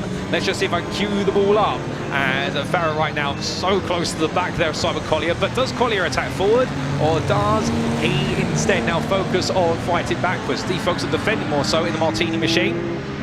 Well, Farrow's going to see if he can force the issue on him coming up towards Druid's Bend. As they come into our view, no change in moment with 6 minutes this race left to go. And just to let you know, ladies and gentlemen, at that time in the top left of your screen, whilst it does say 8.5 minutes left, there are 3 less minutes on this race. So, therefore, well, you see up there, discount 3 minutes off it, but here's a move. It's going to be 1, it's going to be 2, he's covering opposition, goes up the inside Janiki, and that is going to be a cheeky move there for Simon Collier, but sometimes that's the way you've got to get it done, and he will move up in a full place. So Simon Collier making that jump, but Farrow's still trying to come back, and it's all chop and change at the moment, but goodness me, this is absolutely brilliant. And now Simon Collier's going to look for the move here on Ian Bower. Well, will he find a way through here, come down the hill? I don't think so. Ian Bower right now just committing to his lines, but there goes Farrow around the outside of Simon Collier and takes that place off him. And suddenly now, Farrow is up in a full place. Well, I think the gap to Collier is a bit too much to overtake here, given that our race leader of Joe Collier has opened up a massive gap to the tune of about 23 seconds, as that's going to be Farrow passing Ian Bower in towards Island Bend. So he's now up in the 3rd place overall, and we've still got more work to do. But this is the man who's come all the way from the back of the field after a disappointing end to race number 1. And for Dave Farrow right now, there is nothing that's stopping him other than time, it would seem, from picking his way through the field. In fact, his lap times, are they as good as Joe Collier's? Not quite. He is currently 5 seconds slower, but you can forgive him for that because he is having to fight his way through the field. He is absolutely on a mission right now. But behind, look at this, Ian Bowen under pressure. It's the battle of the BMWs. Will Collier go around us? Give me a big snap under brake there from Farrow. Well, as he comes on through the chicane, he survives it. But who comes through behind him? Oh, goodness me! Into stage right unexpectedly. That's Simon Collier. He had to cut the course. I think going a bit too late on the brakes. Ian Bowen goes around the outside. Can he get that move done? Can he get it back? He will be given the place back there because I think Simon Collier, otherwise, will be told afterwards, you may have gained that place off circuit. So that battle continues. But Ian Bowen knowing where the limits are. Goodness me, what a battle that's going to be. And Janiki, we mind that Nissan Skyline's probably watching in front and thinking, how do I get involved in it? Well, James, you need to get a little bit closer than that. Of course, he's trying his utmost to pedal as quickly as he can. The wipers on at full tilt at the moment, although the wiper's not on your 224 there. And I do wonder if we can get a word with Simon Collier after this race to ask what his visibility is like, because I can't see any wipers going on that BMW. That cannot be easy as he makes rounds. Unless my eyes are deceiving me, ladies and gentlemen, let me know. And those wipers are not going on that 224, so right now he's having to do this race blind. And well, goodness me, by doing this race blind, that's incredible. Oh, and who's this? That's Ken Deadwood, and Deadwood is in to the gravel there. He's trying to get it out, but the more you spin the wheels, the more you dig yourself in. Throws his hand up in frustration, and unfortunately for Kevin Deadwood, I should say, let's get his surname correct there. His race has come to an end for the voice tune machine. Very unfortunate for him. But meanwhile, Ian Bowen keeping ahead of Simon Collier just about, but Janiki is closing back up, but Denwood will drop all the way down the order. And we're going the way onwards right now. Not long left, as we do have a red flag, ladies and gentlemen. We have 2.5 minutes left on the clock, and that red flag will be for the buried car of Kevin Denwood, caught up in the gravel trap.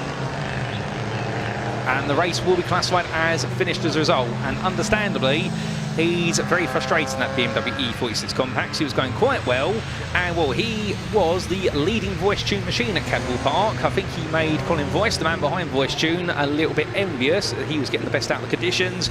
But here today, he has not got the best out of the conditions in this race, unfortunately. But meanwhile, we do see there the 847 of Dryden.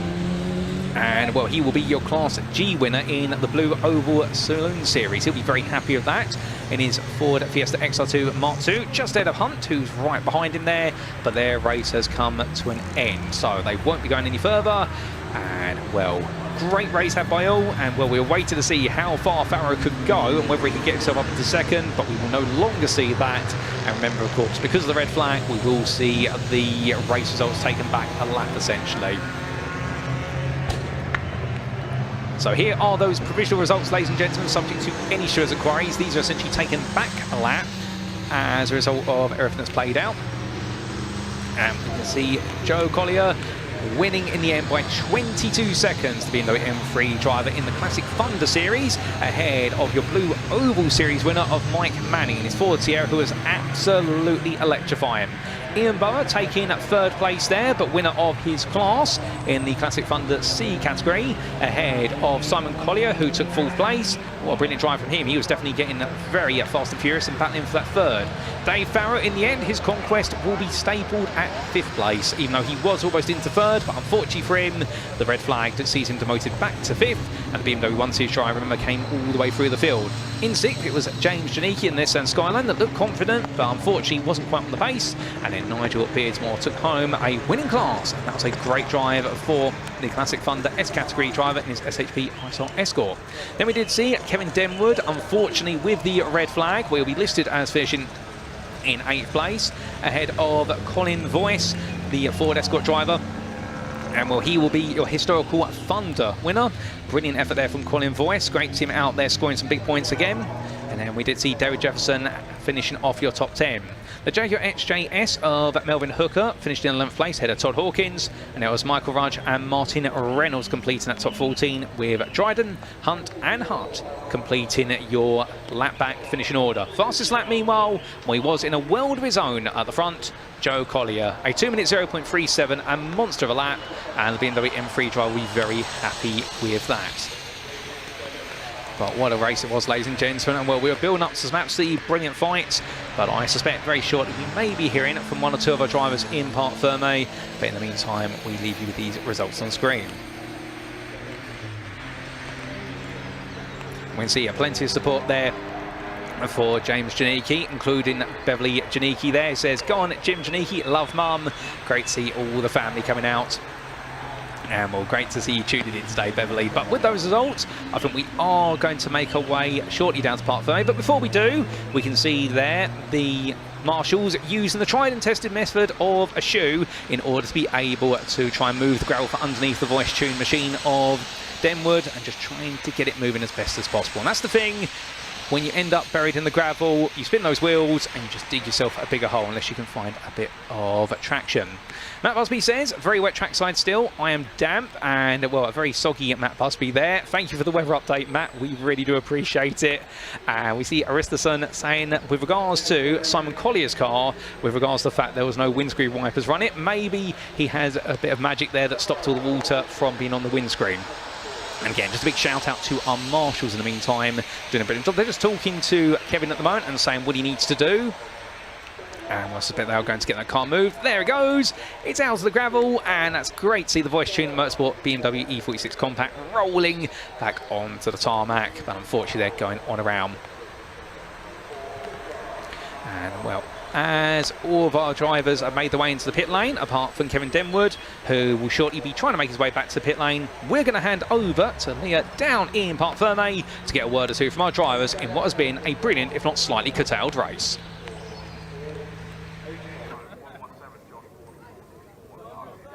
Well, we are in Parc Fermé for that final race of the Boss and Thunder this year. Obviously stopped because of that red flag, as Paul was just talking us through. So the final classification of that was Joe Collier P1, and then Mike Manning came through for P2, and Ian Bower in P3. He's featured on the podium every single race he's competed in so far. Oh, we're just having a little shot of Joe Collier getting a little shot of that now. Let's get Ian Bower again to see if he's happy to speak to me. He's always happy to speak to us here at Bark. Ian, can I just grab you a little quick minute? Yeah.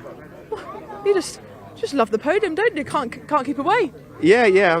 That was hard though, because everyone's on wets and I'm on road tyres, so I was really struggling. So I was locking up everywhere and just trying to get around as fast as I could without crashing, basically. And then he came past and then he went off. So I had a great race, really enjoyed that. Hard work, yeah. No, it is carnage out on track at the moment, isn't it? Everyone's going off left, right and centre. That final section of the track, especially for that final corner, seems to be a bit tricky. Did you find it challenging? Yeah, very. I had to brake really early because I kept locking up because obviously I haven't got wets on. And then thankfully there's a red flag, because otherwise I would have got overtaken even more. So got away with that today, I think. Came at the perfect time for you then. Exactly. For that final race, do you have any wet tyres for that? No, well, see, these are great in the wet, but they're not as good as wet. So they're a great intermediate, but they... Oh, thank you. Cheers. but they're not as good as the wets. Oh, and we're not allowed to use wets in our Pre-93. I can in Thunders, but just from, I just don't bother. I just use the other ones. Ah, well, it seems to be stopping a little bit of the rain. Maybe we'll get a slightly drier track, but it's still going to be challenging out there, isn't it? No matter what sunshine we might get in the next couple of hours. It'll still be wet. It'll definitely be wet. So, cool.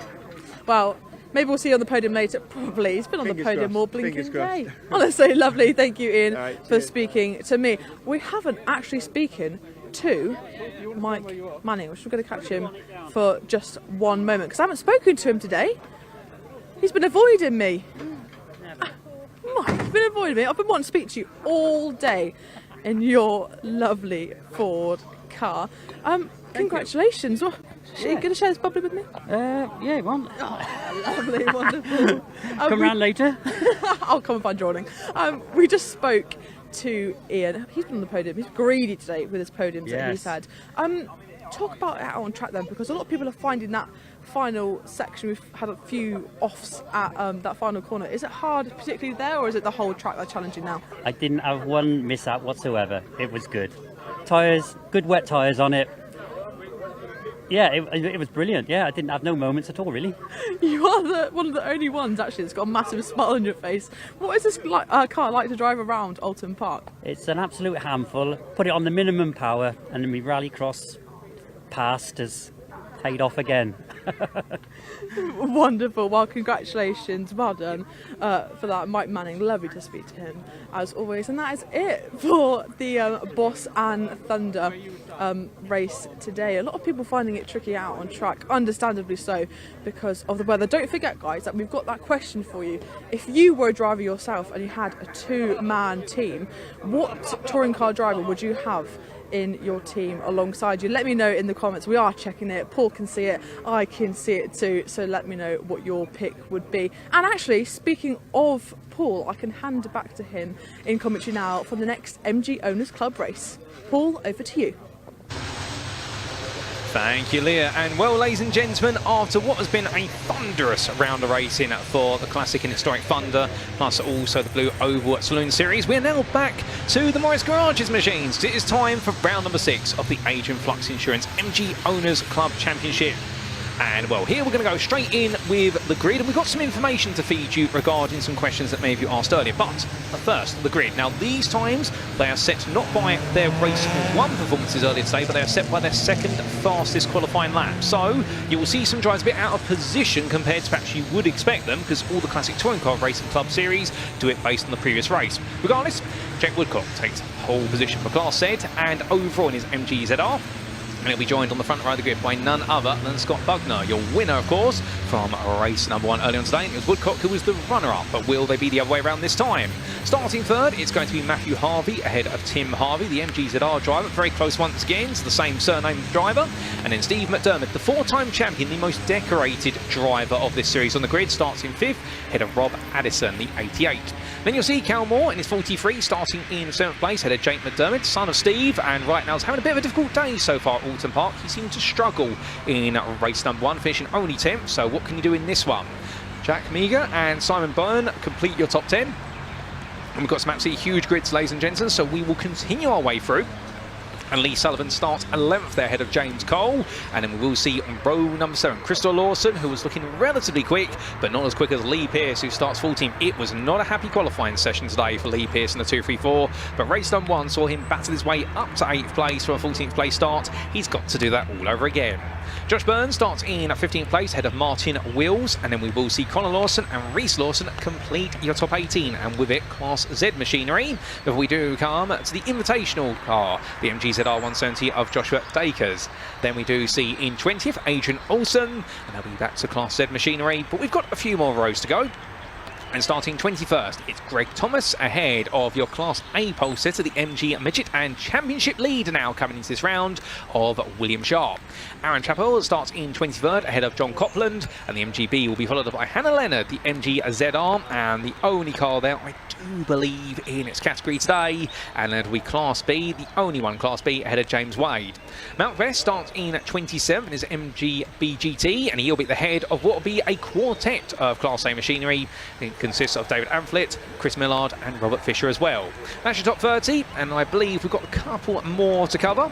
And we do have Simon Jackson starting 31st ahead of Aloy Treadle, and then it'll be Darren Leonard starting 33rd. But if you're wondering why Eliza Seville is starting in 34th, but in 37th on this grid, 2 rows back, well, we have clarity. Now, the car of Eliza Seville has been deemed as not compliant with the weight regulations, the minimum weight. So what it does mean, as we get our second green flag lap underway, they're trying to get as much tyre temperature as possible before they do get their standing start, that Eliza Seville has been required today. All of her qualifying times have been annulled, and then she's had to start at the back of the grid and starts with a 10-second race start penalty. So that explains it. We had several you asking earlier. We only had the information come into us as we were commentating the first race, so therefore we didn't want to talk about it then and there. We were to focus on the action, but that's why Eliza Seville is at the back. It is because of a weight infringement on the car, and where it has been deemed that they are allowed to go racing, but only after a 10-second stop and hold weight penalty. So we'll have to wait and see what happens for Elizaville and whether they can make the way up to the back of the field. But as all the field comes on through, well, the race number 1 was definitely an exciting one. The story of it was really Scott Bugner just checking out versus Jack Woodcock. And then we did see James Cole constantly threatening for that second place, but also being threatened by Rob Addison. Matthew Harvey, he looked quite good, albeit he couldn't quite stay with Rob Addison, who'd gone from 7th to 4th. Tim Harvey, meanwhile, well, he was having a great fun out there, and we did have Leah catch up with him, the 1992 BTCC champion, who was saying he loved being part of the pack and really getting comfortable with the car and looking forward for this race.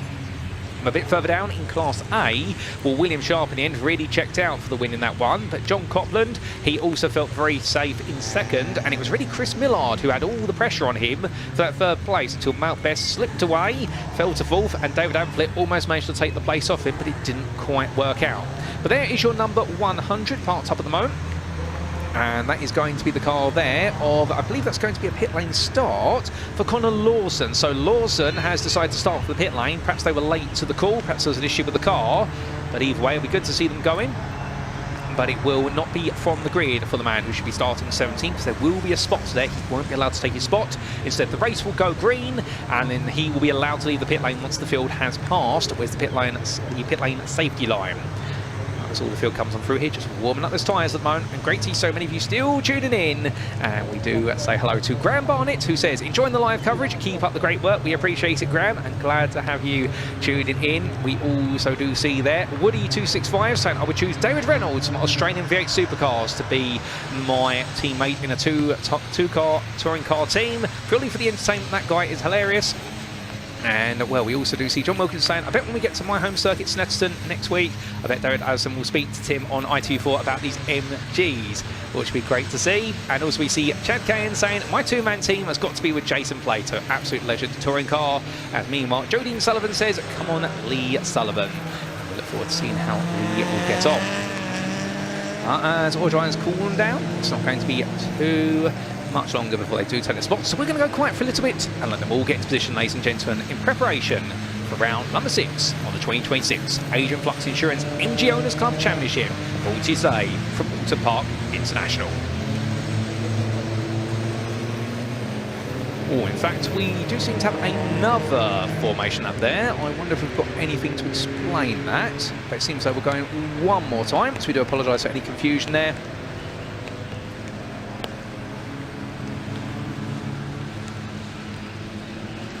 That seems like they're getting one more lap. I suspect it may be just because they're trying to get these tyres warmed up as much as possible. But we are just double checking in with race control for you, ladies and gentlemen, in case there's any other information that we should make you aware of.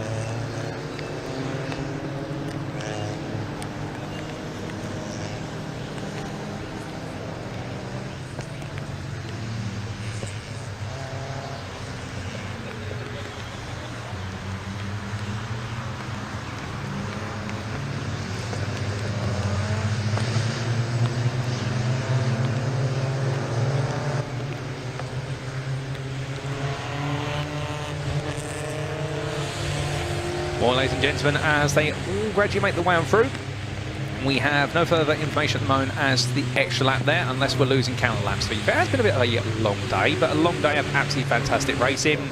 but all these MGs are 10 out there. And if you are curious about potentially getting on the grid to go race one of these, the MG Owners Club Championship, it is run by the MG Owners Club, the biggest club in the United Kingdom, I do believe around the world, for supporting the older MGs. We're talking about the time, of course, of Morris Garage. It's not the electrified era now, where we've got all the electric, bulkier SUV-style machines, but these were the cars, of course, that everyone wanted to have one of these in the 90s and the noughties. And of course, we did see the partnership between Rover and the MG Group in the late 90s going into the 2000s, if my memory serves me correctly. And all these cars as close as possible to what is the road car, but they have just been essentially turned into race cars. They've had all the interior clutter removed, the weight taken out the car, they've had roll cages added to them, as well as other safety features, the safety harnesses for the driver, etc. But otherwise, one of the most affordable ways to go racing. And keep in mind, this series started in 1981, and it has been running now as of this year for its 46th season. There's not been a single season where the MG Owners Club Championship hasn't raced, and was all credit to what is a brilliant formula, where it be classic or more modern MGs, and well, an incredible time they're having, no doubt about it. And the most decorated driver of them all, now taking the back seat for this year. You'll see him at Thruxton, Jim Bainham, the 2007, 2011, 2012, 2016, 2018 and 2025 champion. Last year being his final full year of racing. He's now taking the back seat to help run the series as much as possible. Your four-time champion, Steve McDermott, he is out there today alongside son Jake. He is a four-time champion. And John Hewitt, of course, winning 3 titles, as well as Terry Farman. But you'd have to go all the way back to 1981 through to 83 for John Hewitt. And meanwhile, for Terry Farman, you'd have to go for 1991, 1997 and 1999. But they all cool and calm down here. And this time around, we will see these drivers get themselves into position. So we're going to go quiet this time and let them all get into position, ladies and gentlemen, in preparation for 12, well, I believe 20 minutes of racing from these drivers.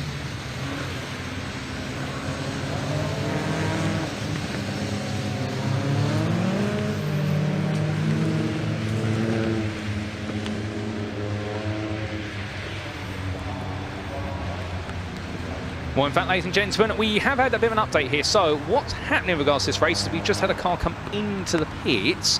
Is essentially they have had the clock start to count down on the second green flag lap. So they have not started racing, but the clock has been ticking down. So this will be, when we get started, around a 15-minute race. We apologise for the confusion there. We're just trying to understand what was meant earlier on. But this won't be a 20-minute race or so. The clock has already started. But when they do go racing, whatever time is left is how long they've got to race. So approximately 15 minutes. But here we go then for round number 6 of the MG Owners Club Championship.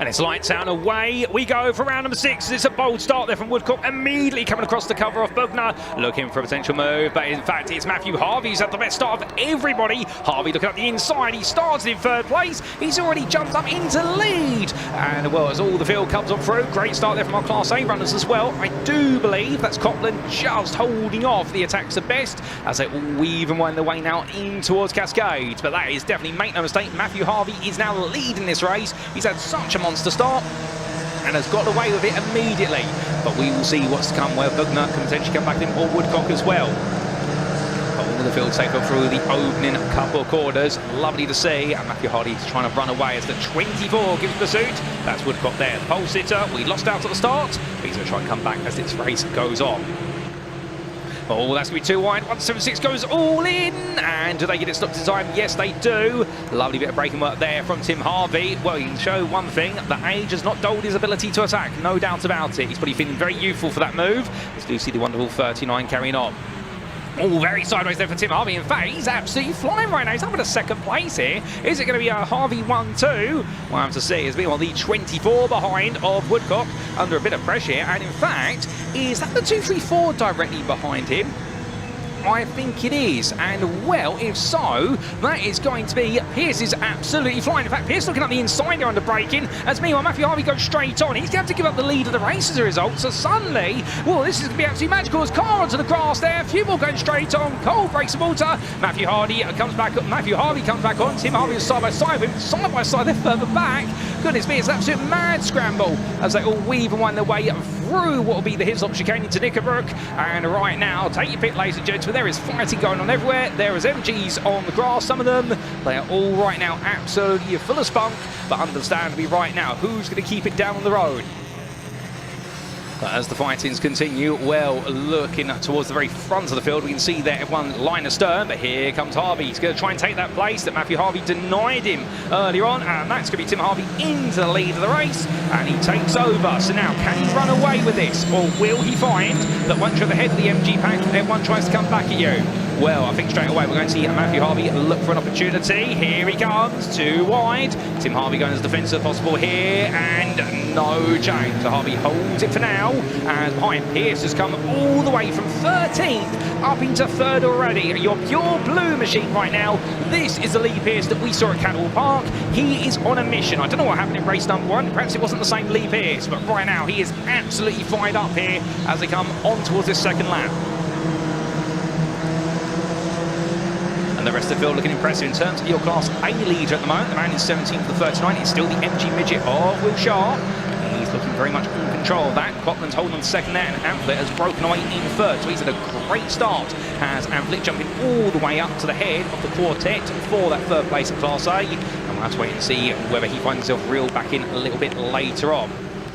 But there's Pierce looking for a move around the outside of Matthew Harvey, and Harvey right now having to go really defensive here. This is not the way he wanted this race to go. He wanted an easy run to the win. Well, it's going to be anything other than that now for the Daytona Motorsport with DMGRS, an iTech racing driver. As once Pierce has got his teeth into you, he does not let it go. But Matthew Harvey parking it up on apex there. And understandably, he knows that Pierce gets the better corner exit, so just be a nuisance. But that's going to bring your 24 Woodcock into the fight. But here comes Pierce first. Pierce looking up the inside on that inside line here, all in on the brakes, and it's going to be a bit of a touch between the two of them. That's going to send Matthew Harvey onwards, and well, he'll go to rejoin here. He'll feel as though he's been made to take that route, but it's going to be Pierce who comes through into second, and suddenly Woodcock's going to find alongside him Matthew Harvey on the rejoin. Behind, there's the 68 of Sullivan, who right now has got a bit of battleground between himself, Cole, and Wills. So that's going to be a bit of excitement between them for 7th place. And there is your number 14, looking absolutely lovely at the moment, is David Amplit's car. He's got a little bit of company behind him in the form of Leonard as they fight over overall position. But Harvey with that gap that leads for now, but look at Pierce. Lee Pierce is absolutely flying, but look at this as well. Looking up the inside for 3rd place. It's going to be an attempt here from Woodcock. Can he get it done versus Matthew Harvey? Yes, he can, up the inside, but now will Harvey find a better line up to 1? I think just going onto that exit curve has not helped him at all. For 10 minutes of this race to go, and right now, even though we have lost 5 minutes to where's the weather conditions, understandably these drivers are absolutely loving every moment out there. They will take every second they can in the battle for supremacy in the MGs, and this is excitement at its peak now as they come down the hill. Purebred tin-top racing, no doubt about it. The rain still falls, and Pierce not really closing up at the moment. It seems to be the back end of the lap race, the stronger compared to Tim Harvey. And then we do see behind there that still growing battle. That's going to be the 68 of Sullivan, hold on to 8th place in Class Z versus Wills and Meager. Meager, of course, being pushed back down the order in the 95. He'll try and come back, though. He's not going to give up the fight for being inside the top 10. And there you can see the conclusion of our top 10. And then you do have in 11th the 431 of Crystal Lawson. But we focus on the battle for 8th, and it is going to be a battle because there's the 44. Oh, up inside of Wills. Does he get it stopped? He does. He has to lean so heavily on that front left tyre to get the car to park up. Does a brilliant job of doing so. So he moves into 8th place, and that's going to be Sullivan dropping back to 9th. And just behind him, look at that battle growing for 11th place there. Chris Lawson versus Stephen Byrne, and Byrne all over the back of him like a bad rash. Well, it's going to be that continued fight for 8th, or is it? Are we going to see Wills break away? Well, he doesn't get the best of runs there coming out of the first chicane, and from Britons, he's not going to be too safe, but we can't stay with them for too long because looking back to the front, It's Tim Harvey versus Pierce, and Pierce right now, the 2-3-4 driver. Lee Pierce is definitely wants a piece of this. The Bromley-based driver, he's not giving up. As car goes straight on there, that was one of our belligerents for the top 10. He's had gone another car in the back as well, so several drivers struggling with the run coming through the Hislop chicane. But Tim Harvey just runs a little bit wide there through Druids. We're trying to go for that better outside line there, sling the car out the corner. We do have that fight for fourth place just behind. That's Matt Harvey still trying to hold on versus Jake McDermott. McDermott's definitely made a lot of progress in this one. And, well, coming through that right hand, does go on to next lap. Tim Harvey gets the better X there. In fact, that gap to Pierce is stabilising quite nicely. So I think he's now found a bit more pace. And then we do see a bit further back, there's that grand battle for 5th place at the moment, and it is still Jake McDermott holding it for 4th place, I should say, and it's still Jake McDermott holding it versus Matt Harvey. He has got that moved up. But coming across line, you're 44 meanwhile of Wills versus Sullivan. They're still fighting, these two, and well, if they stopped fighting, they may be able to catch up to the battle for 4th place, but still, they're very much across each other. The top 3 go out to the camera view. We do see a bit of defensive drive from Matthew Harvey at the moment. And, well, I think he's more worried about what's behind. We are seeing a black and white flag for track limit. That's for number 20 of Matt Harvey. So he's got to make sure he stays within the black stuff, as otherwise he is going to be subject to a post-race time penalty. A little bit of scrap there further down, and that was a fight between 2 of our drivers at the back end of the top 15 of Class Z.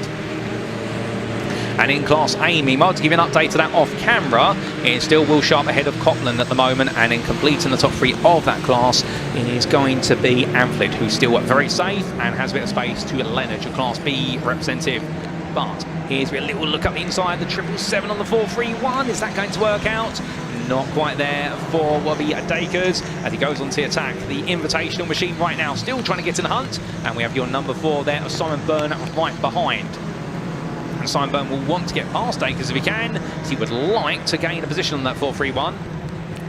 But that's not going to quite work out at the moment, as meanwhile we come back to your leaders. And well, these drivers absolutely are pushing onwards right now. And well, many of you asking the question there regarding, is this the Tim Harvey? Yes, it is the Tim Harvey. And well, he doesn't have John Cleland behind him saying, I'm going for first today. That would be Lee Pierce who's saying it. Although, I wonder how he would articulate a similar message to John Cleland all the way back at Silverstone in 1992, of course, the infamous clip. But right now, for Pierce, he's still making sure to stay clear. But behind you see Woodcock there still watching on, and you have to wonder whether perhaps Jack Woodcock at the moment is looking at this and just thinking to himself, you know what, wait until they fight each other, then get involved. The rain is unrelenting here at the Oulton Park circuit, so therefore this circuit getting a fresh top up of water. And what we are seeing at these continued groups battling as the number 4 there of Simon Byrne. Well, he's got the 777. He has passed Dakers. He's passed the Invitational driver. And well, it looks though there all the tape and the numbers are gradually coming off of Dakers' machine.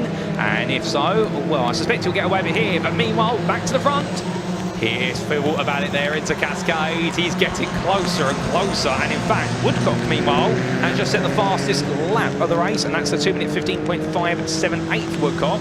So we've got Tim Harvey and Pierce fight each other. Woodcock is now starting to turn the screw a little bit.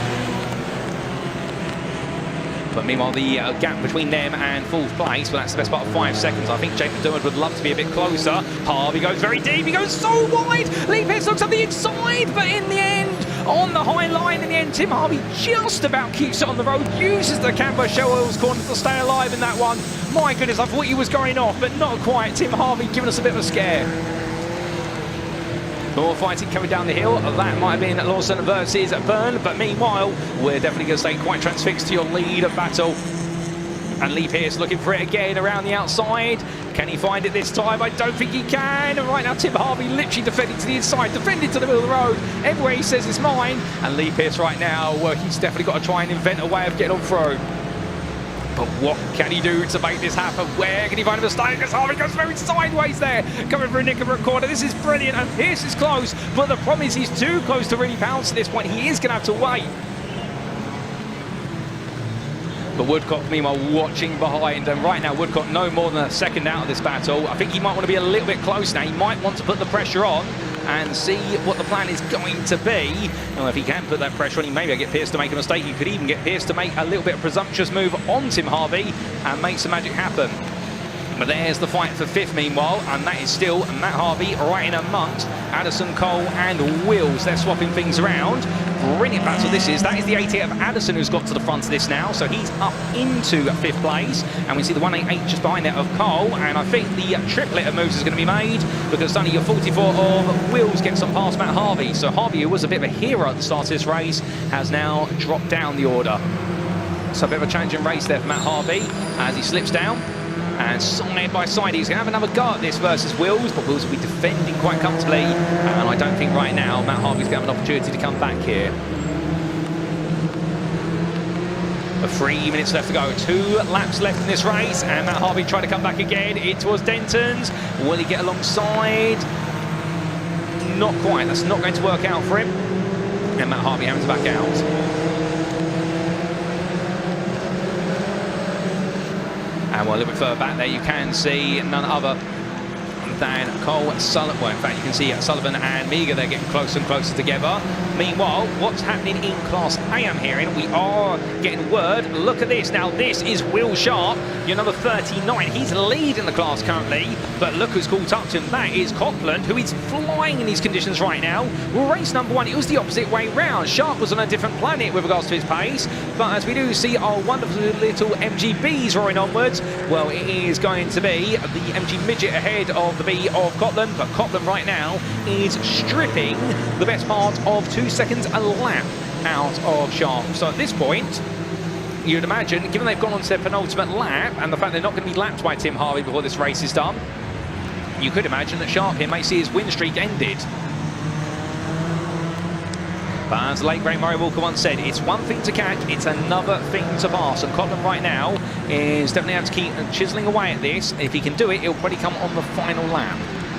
But we'll leave them for now. We give them a little bit of love. We come back to the front as Tim Harvey goes so sideways there through Druids Bend. My good Lord. And in the end, driving on the absolute limit. And Pierce right now, if he was any closer at this point, I think he'd be reaching out and getting into the back seat to the 176. But he's good around the outside. But Harvey simply says, well, you're going to have to deal with the traffic in front of you then, because that is the number 11 of Millard, your 5th place Class A or Classic Class runner.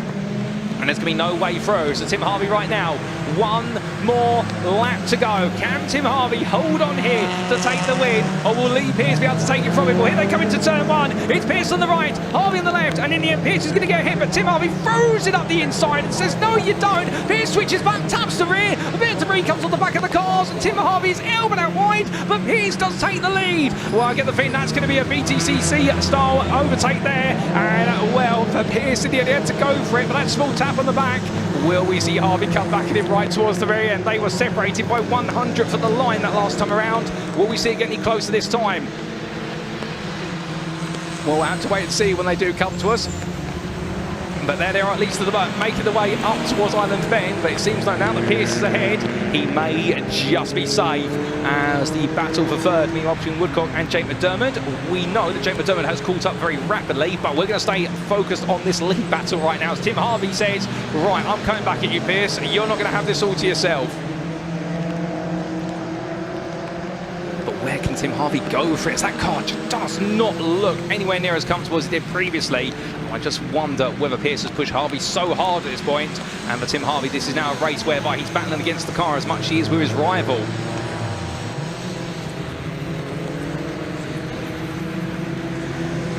Into the second of the chicanes they come through Hislops. This has proven to be what's been a very difficult corner for a lot of drivers, but not for these two. And well, for Tim Harvey at the moment, I don't think there's much more. As there's your Class A leaders meanwhile. It is still Sharp ahead of Copland. They go on to their final lap. But Copland right now is absolutely flying. He's going to look up the inside. Is it going to work? Not quite. He's too far back, but he might go for it. Ooh, what's happened here? That's your number 4 of Simon Byrne, and he's been caught up with another driver. But I think they're going to be okay. And this race is going to carry on to the finish, ladies and gentlemen. The clock says 0. We are on our final lap. And right now for Lee Pierce, he's in control. And after passing Tim Harvey into turn number 1 right now, he's got 1 more corner to go. Into that braking zone he comes, and for Lee Pearce, he makes about the final bend. Well, race number 1 may not have been that great for him, but race number 2, he's going to be over the moon with this one because Lee Pearce returns to winning ways. He's going to see the checkered flag first for Class Z ahead of Tim Harvey, and well, Harvey almost managed to take the win, but not quite in the end. And then we will see coming home in 3rd place in the end. That will be Woodcock just holding off Jake McDermott, who did a brilliant job to come up through the field.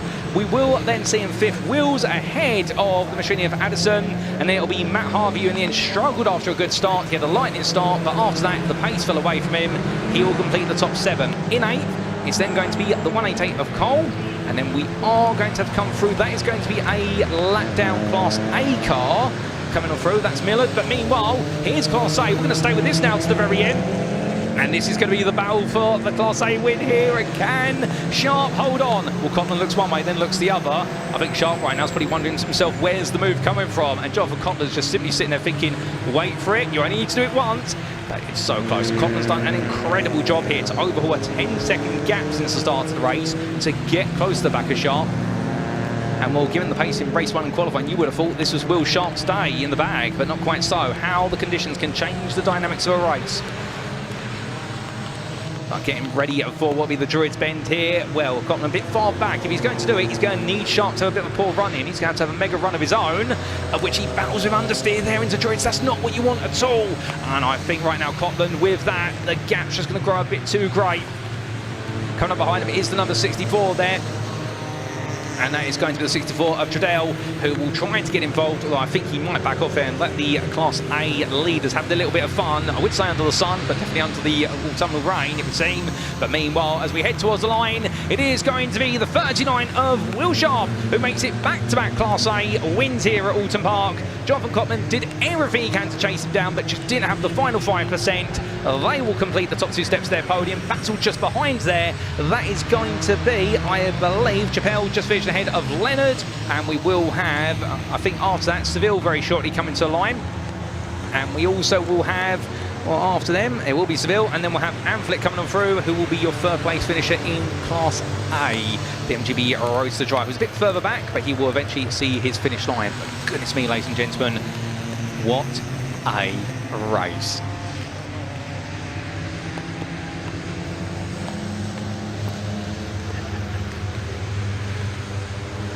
Well, an incredible race, that one. We can see many of you enjoying that in the YouTube chat. And we have just had confirmation that we have seen 3rd place going Class A to Amflet. And in fact, here are those race results, subject to any stewards' inquiries for round number 6 of the 2026 Adrian Flux MG Owners Club Championship, brought to you from Oulton Park today.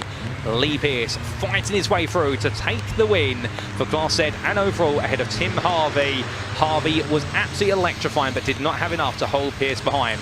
Jack Woodcock completed the top 3 ahead of Jake McDermott, who fought his way from 7th to 4th. Martin was completed the top 5 ahead of Rob Addison, with Matthew Harvey, James Cole and Lee Sullivan there through to 9th. It was 10th for Jake Meager, and then we did see your invitational driver Joshua Dacres finish 11th ahead of Simon Byrne, Cal Moore and Christopher Lawson, with Woodcock taking that fastest lap.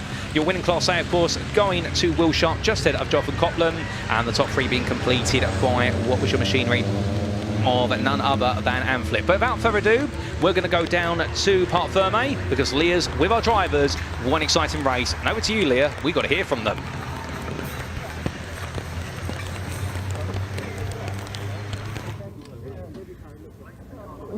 Wow, what a race we've just had in the MG Owners Club. What a fantastic showing from these cars. Wow, Lee Pearce, let's talk about that. A last lap overtake to beat Tim Harvey to the line. He went from P14 to P1 in that race alone. Obviously spent much of his time behind the former British Touring Car champion.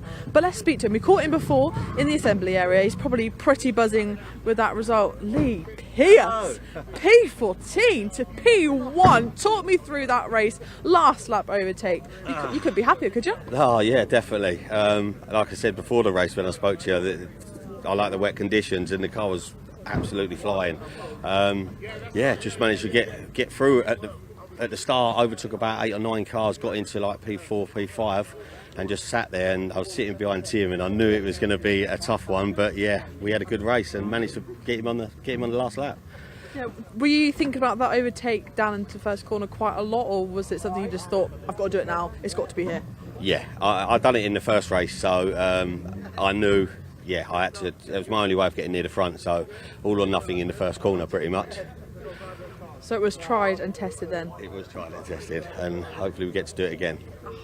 Lovely, well congratulations. I'll let you go and enjoy the glory. P14 to P1, absolutely incredible result. Should we try and catch Tim Harvey? Should we try and grab him again? He's probably sick and tired of me, but I just love talking to him. He knows exactly what I want. Like, ooh, sorry there. Let's see. He's just chatting to his competitor here in the car next to him. Look, they're matching colours. Lovely. How beautiful is that? Oh, Tim. Tim. I know what you're going to say. You're going to say, how did you lose it on the last lap? I wasn't going to say that, but how did you lose it on the last lap? Well, we just caught some back markers, some of the MGBs at last corner lodge. So I had to slow up a bit to get outside and just lost the run out of the corner. But there you go. It was good fun. We had a good battle. We had a good battle. Good race, mate. Thank you very much. Did you enjoy battling Tim Harvey? What's it like, a former touring car champion? That was all that was that was all that was going through my head, to be honest with you. I've got to get past him. I've got to beat him. I try and be honest, but no. Look, I'm an old has-been. I'm an old has-been. You should beat me. You're a legend, mate. Yeah, don't worry about that. Yeah. Well, have you enjoyed your day racing here at Oulton Park? Has it been good despite the weather? Yeah, it's great. I had one race in the dry, one in the wet. You can't ask for more than that. A full grid of cars, close racing. Really enjoyed myself. I should do more of this. The question is, will you be coming back? I don't know. We'll see. It was a bit of a one-off, but we'll see. You can never know. Oh, well, thank you both for speaking to me. Really appreciate it. Go and get in the dry. Well, we might see Tim Harvey back here a little bit later on, maybe for the South, which is happening at Brands Hatch in August. But that's all from these MG Owner Club cars, and we're throwing out the Pre-83s. And I caught up with these cars in the assembly area a little bit early on.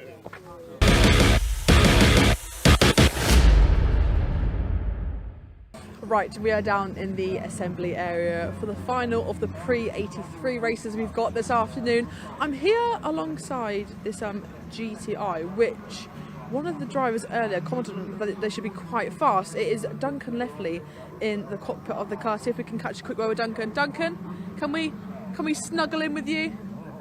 Oh, you've got that. Oh no! Letting all the rain in now. Yeah, exactly. Sorry, it's not to try and tamper with the car, I promise. How did you get on in race one? What was it like out there? Not very well. I ended up in the gravel. Yes, on lap 3, I think. Very exciting. But haven't been out for 3 years, so it's not surprising. What are you hoping for from this race then? Did you learn anything from those 3 laps that you can transfer? Slippery, and the back sticks out, so we've adjusted the suspension at the rear, so hopefully it'll be a bit better. Oh, lovely. Well, I spoke to a few of the drivers before race 1, and they said that they expect you to be very quick. Are you hoping for the same, or is it just... I'm hoping to just finish, yes, just be finishing would be quite good, yeah. I was going to say, is it just trying to finish out there today in these tricky conditions? Hopefully the rain lets off a little bit for you, but thank you for speaking to me. Do really appreciate it. Get back in the dry, get back in there. Oh, he's got a little, strap for a handle, bless him. Let's go over to this gentleman over here. Look at this. I mean, it's quite an obvious car. Hello. Hello. Oh, this rain's a bit of a nightmare, isn't it? Yeah, probably better for a front-wheel drive than it is for the Capri and road, I would imagine, but yeah. But have you enjoyed your day at Oulton Park? What is it like driving around such undulating circuit? A lot of the drivers have just compared it to a roller coaster, would you say that's fair? It's a wonderful circuit. Absolutely love it. I mean, it is my favourite circuit. And in this, it's just absolutely brilliant. I really, really enjoy it. What is it about the circuit that makes it your favourite then? It's a flowing circuit. That's the nice thing. You can carry speed through corners. You can brake late. You can, it's got everything. It's absolutely everything. Yeah, it's good. Lovely. Well, good luck for this race. Hope you go well on this. I'll shut you back in now. Thank you, bless him. So yeah, this is it. The final Pre-83, sorry, of the afternoon, and I will hand back over to Paul for you in commentary.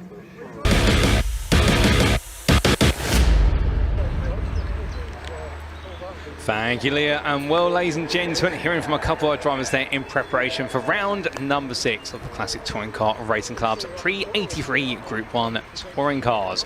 And the circuit's a little bit quiet at the moment, but as the circuit sits silent, let's bring you up to speed with the grid for this one. Starting on pole position after a brilliant victory in a race that was red flagged after only 4 laps due to a couple of cars being stuck in the gravel. Nick Grinrod there in his Ford Escort starts on pole. He'll be joined on the front row of the grid by Tom Harvey in his Mark 1 Escort, and then behind them, starting in third, well, he gave us plenty of excitement in his Mitsubishi Colt Lancer Turbo, albeit he was struggling towards the end of the race earlier on, so I do wonder whether he's been able to get on top of those issues. Neil Philpotts, the Mitsubishi driver, starts third.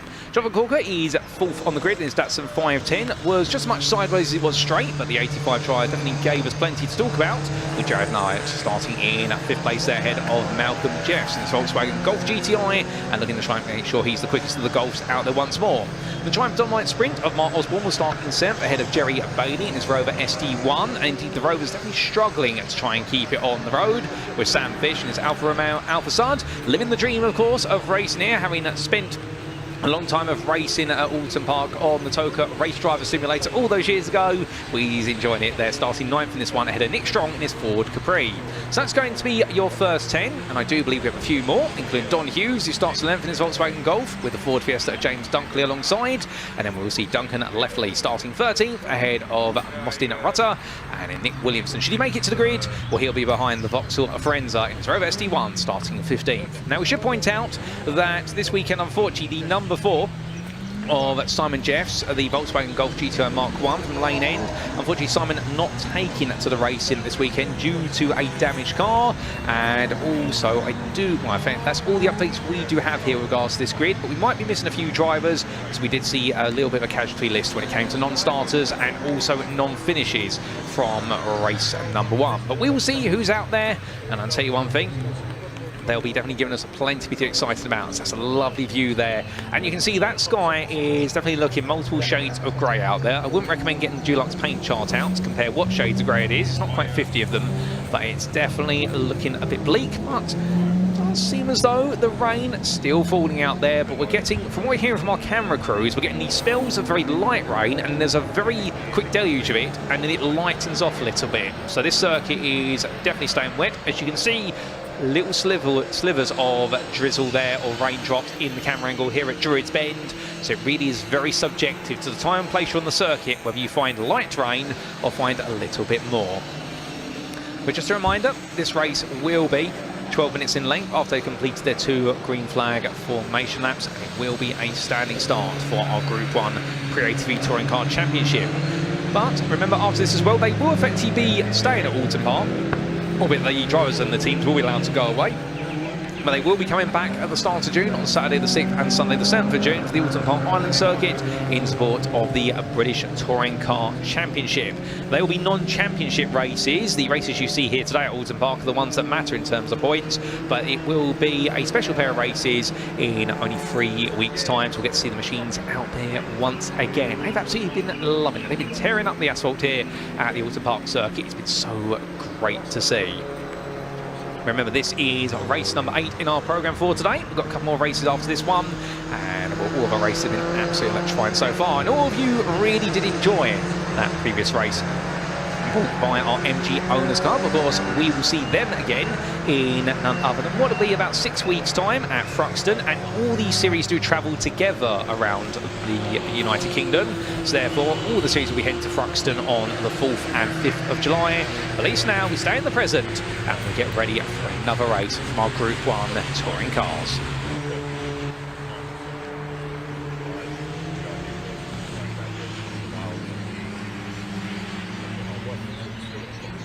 And well, we do see Howard Hunt there saying he's not sure about having a touring car driver partnering him, but he would definitely choose Leah. Our presenter, Leah Halsey, doing a fantastic job standing in for Ian Walthouse, who can't be at 2 places at the same time. And indeed, credit where it's due, Leah doing a fantastic job there, being our equivalent of Ian, and well, I don't think we could do it better there. Thank you, Howard. Definitely sure appreciate that. And many of you did enjoy that previous race, Ice Drifter, who we say hello to. Also Richard Moxley, who says hi, Woody. And I do believe that's in reference to somebody else there in the YouTube chat as well. As we also say hello to Simon Salmons. It's great to see so many of you tuning in. TLJ1724, also in there as well. And that's Woody265, who we were talking about earlier. And also Kev's Banger Racers 2027. Well, he was the one who said he would have John Cleland as his partner in a 2-driver touring car team, all for being his favourite touring car driver. The inverse, I'm going for first, says Cleland, but also for some of the comments he's made about circuits over the years. And I can't repeat the comment regarding Motorsport Arena Oschersleben, the German circuit, which has been a host to DTM for several years, in fact multiple decades, but it's the opening corner of that circuit. And if you know, well, you know what that quote is, ladies and gents, but I think I will not repeat it on this broadcast for the purposes of keeping it child friendly. All the field comes around, so I'm going to go silent for a little bit and let you appreciate our Group 1 touring cars as they get into position on the grid.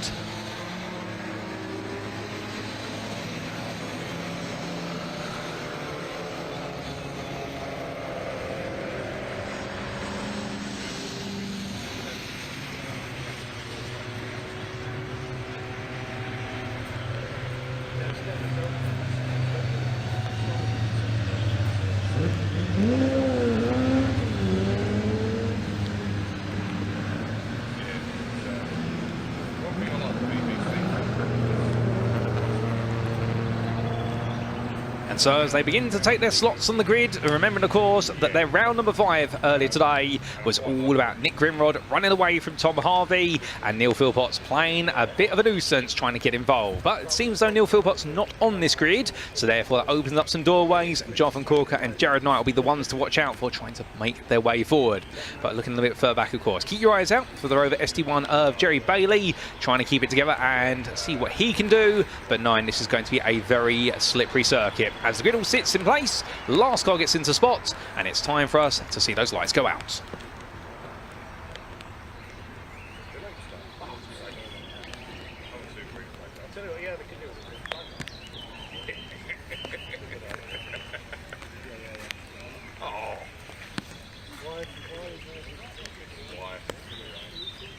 Well, ladies and gentlemen, we are just waiting to start. I believe there's just been a bit of a halt to the racing.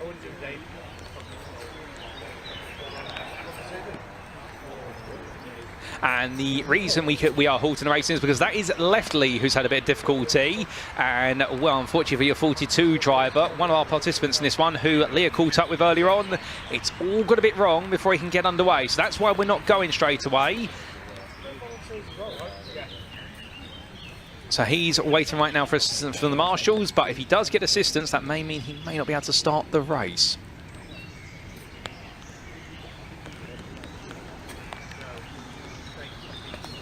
Well, in fact, they're going to give him a little bit of a push, see if they can get the car out of the grass there. I think that's Knickerbrook Corner where he's got caught up. Can Duncan Leftley get going in the Volkswagen Golf GTI Mark 1? Go on, almost there. The marshals doing a fantastic job. Come on, Duncan, get it going. Oh, no, it does not want to go forward. It's standing at the moment, and in fact they're rolling it back here, and well, I think the signalling to other marshals are going to have to get a tow truck in.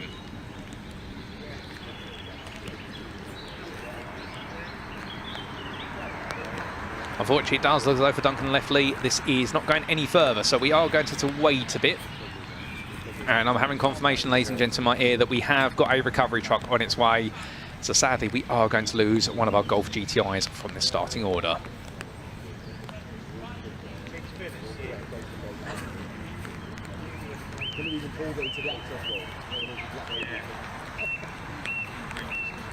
And again, great work for all the staff here. Indeed, MSV, the owners of the circuit, doing a fantastic job to help work with the Classic Touring Racing Club and also the MG Owners Club in putting together such a brilliant event. But we can't go racing without the Orange Army and all these marshals here doing a fantastic job. And many of them volunteers. And if you do want to know how to get involved with regards to marshalling, go down to your local circuit, speak to the organisers of events, go speak to marshals as well when you do go racing, and do look online, because marshalling, it's very easy to get into. And the great thing is, when it's a good day and nothing goes wrong, you've got the best seats in the house with regards to motorsport because you're the closest to the circuit side. But understandably, when things do go wrong, our marshals are always the first on the scene. And a lot of series in the United Kingdom, as we do see the marshals there, just trying to work with the door of the car. And I think they're going to say to Duncan, you need to drive it. We're going to close the door and we will tow it for you, but we'll have to tow it back to the pit lane.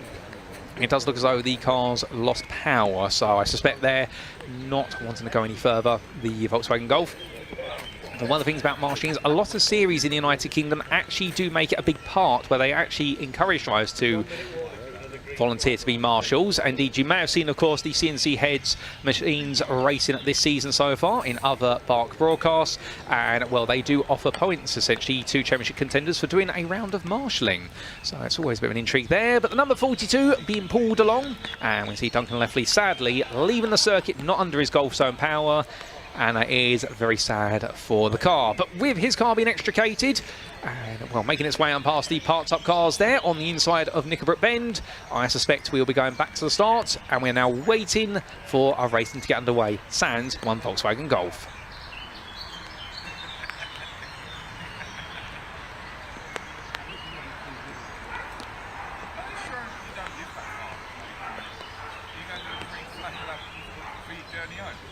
And it's lights out and away they go, but as they do so, well, I believe we're getting another formation lap, in fact, ladies and gentlemen. So apologies for the confusion there. We just had it fed through to us. We're getting another green flag lap because they have been sat there for some time, so drivers need to get the tyre temperature back. So we don't know about whether this race will be shortened further. Obviously, we do have the curfew here at Oulton Park, which is the racing cannot go on beyond 6:30 in the evening. So that might be a bit of a full process here because we are, at the moment, it's coming up to 5:10 local time, but we should be able to get all of our races in, all being well. They have already been shortened already, plus the extra formation lap is a big part of that, given the conditions. And many of you are remarking it in the YouTube chat about the Rover SD1, saying quite the beastly car out there. Indeed, the Rover's very big cars, no doubt about it. And I think, have we got the machinery there of Nick Williamson? Yes, we have. So Williamson, who did not make it onto the grid for race number 1, he's made it in the second of 2 Rover SD1s for race number 2. How about that? We do get to see Nick out there, which is fantastic. But as we can see there, our pole sitter just taking it nice and easy on around, and Nick Grinrod right now, well, he's definitely done this enough times in terms of green flag formation laps. He's just itching to go. I think all the drivers are, and of course, as a racing driver, you have a limited amount of patience. You just want to go racing, but when you're made to sit on the grid for that long, of course, everything gets a little bit colder, and there's just for safety, they get the extra formation lap in.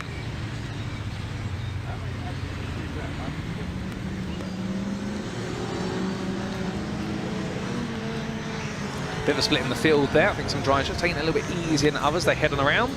The number 2 of Jerry Bailey there, really notable, the Toshiba livery car. And, well, I'm about to see how he can get the power down. But it still looks as though the rain is coming, so it's not as though this circuit is getting any drier anytime soon.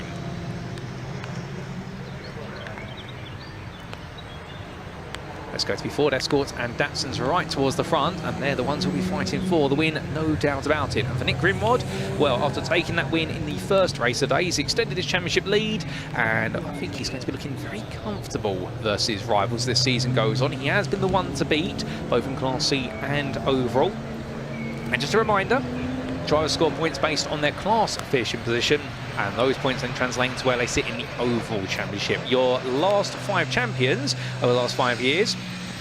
Stephen Primmitt has been a 4-time back-to-back champion, and indeed he's a 9-time champion in this series, from 2014 through 2018, and in more recent times 2021 to 2024. Whereas Jonathan Corker, he is on this grid, of course. Keep your eyes out from his Datsun, the number 85.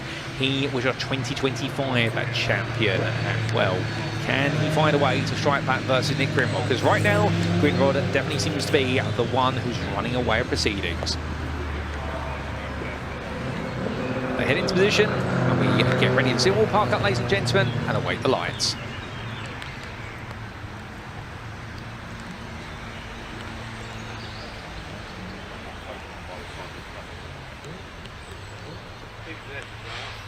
And TFF Racing are confirming that Nick Williamson fixed his gearbox and is out running, so indeed confirming the number 11 is there. Thank you very much, TFF Racing. We really do appreciate that. But here we go, ladies and gentlemen. They're all in their positions, and we await the lights. Round number 6 of the Group 1 Touring Car Championship.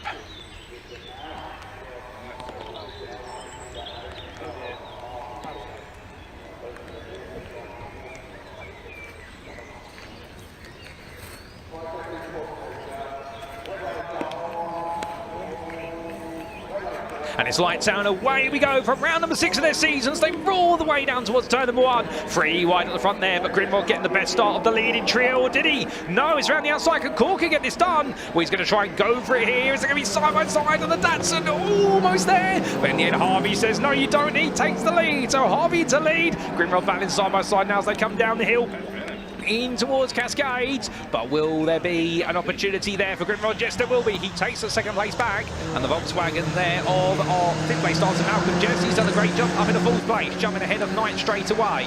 But now they roar the way onto the first long stretch. Will we see some of the more power-focused cars here make the way through? Well, first we'll see Nick Grimrod go side by side, and already ahead there of Corker in towards left-hander Island Bend. And just like that, Nick Grimrod may have had a bit of a slow start, but he's made no delay and moving back into lead. Coming through Shell's Bend, hold up, Nick Grimrod, I was going to say, where's he gone? And then suddenly he appears out the right side. He's doing what Tim Harvey did in the previous race. And don't scare us like that, Nick. We went very deep into the corner, but just about keeping it within track limits. But all the field safely away, which is great to see. As look, meanwhile, Malcolm Jeffs, he looks a lot more confident in the car this time. This is a wetter circuit, and I think these conditions really suited him. Well, if he can get closer to the 85 there, Corker, he'll go all in. And in fact, Harvey has found his way past Corker going down towards Island Bend. So there has been a change. But here comes the Datsun, looking up the inside, 2 under the braking. He's going to go for it. Meanwhile, look behind Nick Williamson, where he's come from as well. But fighting for second, it goes 2 wide all the way through the chicane. And in the end, around the outside, Corker takes the place back, but he builds up a queue. And Nick Williamson, who's starting from the back of the field in the Rover ST1 number 11, he is absolutely on a charge here. Whether he can do last to first, we'll have to wait and see. But one thing is, he's definitely right now going to try and challenge for the overall podium. Nick Grimrod continues to move away just a little bit further, and well through Druids Bend at the moment. He's the one who's the most switched on of everybody. But you can see there's Williamson going on the attack. Looking for an opportunity versus Osborne. Triumph Dolomite sprint, but trying to hold back the beast of the Rover for now. A bit further back there we do see the other Rover SD1 of Bailey falling back. But here's Williamson. My good lord, the speed of that Rover as he gets ready to go into the braking zone. That's not going to work. Behind a bit of a battle there between Hughes and Strong. Oh, in the end, I think that's Hughes. Oh, that's very sideways there for Williamson. Absolutely throwing the car around the corners right now. He's got no grip out there, but that's not going to stop him from going for it. Coming back then to the front, the number 3 there, Harvey, keeping up with Jeffs behind. Jeffs still a constant nuisance on his backside. I don't think there's going to be an opportunity for him to now, as our leader is Grimrod ahead of Corker, followed by Harvey and then Jeffs. Then you do have Osborne currently in 5th place ahead of Williamson, and the Triumph Dolomite right now keeping the power of the Rover SD1 in check. Next Knight in the Ford Escort, who has picked up a 10-second time penalty for a jump start as we understand it, so he will be demoted down the order later on in the 566. Hughes in 8th, Fish in 9th, and Bailey completes your top 10 with Strong and Lefley. Well, they will complete your order, but sadly we have lost Lefley from this race after what was putting it in the gravel on one of our green flag laps. And the car seemingly being out of power. But as we see the field that continues on, again we can see the SD1 continue the chase, but for Nick Grimrod, right now, the only thing he's chasing at this point is lap time. Or is he? Corker is still trying to get nice and close, but I don't think right now your number 85 driver has got an answer in that Datsun.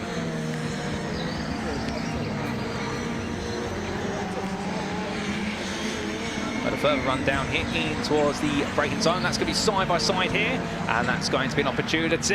Is it going to work out? Yes, it is. And Malcolm Jeffs is going to make that move. He's up in a 3rd place, just like that. And meanwhile, behind, that is going to be a loss of position there for Harvey. But also, look at this right now. And the Triumph continues to hold on. But Williamson all over the back of him as they roll the way onwards. And going on the attack. But he can't find an attack here through the more technical and the tighter sequence of corners, surely, where power is not going to be useful to you. You need grip. As he rolls his way through that right-hander. You can see the Triumph right now, not as quick this time for Druids. That pressure is building on Osborne. He's no longer feeling as confident. And he just takes a small knock of confidence, and here comes Williamson, just seeing the door shut on him, and in the end, Osborne leaves it as late as possible, and your number 49 tries doing a brilliant job. And one thing I've just noticed there, I don't know if you noticed the fact he's actually put his car number in his headlights as well to help us identify him, but that's not going to help him keep Williamson at bay, as Williamson goes to the switch over, and in the end, gets the inside in towards turn number 1, onto the brakes they go, Grove on the left, Triumph on the right, and Williamson will win that fight. So great attacking move there from Williamson, but now what can he do next? Can he chase down Harvey for 4th place? Well, we'll have to find out, because there you can see Harvey just chased after Malcolm Jeffson. Jeffson clearly into 3rd now. The pace of Williamson is equal to your 2nd and 3rd place runners, so in theory he could catch them, but he has got a lot of work to do. Coming towards Island Bend, there you can see right now those gaps are tightening, and it's not as though Osborne is disappearing either. I think he's being brought along for the ride, and then further back we do have Knight with that 10-second penalty in 7th place, but that's going to send him down the order with Hughes and Fish catching up to him.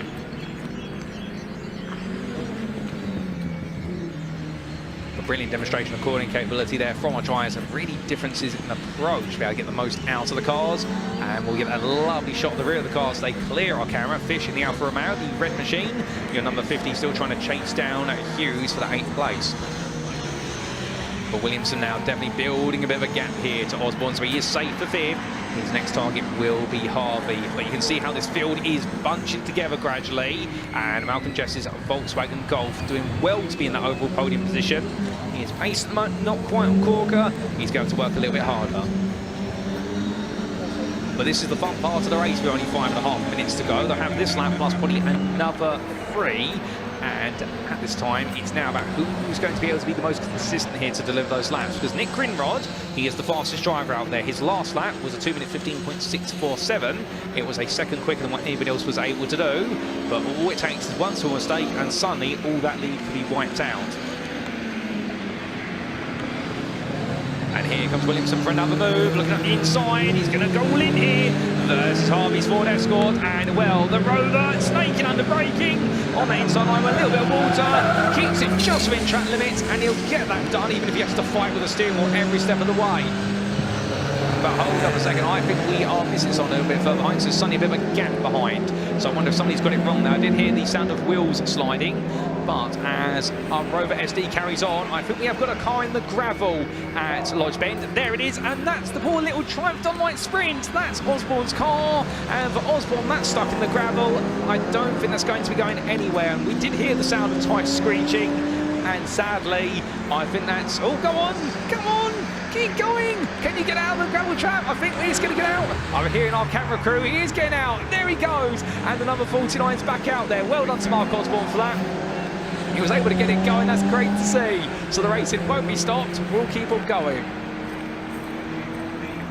But well done to Osborne for that. And well, the number 49 carried on here, pushing hard. That's pushed a little bit too hard. But as they say, you don't really know your pace until you've sent it a bit too hard when you go racing. You've got to know your limits. And when he gets himself back out there and makes his way onwards. And then we can see where's your Rover ST1, your other Rover. And that is Bailey right now, still being chased by Strong's Ford Capri. And in fact, that Capri is getting a little bit closer. But back to your leader we go, and that is your 220 of Nick Grimrod right now, and that gap between himself and Corker has grown to 3.2 seconds. Corker right now, he is working hard, and in fact, his lap times are getting closer to Grimrod, but Grimrod's pace is also dropping back. I wouldn't be surprised if our overall leader right now is perhaps backing off a little bit. And to be fair, with the gap he's built himself and the number of laps remaining, he doesn't need to really push anymore. He can afford to drive at about 85 to 90%, and he will be safe with only 2 more laps after this one. But there we can see the battle between the mighty Rover and the nimble Golf. That is growing at the fight for 3rd. And we've got a little bit of battle crying further back between the Ford Escort and Knight and Hughes' Volkswagen Golf. But here comes the Rover. Will it go all the way on the inside? Will not Malcolm Jeffson have anything to say about it? And Nick Williamson right now. Well, it won't be here. He'll go for the move. He's got 2 more laps of the circuit to try. So I think his full process is going to be tee it up and then do it on the final lap, or at least later on this one. But goodness me, does that Rover look ominous right now? It is the beast that's trying to come through it, but he's done a great job to come from the back of the field, your Rover driver. So therefore, if he finishes on this overall podium, he will be absolutely ecstatic about it, and so will the TFF racing team. As the Good Times Racing Machine looks to go on the attack, taking a lovely line there through Cascades. It's going to set him up a really good run if he gets it right. On towards Island Bend. There's our leader, Grimrod. Then we'll suddenly see Corker appear. There he goes. And then what's that coming over the hill? Is it a monster? No, it's a Volkswagen and a Rover. But in the Rover's not close enough. And Malcolm just get better traction. That seems to be the difference.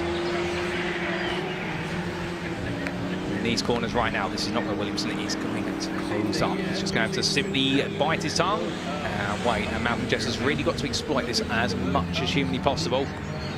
And then we do see Harvey's number 3, very sideways there, just about catches it through Shellwell's bend. And well, that shows you that right now Tom Harvey is not holding anything back. He's pushing as hard as everybody else, but the half-speed driver there more sideways to the straight. But here comes Williamson over the rise. He's got the longest run of the circuit right now, excluding the run from Dearly, all the way up towards turn 1. And can he find a way in? No. Malcolm just in the end comes to the middle of the road though and says to Williamson, I know what your plan is. I'm ready for you when you come at me. So they've got one more lap after this one with a minute left on the clock. And we can see the top 5 spots right now getting nice and time.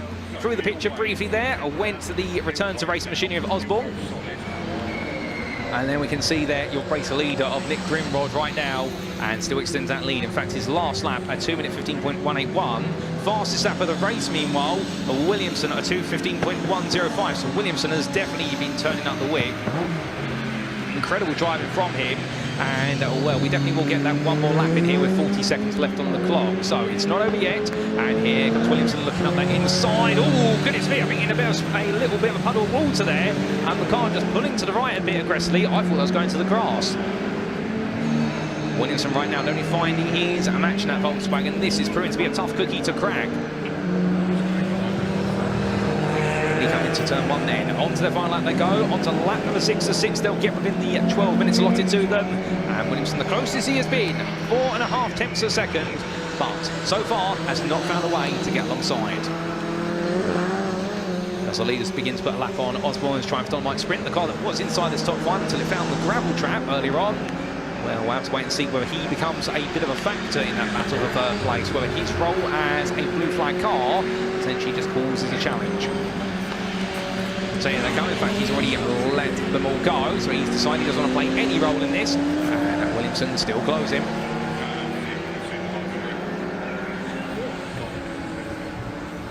And we're coming on through there. There's goes your second place, and look how close Williamson is. This time he's a lot closer than he has been. And well, I think right now Williamson here is a little bit wide coming out of Shell Oils, but he's trying his hardest. Meanwhile, for Nick Grimrod, the gap between himself and Corker has continued to grow, and I think it's as much Grimrod taking it relatively comfortably as it is Corker also taking it easy.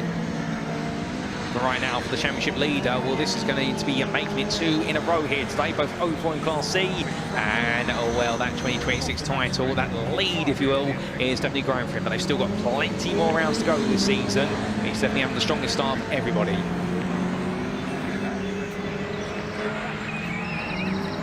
A bit further back there, down towards where it's the run up towards Island Bend, but I think there, no other drivers coming at this time, so I have to wait and see what we get to see. But there is our leader right now, drifting his way through Druids Bend. Behind, there's Corker. Malcolm Jeffs is still ahead of Nick Williamson, holding on there, the Volkswagen doing everything right so far to keep the Rover behind, but look how close they are.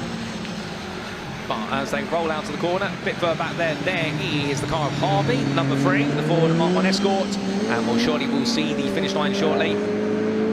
And who's going to come across that finish line?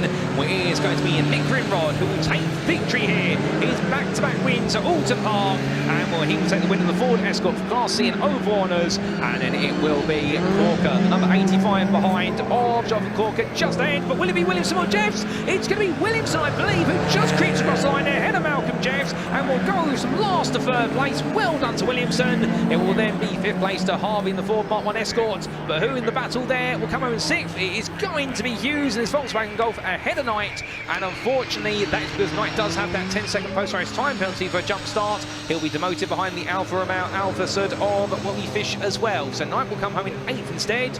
And we are just waiting for the last couple of cars to head towards line. And that's going to be your number 2 shortly of Bailey coming through. And then we'll have to wait and see where the Ford Capri Strong is. But just be patient, ladies and gentlemen. They were about 28 seconds behind the rest of the field, but we will see them come over that right shortly. And here they come. That's going to be the Rover of Bailey coming home second in class and 9th overall. And then strongest Ford Capri will finish off your top 10 and everyone on the lead lap. We did have a lap down finisher, of course, and that was the number 49 of Mark Osborne after his trip to the gravel, but he got it going once again, and a very lightweight car there and able to get that run. But hand up in the air there for our second place finisher of third place finisher of the Class Bs. He enjoyed that one, no doubt about it, as he went chasing after Bailey throughout the race. And well, ladies and gentlemen, that was round number 6 of the Classic Touring Car Championship, the CTCRC Pre 83 Group 1 machines. And here we've got to see, provisionally subject to any Stuart's inquiries, Nick Grimrod making it 2 out of 2 in his Ford Escort by almost 9 seconds ahead of Jonathan Cork in the Datsun 510. Nick Williamson coming all the way through. Great to see they made his way back out there, and well, he will definitely be smiling. The Good Times Racing driver letting the good times roll, and he'll be going back to Nathan B. 90 picked up an overall podium today ahead of Malcolm Jeffs, who just missed out the finish line for the Volkswagen Golf GTI. Tom Harvey took 5th place for the Ford Mark 1 Escort ahead of Don Hughes, and then Sam Fish, Jared Knight, Jerry Bailey and Nick Strong completed your top 10. And then we did see outside the top 10 Mike Osborne, who was a lap down in the end in the Triumph Dolomite Sprint. And Duncan Leffley, unfortunately, retired on by the green flag laps with the car in the gravel. So a bit unfortunate there, but the fastest lap going to Nick Williamson, an impressive 2 minute 15.105 to the nearest 1,000th. Set on the 3rd lap, he was absolutely flying, was Nick Williamson. And where it just goes to show he was able to tame the power of his Rover SD1. But the Volkswagen Golf GTI Malcolm just put up an absolute stoic fight. But in that run to the finish line, it was Nick Williamson who crept his way into 3rd. But nobody today, and for the entirety of this race meet, has been able to touch Nick Grimrod when he was absolutely on form. And remember, all these riders you do see here, and some others as well, you will see them at Oulton Park again for what will be a special pair of races, and that will be as they support the British Touring Car Championship in 2026 on the 6th of June and the 17th of June. And well, the 6th and 7th of June, I should say there. Let's get our dates right, and it'll be absolutely fantastic to see them back out there. But, of course, they will not be scoring points in that one. That will be just a special pair of races. That's your results, and I suspect that shortly we will be heading down to Parc Fermé to have a chat with some of our drivers. And of course, bringing you all those chats, it's going to be none other than Leah Halsey, our presenter. So we're going to cut to Leah and get to hear from our top 3 in the Pre-83s.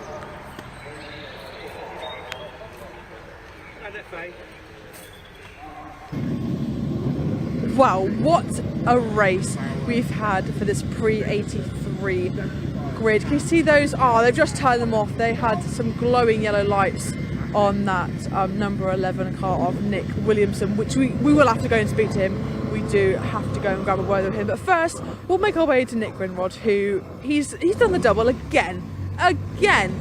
One day in tricky conditions. Is there any stopping Nick Grimrod? Nick, the double again? Yeah. Just can't get enough, can you? No, can't. Just keep trying. I'll do this for the rest of the year. That don't bother me. Talk about it then, being so dominant in such tricky conditions. Do you like weather like this, or would you prefer it to be dry? You always want to win, so yeah. I mean, no disrespect to the other lads. Everybody's trying as hard as they can. It's just tricky. We just seem to have a bit more grip than everybody else, but it's nice to have a battle. You want to have a battle, and it's not easy though. Exactly. Maybe Corker didn't challenge you, but if Williamson was a bit further up, he's gone from P14 to P3. I know he was going really well for the hassle he's had over the day. Then fair play to him. I think he deserves it. Yeah, but it's all down to you. You've done the double today. You take the glory. Congratulations. I'll take all the points. Yeah, that's it. Thank you. Bless him. No, congratulations, Nick. Lovely to speak to you. There's only one man really I need to go and speak to. All respect to Nick, but I mean, Nick. We got a double Nick squared, is that what we can call them? But we have to speak about it. I mean, P15, I have to apologise, I got that wrong earlier. P15 to P3 with a few more laps. He might have even got P2, who was only just over a second away from Jonathan Corker. Wow, that race was a corker, wasn't it? For him. Let's try and grab a quick little word with him. He's chatting away here. Nick. Yeah. Race 1, turbulent for you. I didn't do race 1 actually. No, because in qualifying, something snapped in the gearbox. So we spent all this time to coming out now, about 6, 7, 8 hours, taking the gearbox to pieces, putting a drill bit in, jamming that in to make it work. So I was at the back. Got to do something, haven't I? So a podium, amazing, yeah. It's absolutely nuts. I mean, I was just stopped as well. The wipers were jammed up, so probably helps you can't see where you're going actually. You have training, don't you? All those video games where you can't quite see the screen. Sort of remember, but yeah, it was great. Yeah, so last lap, Malcolm was there, and he was. I thought I've got to go for the podium, so I just went down the inside of him into Lodge and did the deal. Yeah, so brilliant. Yeah. Well, absolutely incredible result for you. With that drill bit in as well, I was told about it. With a few more laps, maybe we could have challenged for P2. You were only second off of Jonathan Corker in the end. Yeah, this golf was in the way actually for a bit, unfortunately. So for a few laps, but yeah, I could have caught up with John. Yeah, so brilliant. You had trouble with the back marker then, but I've got to congratulate you. You are my driver of the day, if I had to give you one. Congratulations. What an absolute feat. Have you enjoyed your day overall? Yeah, overall, yeah, it's come good at the end. It's been tough. Picked up. Come good, yeah. We've got oil all over the garage floor, bits all over. We've got to go and tidy it up now, but yeah, podium brilliant. I'll leave you to tidy it up. I won't come past your awning. I don't want to double clean that up. What a race from Nick Williamson. Absolutely amazing from him. So this is it now. The Super Tourers are back out with the Pre 93, 03 and 13. Can't wait to see these and hear these roar around Oulton Park once more. And I'll hand up to Paul to talk you through it. Paul, over to you.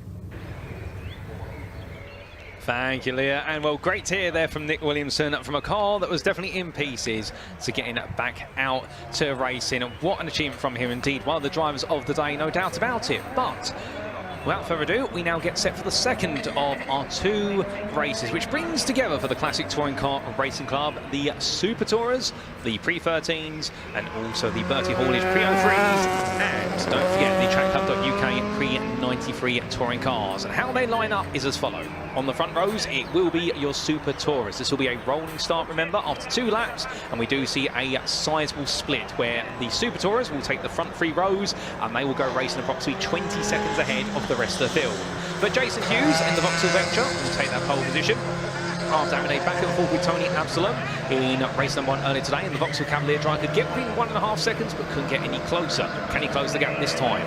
Brian Aldous starts in 3rd in Honda Civic Super Production, and then unfortunately we will not be seeing, I believe, the Honda EP3 Civic of Ross Keeling. We're not quite sure the reason, but it has had to withdraw for some reason, perhaps a technical issue with the car. Stephen Ward starts in 5th place in the grid in the Peugeot 306 GTI, and AJ Owen, his Ford Mondeo, will complete that order, although he did seem to be struggling towards the end of race 1. But then we come to the rest of the field, and well, we do see the Pre-13, Pre-03 and Pre-93 touring cars go racing. Ian Burr's back out for what will be his last race of the day.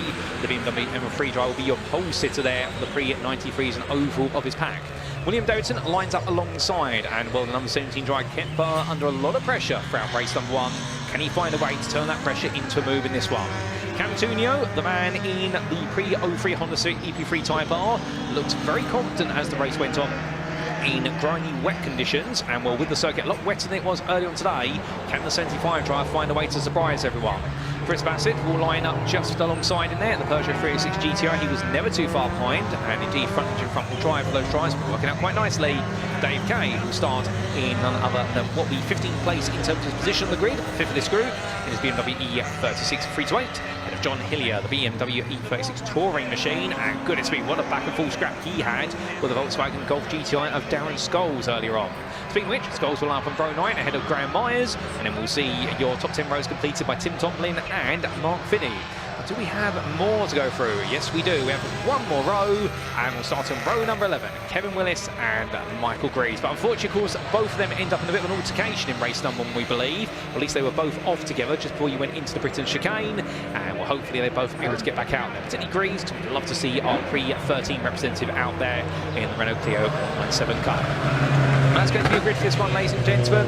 I do believe we are heading towards our second formation up at the moment. And there they are, saying make the way around, but are we going green? Are we not? We're just waiting to find out. And the answer to the question is going to be no. The light goes out. We are green flag racing already. We're 12 minutes to go. And, well, they roar the way through the opening corner. And it will be Hughes right now who leads them in towards the opening bend. Now, do remember, of course, the fact that these drivers have started 20 seconds ahead of the rest of the field, so the Super Tourists will go roaring away, and then we will see the rest of the field get ready to start in about 15 seconds from now. And Hughes doing what he does best, which is trying to bolt away, and absolutely will have to try and give chase after him, and move us a little bit further back. As they come out of view there, and what I do believe, we'll see them all the way towards Island Bend. Super Toy machines once again going, but meanwhile the rest of the field gets going, and look at this already. Ian Bower versus Davidson, and right now that's an eye-watering scene, but Camtunio tried to look for a little move on the inside. Did he get involved? Not quite, but he's immediately made sure that he's asserted his position over Bassett, and well, the battle there of the two Pre-03 machines, the Honda Civic versus the Peugeot 306, the Honda right now at least is absolutely leading the way. I'll have to see if he can get involved in amongst the BMWs there, because of course the Pre-93s, they do seem to be the land of the BMW currently. As we see our Pre-93 leaders bring the 03s behind them. Lutunio getting a bit closer already. And we'll also see a little bit further. Dave Kay has got Hilliers E36 Touring, not too far away from the Skulls. Myers, Tomlin and Finney completing that run. And the Vauxhall Astra GT there, something hanging off the back of the car it would seem, but still carrying on in the number 58. But there we can see Imbo right now, well, just keeping it all together. Bouncing around, and indeed absolutely keeping it together in the number 1. He's been absolutely formidable so far today at Oulton Park, and right now he's been able to open up a bit of a gap. But then we come over to your Super Touring machines. And that's that wonderful Honda Civic for August there. Well, keeping it very comfortable. As we also do see the Ford Mondeo Owen, AJ Owen, well, he's definitely had a much better start to this race compared to how his race previously ended. But the one who's leading the way out front, there is the number 5. Well, Hughes, who is absolutely barnstorming at the front of the field right now, and well, you can definitely tell that Jason Hughes is loving it out there. I think he's reliving his days of racing the BTCC, albeit that was in an MG when he used to race from 2004 to 2008. He started off in 2003 and missed out primarily in the production class before moving to BTC T category. But Hughes right now absolutely loving every moment out there at Vauxhall Vectra. We're going back here to our Pre-03 leader. That's going to be Camtunio. And, well, trying to win the wet patch of the circuit tonight is Cam. Well, doesn't look to be as happy. I think just trying to get himself into a bit of a comfort zone. You can see Ian Bowe has been able to get away from Davison, and now they've been fighting. And we're coming across there. I wonder if Tunio is perhaps just trying to find the best possible lineup, perhaps trying to cool those tyres down. Either way, he's definitely not looking as happy. Meanwhile, to the front, the number 5 leads the way, and well, the Jason Plato Navan Muller inspired car going down here towards the second half chicanes, and coming over the crest of the hill just behind is the Vauxhall Cavalier of Absalom, so it's not too far adrift either. These wonderful machines continue to push on as much as possible, and indeed right now you think if you close your eyes you can go all the way back to the 1990s and the early 2000s with these cars, but that's what it's all about. But if we do leave them be, there's our Peugeot 306, and that's your second place runner in the Pre-03 category. But behind him, you can see Cave and Hillier. They're very close together. It's the E36 Touring trying to attack, and that will be for lead of the Pre-03 Class A category.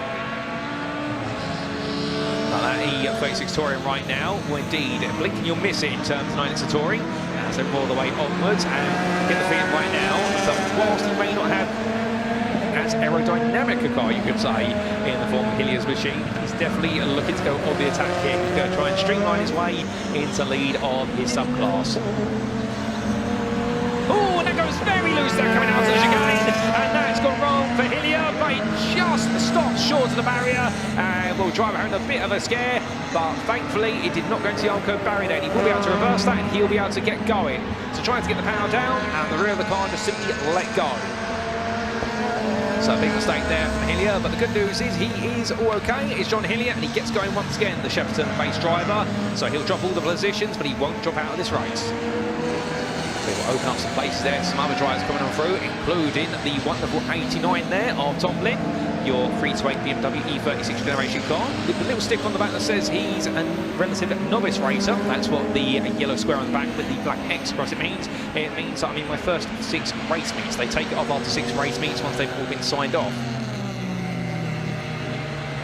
He'll just keep it together for now and just keep it nice and smooth, and shortly we may see our E36 Touring come over the hill. There it is, and well, there's the proof that Hillier is still going. And well done to John for keeping that car running. Indeed, many that could have stalled it potentially, or it would have gone to the barrier, but not quite for him. All back up to speed here. I'll tell you one thing, once more state has not dampened his enthusiasm, even if the rain is definitely dampening the paintwork in his car. But with half this race almost complete, given it's a 12-minute race now, still got half it to go. In terms of those big battles out there, the field just spreading at the moment, it would seem.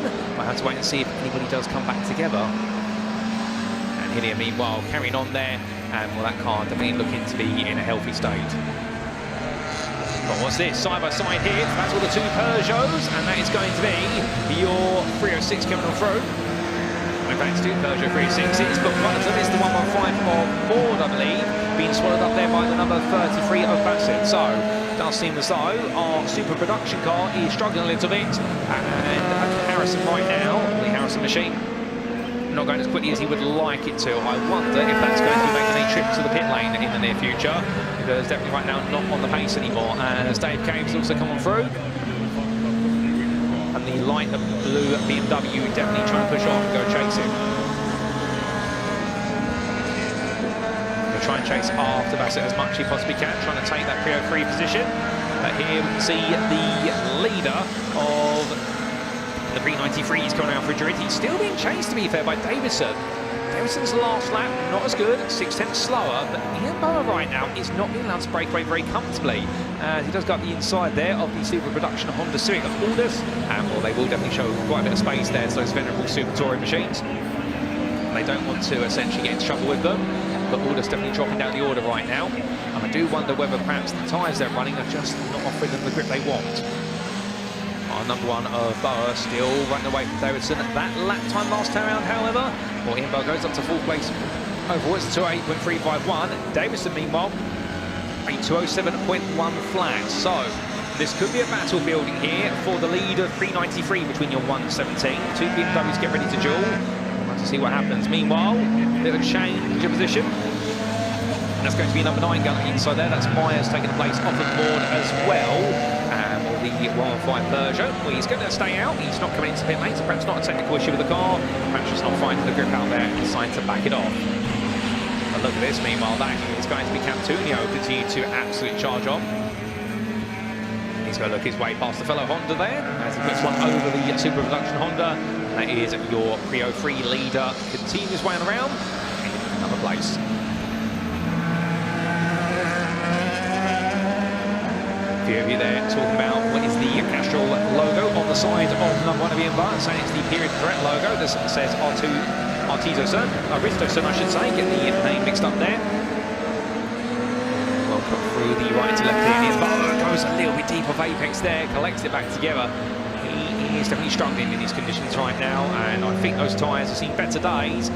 Well, your number 17 of Will Davidson are really charging, and understandably, he wants an opportunity to try and take this off if he can. Further back, we do have that grind battle as well, and that's going to be the number 94 and the 33, getting into a bit of a back and forth. And well, Bassett has lost out, in fact, versus Cave. That is for Prio 3 honours, so that's going to change now for 4th place, or 3rd place at class. But this is the big battle we are keen to keep an eye on, because it's the Pre-93 lead battle. They're both in the same subcategory as well. They're both Class B.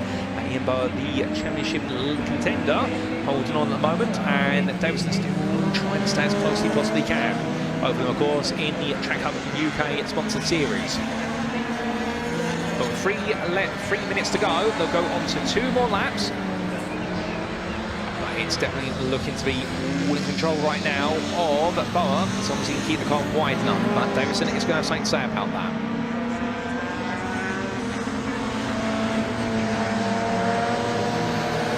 Further back we see Camtunio still carrying on. As meanwhile we come back to your overall leader, and that is Jason Hughes in the Super Touring machine. The wonderful Vauxhall Vectra in the TC1 category. And run his way up through the corners, and that TC1 category referring to essentially the era of touring car. And feeling what that actually means, those of you who are curious a little bit as he gets ready to make his way up past the E36 touring car. That's the BMW there of none other than John Hillier.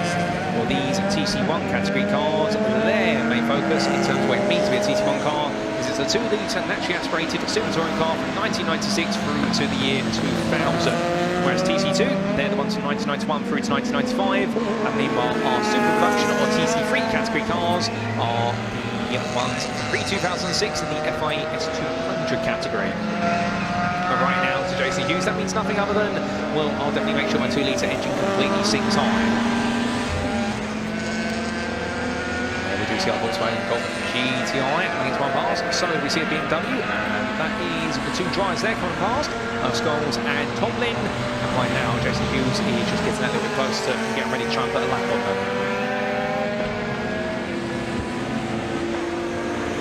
And we do see the field continue to spread out. That was Absalom just briefly chasing after Hughes, but 12 seconds is the gap right now. And was our 1-on-5 to toes his way around. Maud, he's about to be attacked here by Hillier's E36 Touring. And while Hillier may have had a spin earlier on, coming out of Britain chicane, he's going to make this place up now overall.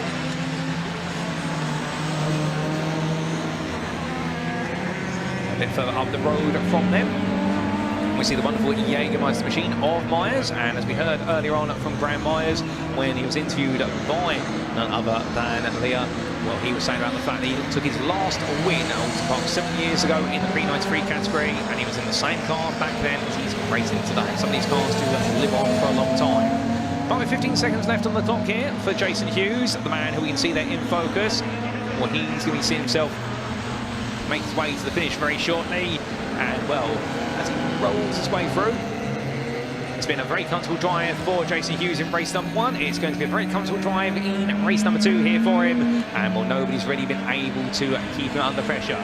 But to be fair, in a celebration of super touring cars, this will be a very special coming home for the Vauxhall Vectra driver. He makes it out the corner, and in emulating Jason Plato and Van Muller, it is going to be an overall win there for Jason Hughes. He comes towards the line, and it will be a very happy victory there in the number 5. Absolutely smooth as you like it.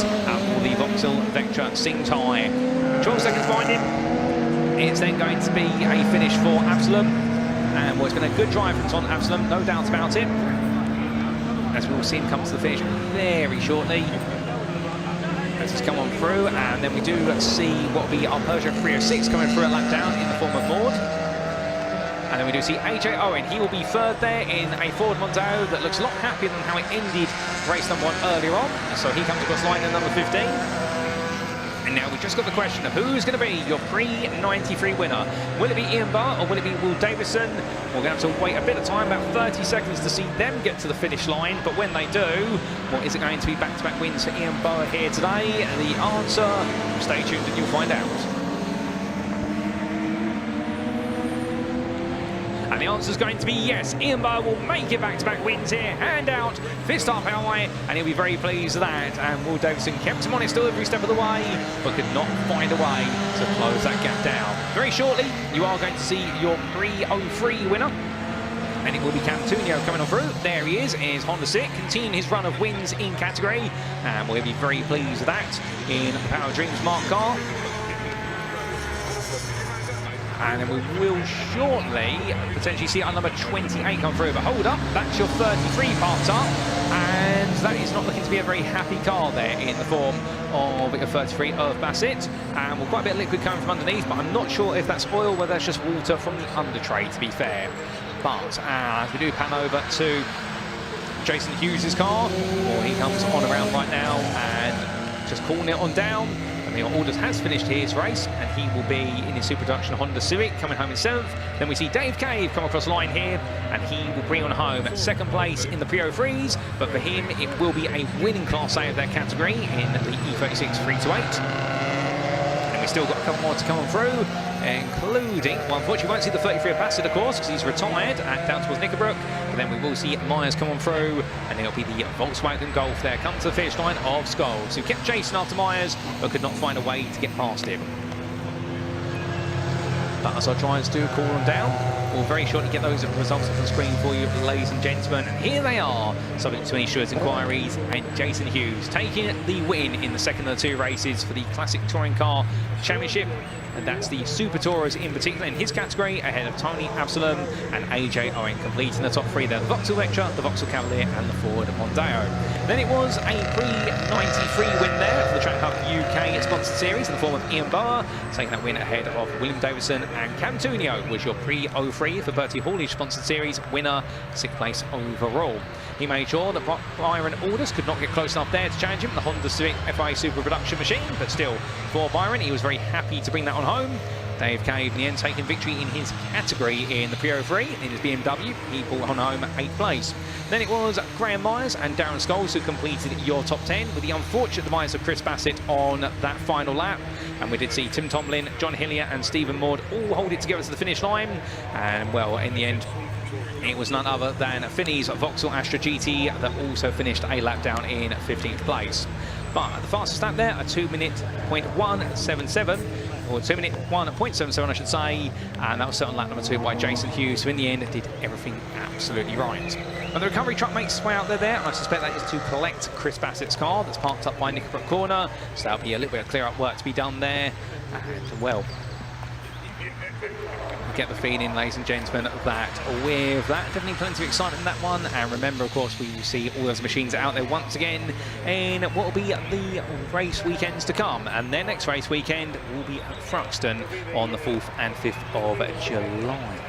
We'll shortly be cutting down to Park Ferme when we do get some cars in there. Everyone's taking it nice and easy to come in, and we'll get some interviews with our drivers. And in fact, we've just had the thumbs up from Leo, I do believe. So we're going to cut down to Park Ferme, ladies and gentlemen, and catch a word from our Super Touring drivers, as well as some from, say, the Pre-13s, 03s and 93s. It's over to Leo.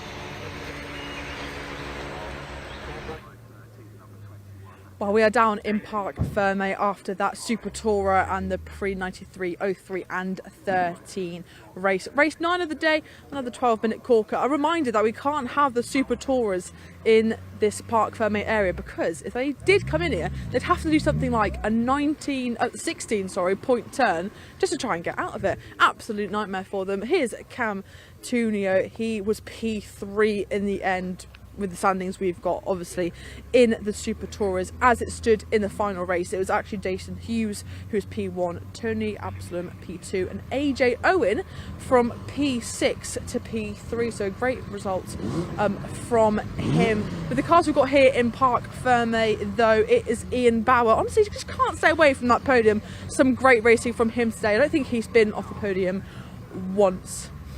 And in P2 it was William Davison and Cam Tunio was P3. Ian.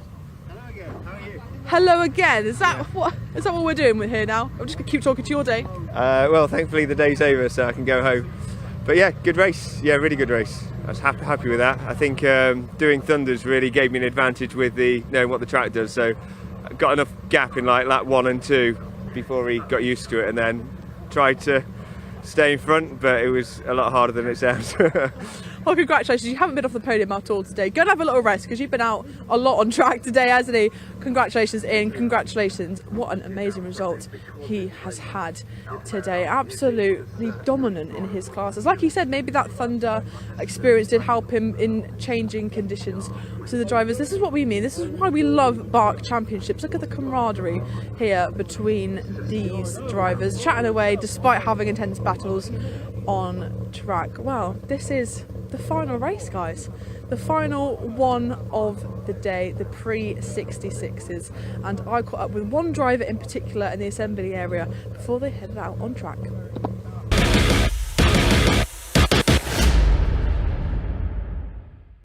what a treat. The hood's down for the final race of the afternoon, and what better way to round off a great day of racing with the Pre-66 class. Now there is one chap I have not caught up with today that we just keep missing each other, like trains in the night.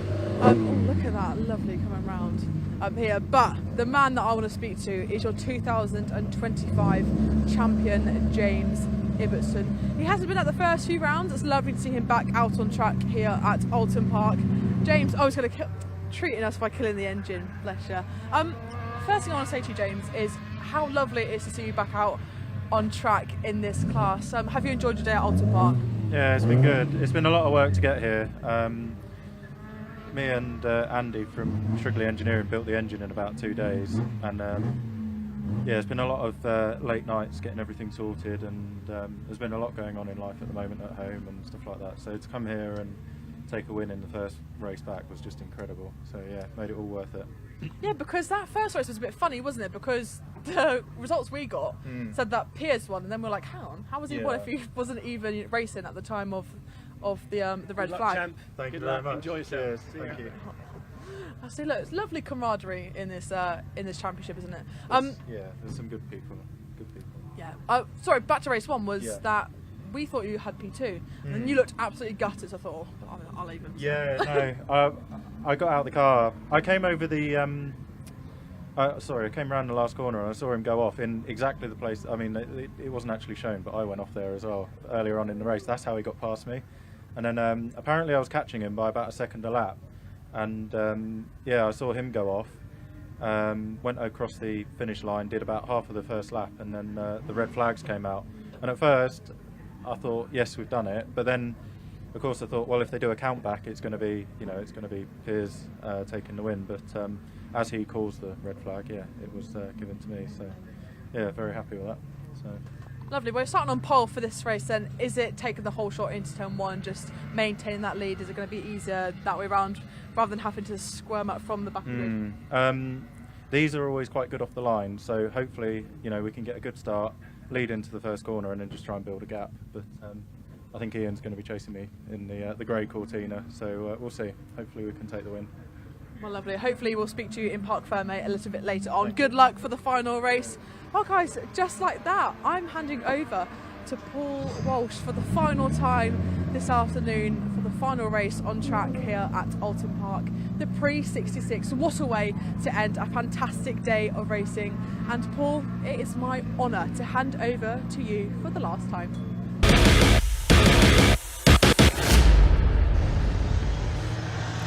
Thank you, Leah. And well, ladies and gentlemen, it has been an incredible day of racing here at Oulton Park. It really has felt as though we have taken a big trip back in time for our touring car machines, whether it be the Super Touring era machines, the Pre-83s, the Group 1s, of course, the more modern cars, the Pre-2003.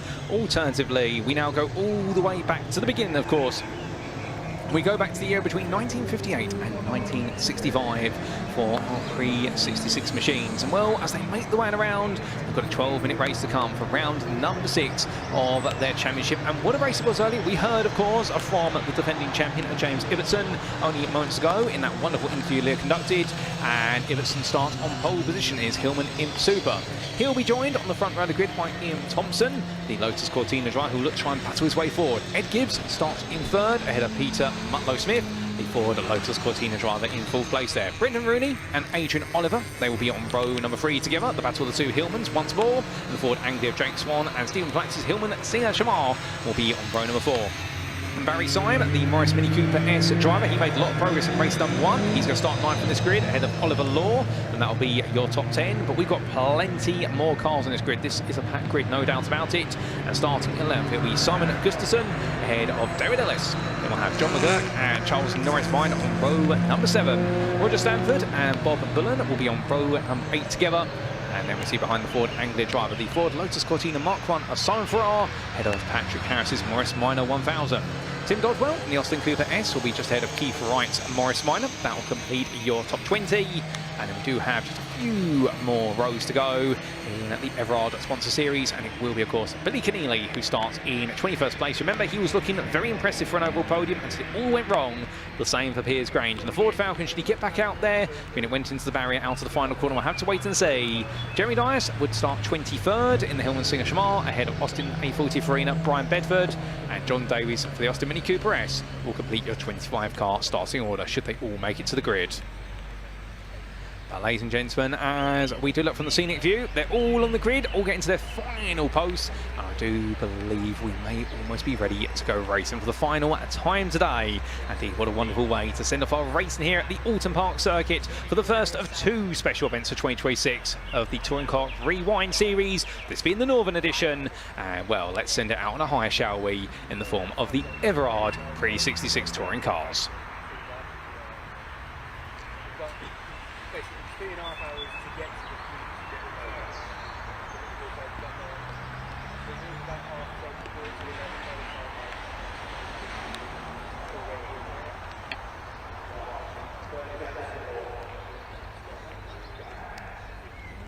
And well, ladies and gentlemen, they all gradually pull away. This will be, of course, to get the green flag laps underway, to get themselves acclimatised with the conditions as they make the way on out.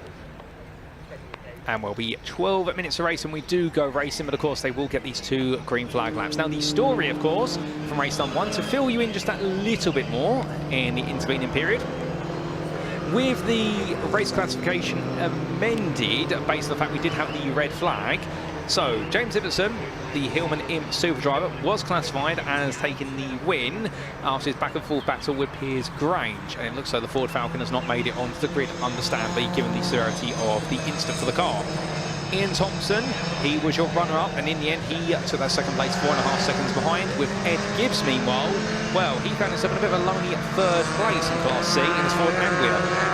So where was all the fighting? Well, Peter Mutlow-Smith was able to get away from most of those around him. He took 4th, but then the real pack was headed by Brendan Rooney, who finished 5th, ahead of Adrian Oliver.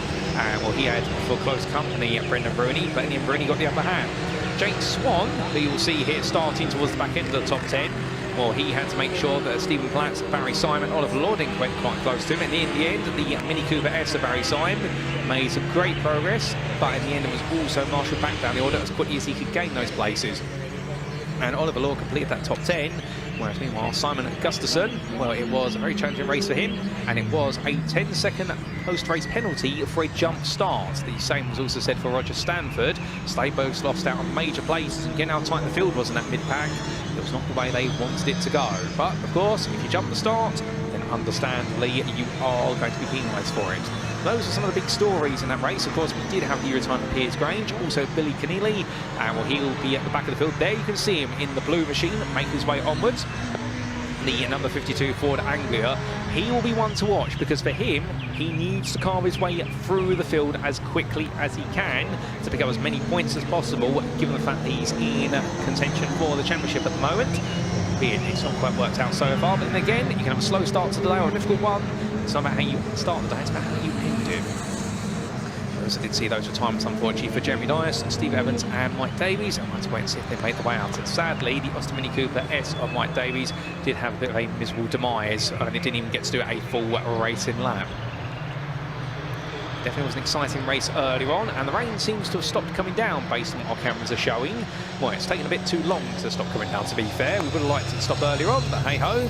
We'll have to wait and see if anybody confirms whether it's all wrapped up. And in fact, we're hearing from some cameramen that it is still raining. In fact, if you look very closely, you can see the umbrellas up there. So therefore, apologies, ladies and gentlemen. What I can see from the commentary booth versus what the camera team can see, well, I'll trust the cameramen, no doubt about it. And anybody who's at circuit side who messages in. But immediately, I've just had a universal in my ear, and no, Paul, it is still raining. That's it all coming around. That was the opening green flag lap. Just wonder if we will. In fact, they're all queuing up here, so I think we're only going to get the one green flag lap. So they are starting to form into their positions, so we will be going racing after they've all parked up this time, ladies and gentlemen. Once they all settle into position there, a great job being done by our marshals. We couldn't ask them to do a better job. They've been absolutely fantastic today, given several offs, the inclement weather, and our drivers as well. But of course, now it's over to the fantastic talents of our Everard Pre-66 touring car drivers for the 6th round of the championship, and who is going to take victory in the final race of this event at Oulton Park.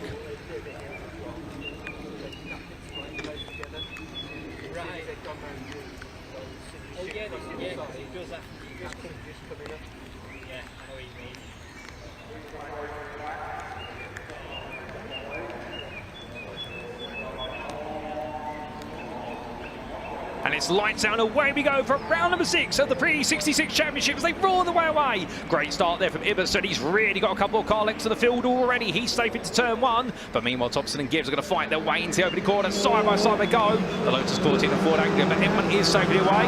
A bit of a slow start there for the Mini right at the back of the field, but we'll see how it can get involved. There's a bit of run wide there as well. A couple of drivers just understeering out. Cold tyres there and need to adapt to conditions. But coming down the hill now, we see 2 by 2 as they go. And well, actually brilliant drive there. Our number 25 Simon.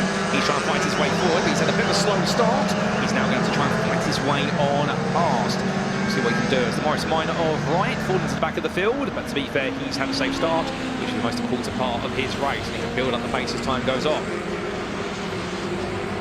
The whole field now makes its way up towards Shellwell's Bend for the first time, under braking. We see the 5.38 that goes as defensive as possible. That's Jake Swan trying to make himself wider than most, albeit the number 91 trying to go around the outside. That is Rooney, who's trying to pick up some places that he's lost at the start. He wants them back, and well, meanwhile, you can see the Mini there of Syme absolutely flying behind. But into the braking zone, well, Syme still trying to make some progress, but meanwhile, fights going on here as they come on out, and well, that is going to be comes back in the hands now of Jake Swan. His 5.38 holding firm there versus the number 91 of Rooney. But there you can see the rest of the field following, and plenty of battles going on as our leaders come down to the heavy braking zone.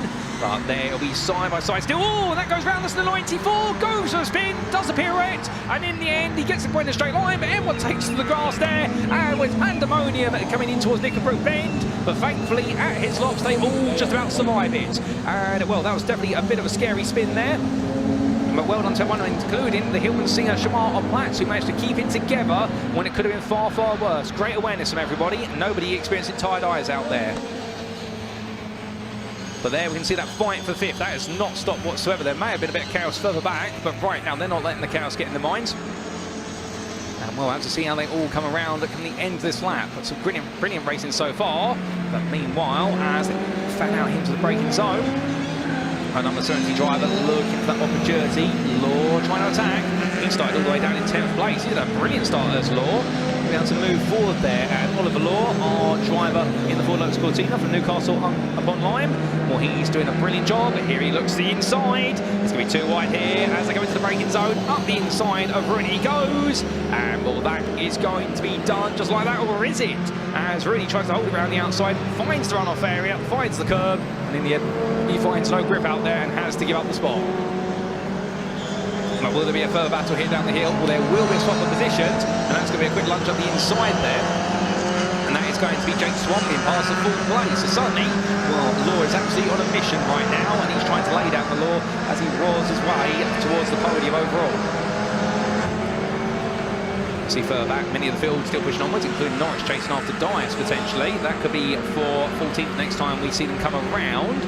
We'll look there, no move being made. That's going to be a big look at the inside. Our number 91 of Rooney diving on Jake Swan. And well, suddenly, after a great start for Swan, it's all going backwards. And well, a lovely move being made. And now, who's going to pick on Swan next? We'll have to see. I mean, that's going to be the 52 of Keneally. And we'll keep in mind that Keneally started from the back of the field. He's already up into 8th place. He's flying in his Ford Anglia. And well, absolutely keeping it composed together right now. And understandably, after it all ended in dismay, he wants to be on that overall podium come the end of today. As we see our number 91 holding on, Rooney going defensive, but look at that, 2 by 2 coming up behind here, and Carl Brown, that's the 35 that's gone for a spin, and that's Norris in his Austin A35, has had a bit of a moment, and that's been at the Britain chicane, but he gets going, but meanwhile the little mini fighting hard here with the 64 of Gustafson's Ford Lotus Cortina, and right now Simon is Morris Mini Cooper S, he's taking the fight to the big boys out there. But but he wants a bit of a scrap, and his Mini says, we're not quite out of this yet. But a move there for Keneally. Oh, the inside, does he get it stopped? Oh my goodness, so close through Druid, and Keneally will take that place there. He'll move up into 7th off of Smith. But now he'll be going up. Well, in fact, that was on Law. I think Keneally's going to be looking for the move here on the next man in front, but not quite yet. He knows that's a bit too far to go. But Jake Swanee was the one who was passed, and now he'll be looking for the next move if he can. Coming to that end of that lap as James Ibbotson continues to run away at the very front of the field by 2.5 seconds, and the fighting inside the top 3 has definitely got a bit quiet.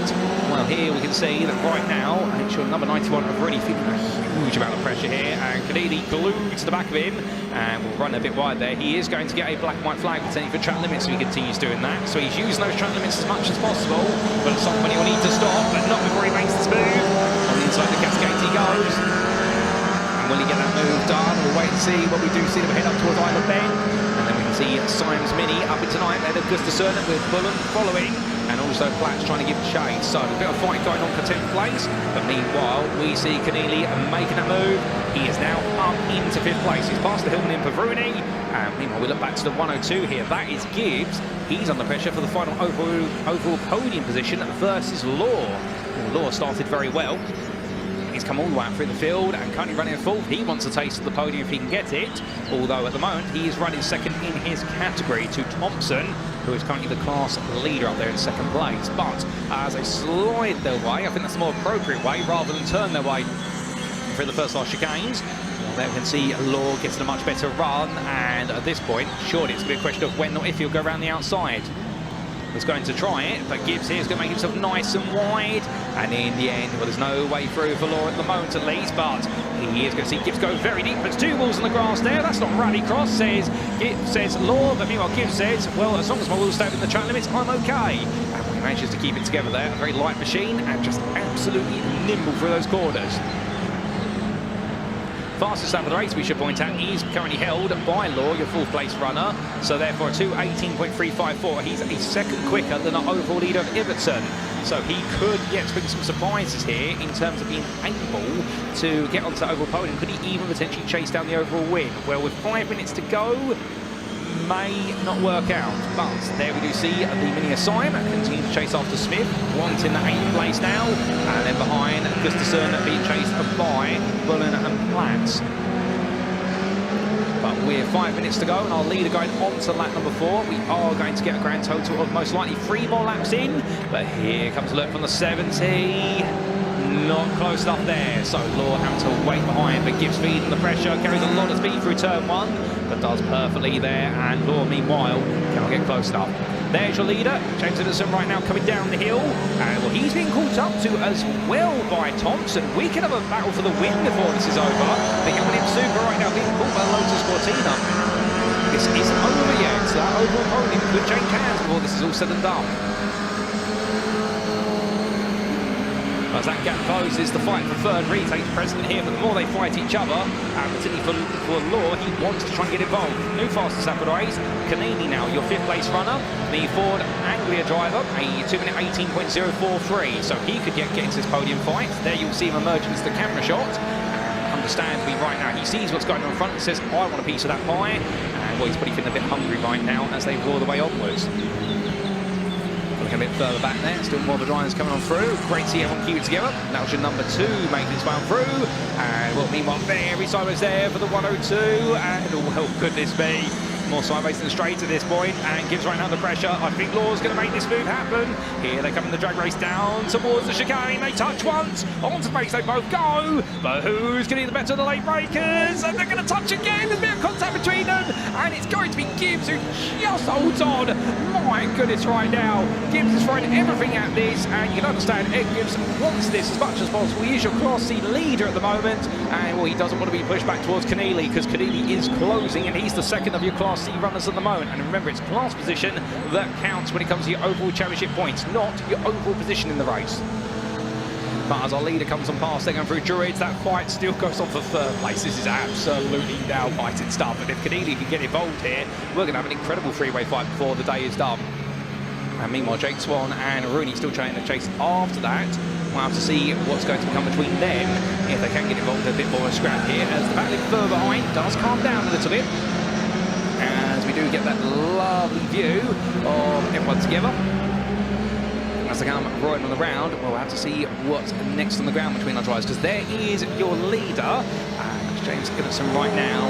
Well, 2 more laps to go here, and all he needs to do is keep this on the road at the moment. Thompson is not closing, and it seems though Thompson at the moment at least just falling a little bit too far back.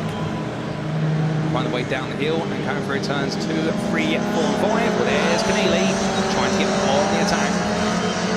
Trying to make a move he possibly can. I don't think that's going to work at the moment, but he still has 2 laps to try and make some magic happen.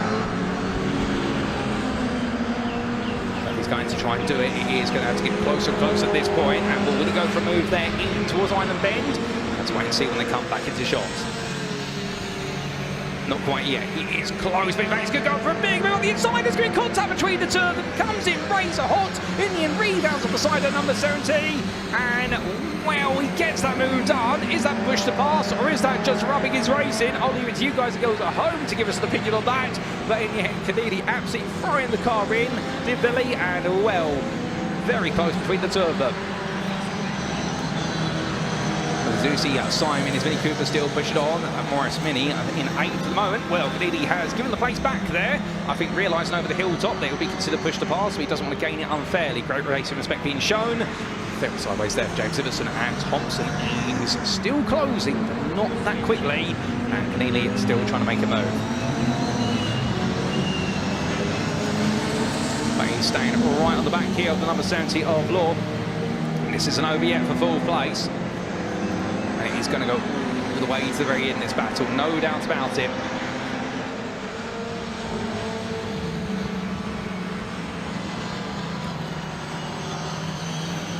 But there you can see an attempt at a potential move there coming through Druids right now, and Billy Keneally is not giving up here at that 52. He is throwing everything at this to try and find that fourth place, and right now you're 102 at Gibbs. He's going to be breathing a big sigh of relief as Keneally's Ford Anglia tries the outside this time, but Law in the Lotus Cortina says no, so Keneally says what about if I switch it back the other way, at which point he has to fight with power oversteer.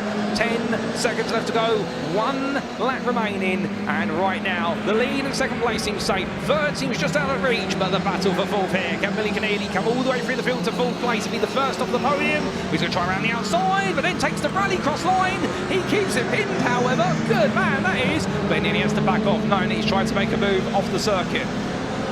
But my goodness, he is absolutely throwing everything at this right now. And I think Gibbs is just hoping the 2 behind keep fighting each other. He does not look safe at all.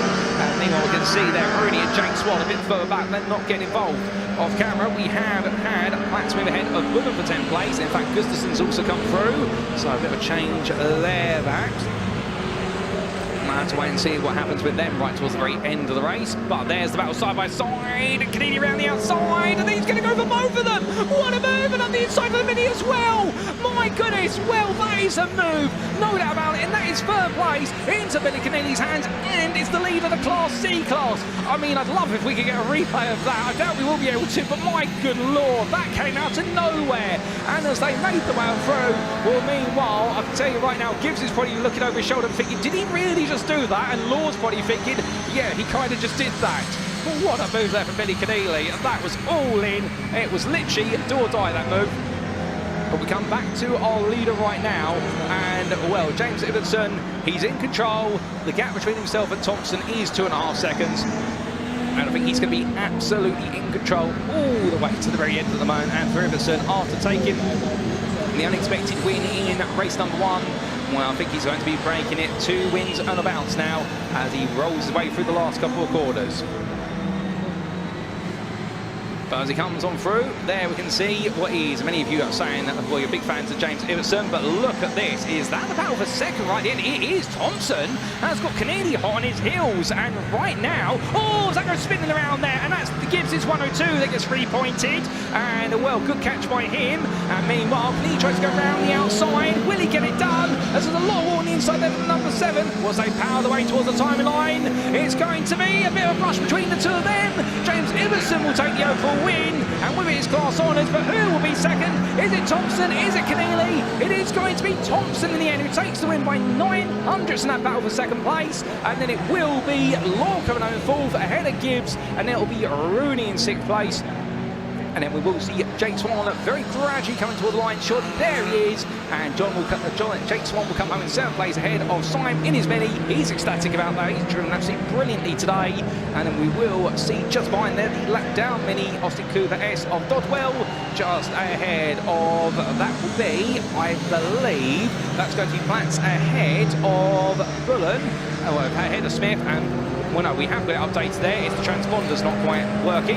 And Simon did finish ahead of Bullen. Platts, that was your top 10. Then it'll be Smith in 11th place, Gustafsson in 12th. Then it'll be Ellis coming through in his Hillman in 13th place. The bright yellow machine, you can't miss it. And then the Hillman Singer Shamar of what will be Dias will come home shortly in none other than 14th place. There he comes. Lovely livery machine, it must be said. And then we've got a bit of time before we do get Farrar coming through. And that number 24 of Simon Farrar for SDG M-Tech.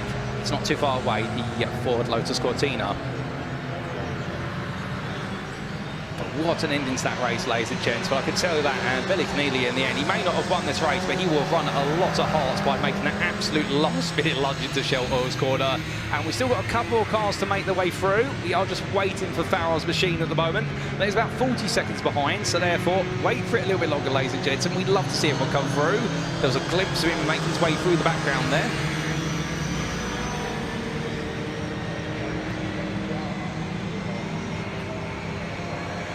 And well, we get ready to see our 24. There it is as it comes. And that is going to be, well, in fact, that's Norris there coming on through, so not Farrar. So it is the Austin A35, and in the end ahead of Farrar, who's had a bit of a poor final lap.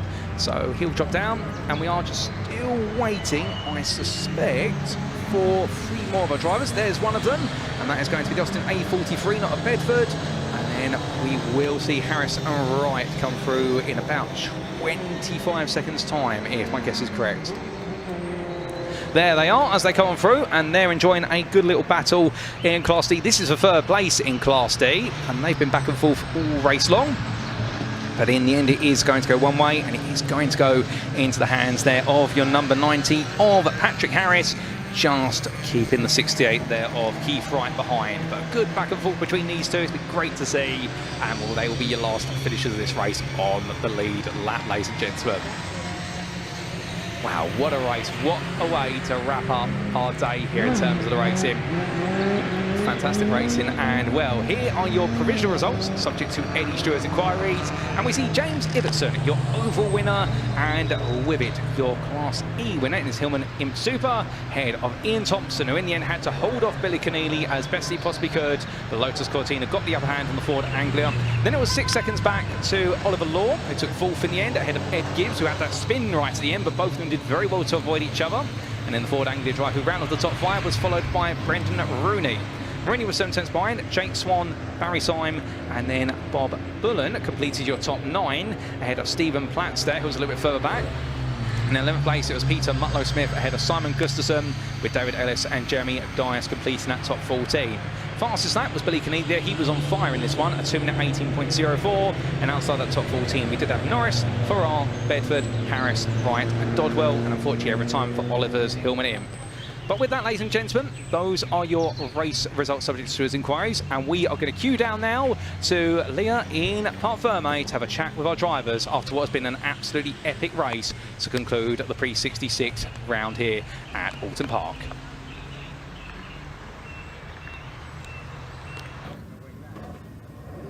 Well, we are down in Parc Ferme for the final time this evening for the Pre-66 touring cars, and it was a light to flag victory for 2025 champ James Ibbotson. Was it ever in doubt?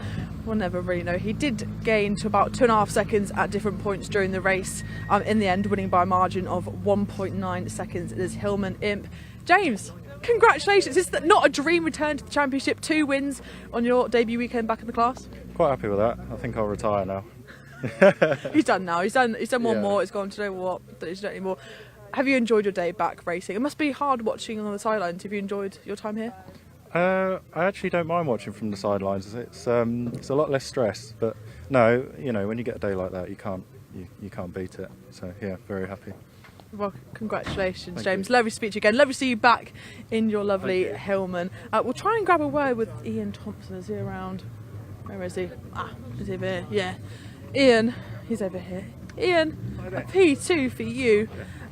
Two P2s. Two P2s. I know, there's just no stopping James, is there really? No, he was quick for me. I couldn't catch him. And for me, I'm in the class championship. Didn't make any difference to beat him. And even I could have. With no point in risking it. So I was first in Cortinas. That's what I was aiming for. If I could have beat him, I'd love to, but he's too quick. So. Do you think your time was lost off the line because those Hillmans are so quick, aren't they? They've got the weight over the rear wheels, and they're very light. So just get off the line, they're gone. And all the other Cortinas struggled the same thing in the wet. But it was tremendous fun. But it's quite scary, quite sketchy in pieces. I was going to say, the rain, you had it hammer it down before your first race. Lightened off a little bit before this one, but still quite tricky out there? Very tricky, and at the end my tyres went off, so I had no grip at all. So I was spinning everywhere. So, but yeah, it's good. Thank God it finished after 5 laps and not 7. So. I was going to say, because P3 was quite close behind you, wasn't it? He was. He overtook me on the last lap, the last corner. I took him across the line, so I ended up second. But he caught me from nowhere, so I was quite slow at the end. So, but good fun, man. Good fun. Well, Ian, you are P1 in your class, so I'm hearing he's a winner. Congratulations, lovely to speak to you. Can we catch up with Billy Keenely just quickly? Let me see if we can find him in his car, because he went from P21 to P3, and he was challenging Ian for that victory, wasn't he? In this lovely Ford, and yeah, so that car, he's got a massive dent on the side. Did that stop him from absolutely rocketing through the grid? No, it did not. And like I said, yeah, very close to Ian in his Ford Cortina. Different cars here. Was it lost off the start for Ian in his Lotus Cortina? Perhaps. We know they rocket away off the start, but you can make it up from anywhere, can't you? Wow, that is it, guys. The first touring car rewind of the year here at Oulton Park is done. It's been a great weekend, a great day of racing. Oh, Ben, watch your back. We're going to get run over.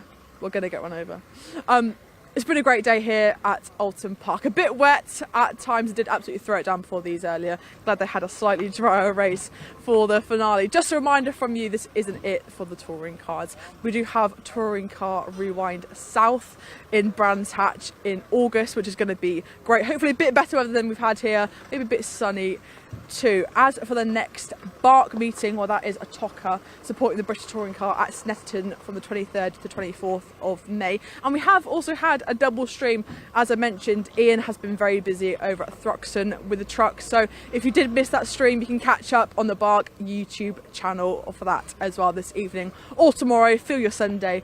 Football's going away, so why don't we watch motorsport, eh? As for me, my next round will be for Case from Heaven at Donington Park on the 20th of June.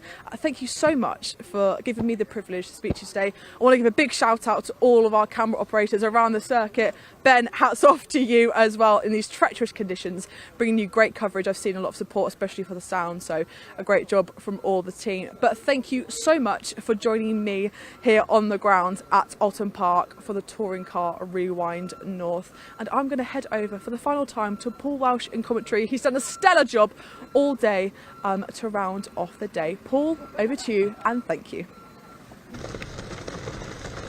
Thank you, Leah, and well, I must reciprocate the compliment there. You've done a brilliant job today, Leah, and indeed all the team have. And ladies and gentlemen, what a day of racing we have had at Oulton Park for what has been the continuation of the Super Touring Power events with the now new special event here, of course, the Touring Car Rewind, the first two, as Leah mentioned. This was Touring Car Rewind North. And if you do want to catch up with Touring Car Rewind itself, we'll save the date in your diary. It will be at Brands Hatch on the 1st and 2nd of August this year, where you'll see all these machines out there again, plus plenty more. And for all the series you've seen here today, whether it's the Classic Touring Car Racing Club, the CTCRC, or the MG Owners Club Championship, they will continue their stories of the season officially for rounds 7 and 8, and that will be at the Thruxton circuit on Saturday the 4th of July and Sunday the 5th of July. So you haven't got too long to wait if you want to continue to see how their stories continue, as they'll go to race meet number 4 of their 7 meet campaign. Well, all that leaves me to say is thank you very much for you all tuning in today. A huge thank you to the organisers of these series. Also a big thank you to MSV for allowing us to go racing out the wonderful Oulton Park circuit in the Cheshire countryside. Also a big thank you to the broadcast team, our presenter Leah, of course. Also want to give a big shout out to JJ, or James, our director, for doing a great job. Also to our camera team of Ben, who was roaming around with Leah in Park Ferme in the paddock. Also to Danny, Troy, Ben, Jack and Adam. They've all done a brilliant job today, surviving the weather conditions as well, of course. I think some cameras and power units got a little bit soggy, but they kept it together. And, well, ladies and gentlemen, all that then leaves me to say is, if you want to carry on with the story, you know what to do. Subscribe to the British Automobile Racing Club YouTube channel. You can stay up to date with all of the racing action that we cover throughout the year. Indeed, all these broadcasts are brought to you live from circuit side, completely free of charge, of course. All you need to do is subscribe. And, well, as Leah was mentioning, this weekend we do have Convoy Fruxton, and, well, there's a broadcast in Paolo earlier today, and that will continue tomorrow. That's a 2-day event. But otherwise, we'll continue the story of the touring cars on what will be Saturday the 4th of July and Sunday the 5th of July at Fruxton. And, of course, Touring Car Rewind will go into its second part of the South at the beginning of August. But until then, ladies and gentlemen, we've been the British Automobile Racing Club. I've been your commentator today, Paul Walsh. And until next time, have a wonderful rest of your weekend. And remember, as always, to stay safe, stay healthy, stay smiling, and most importantly, remember, like our drivers, to stay on track. Good night.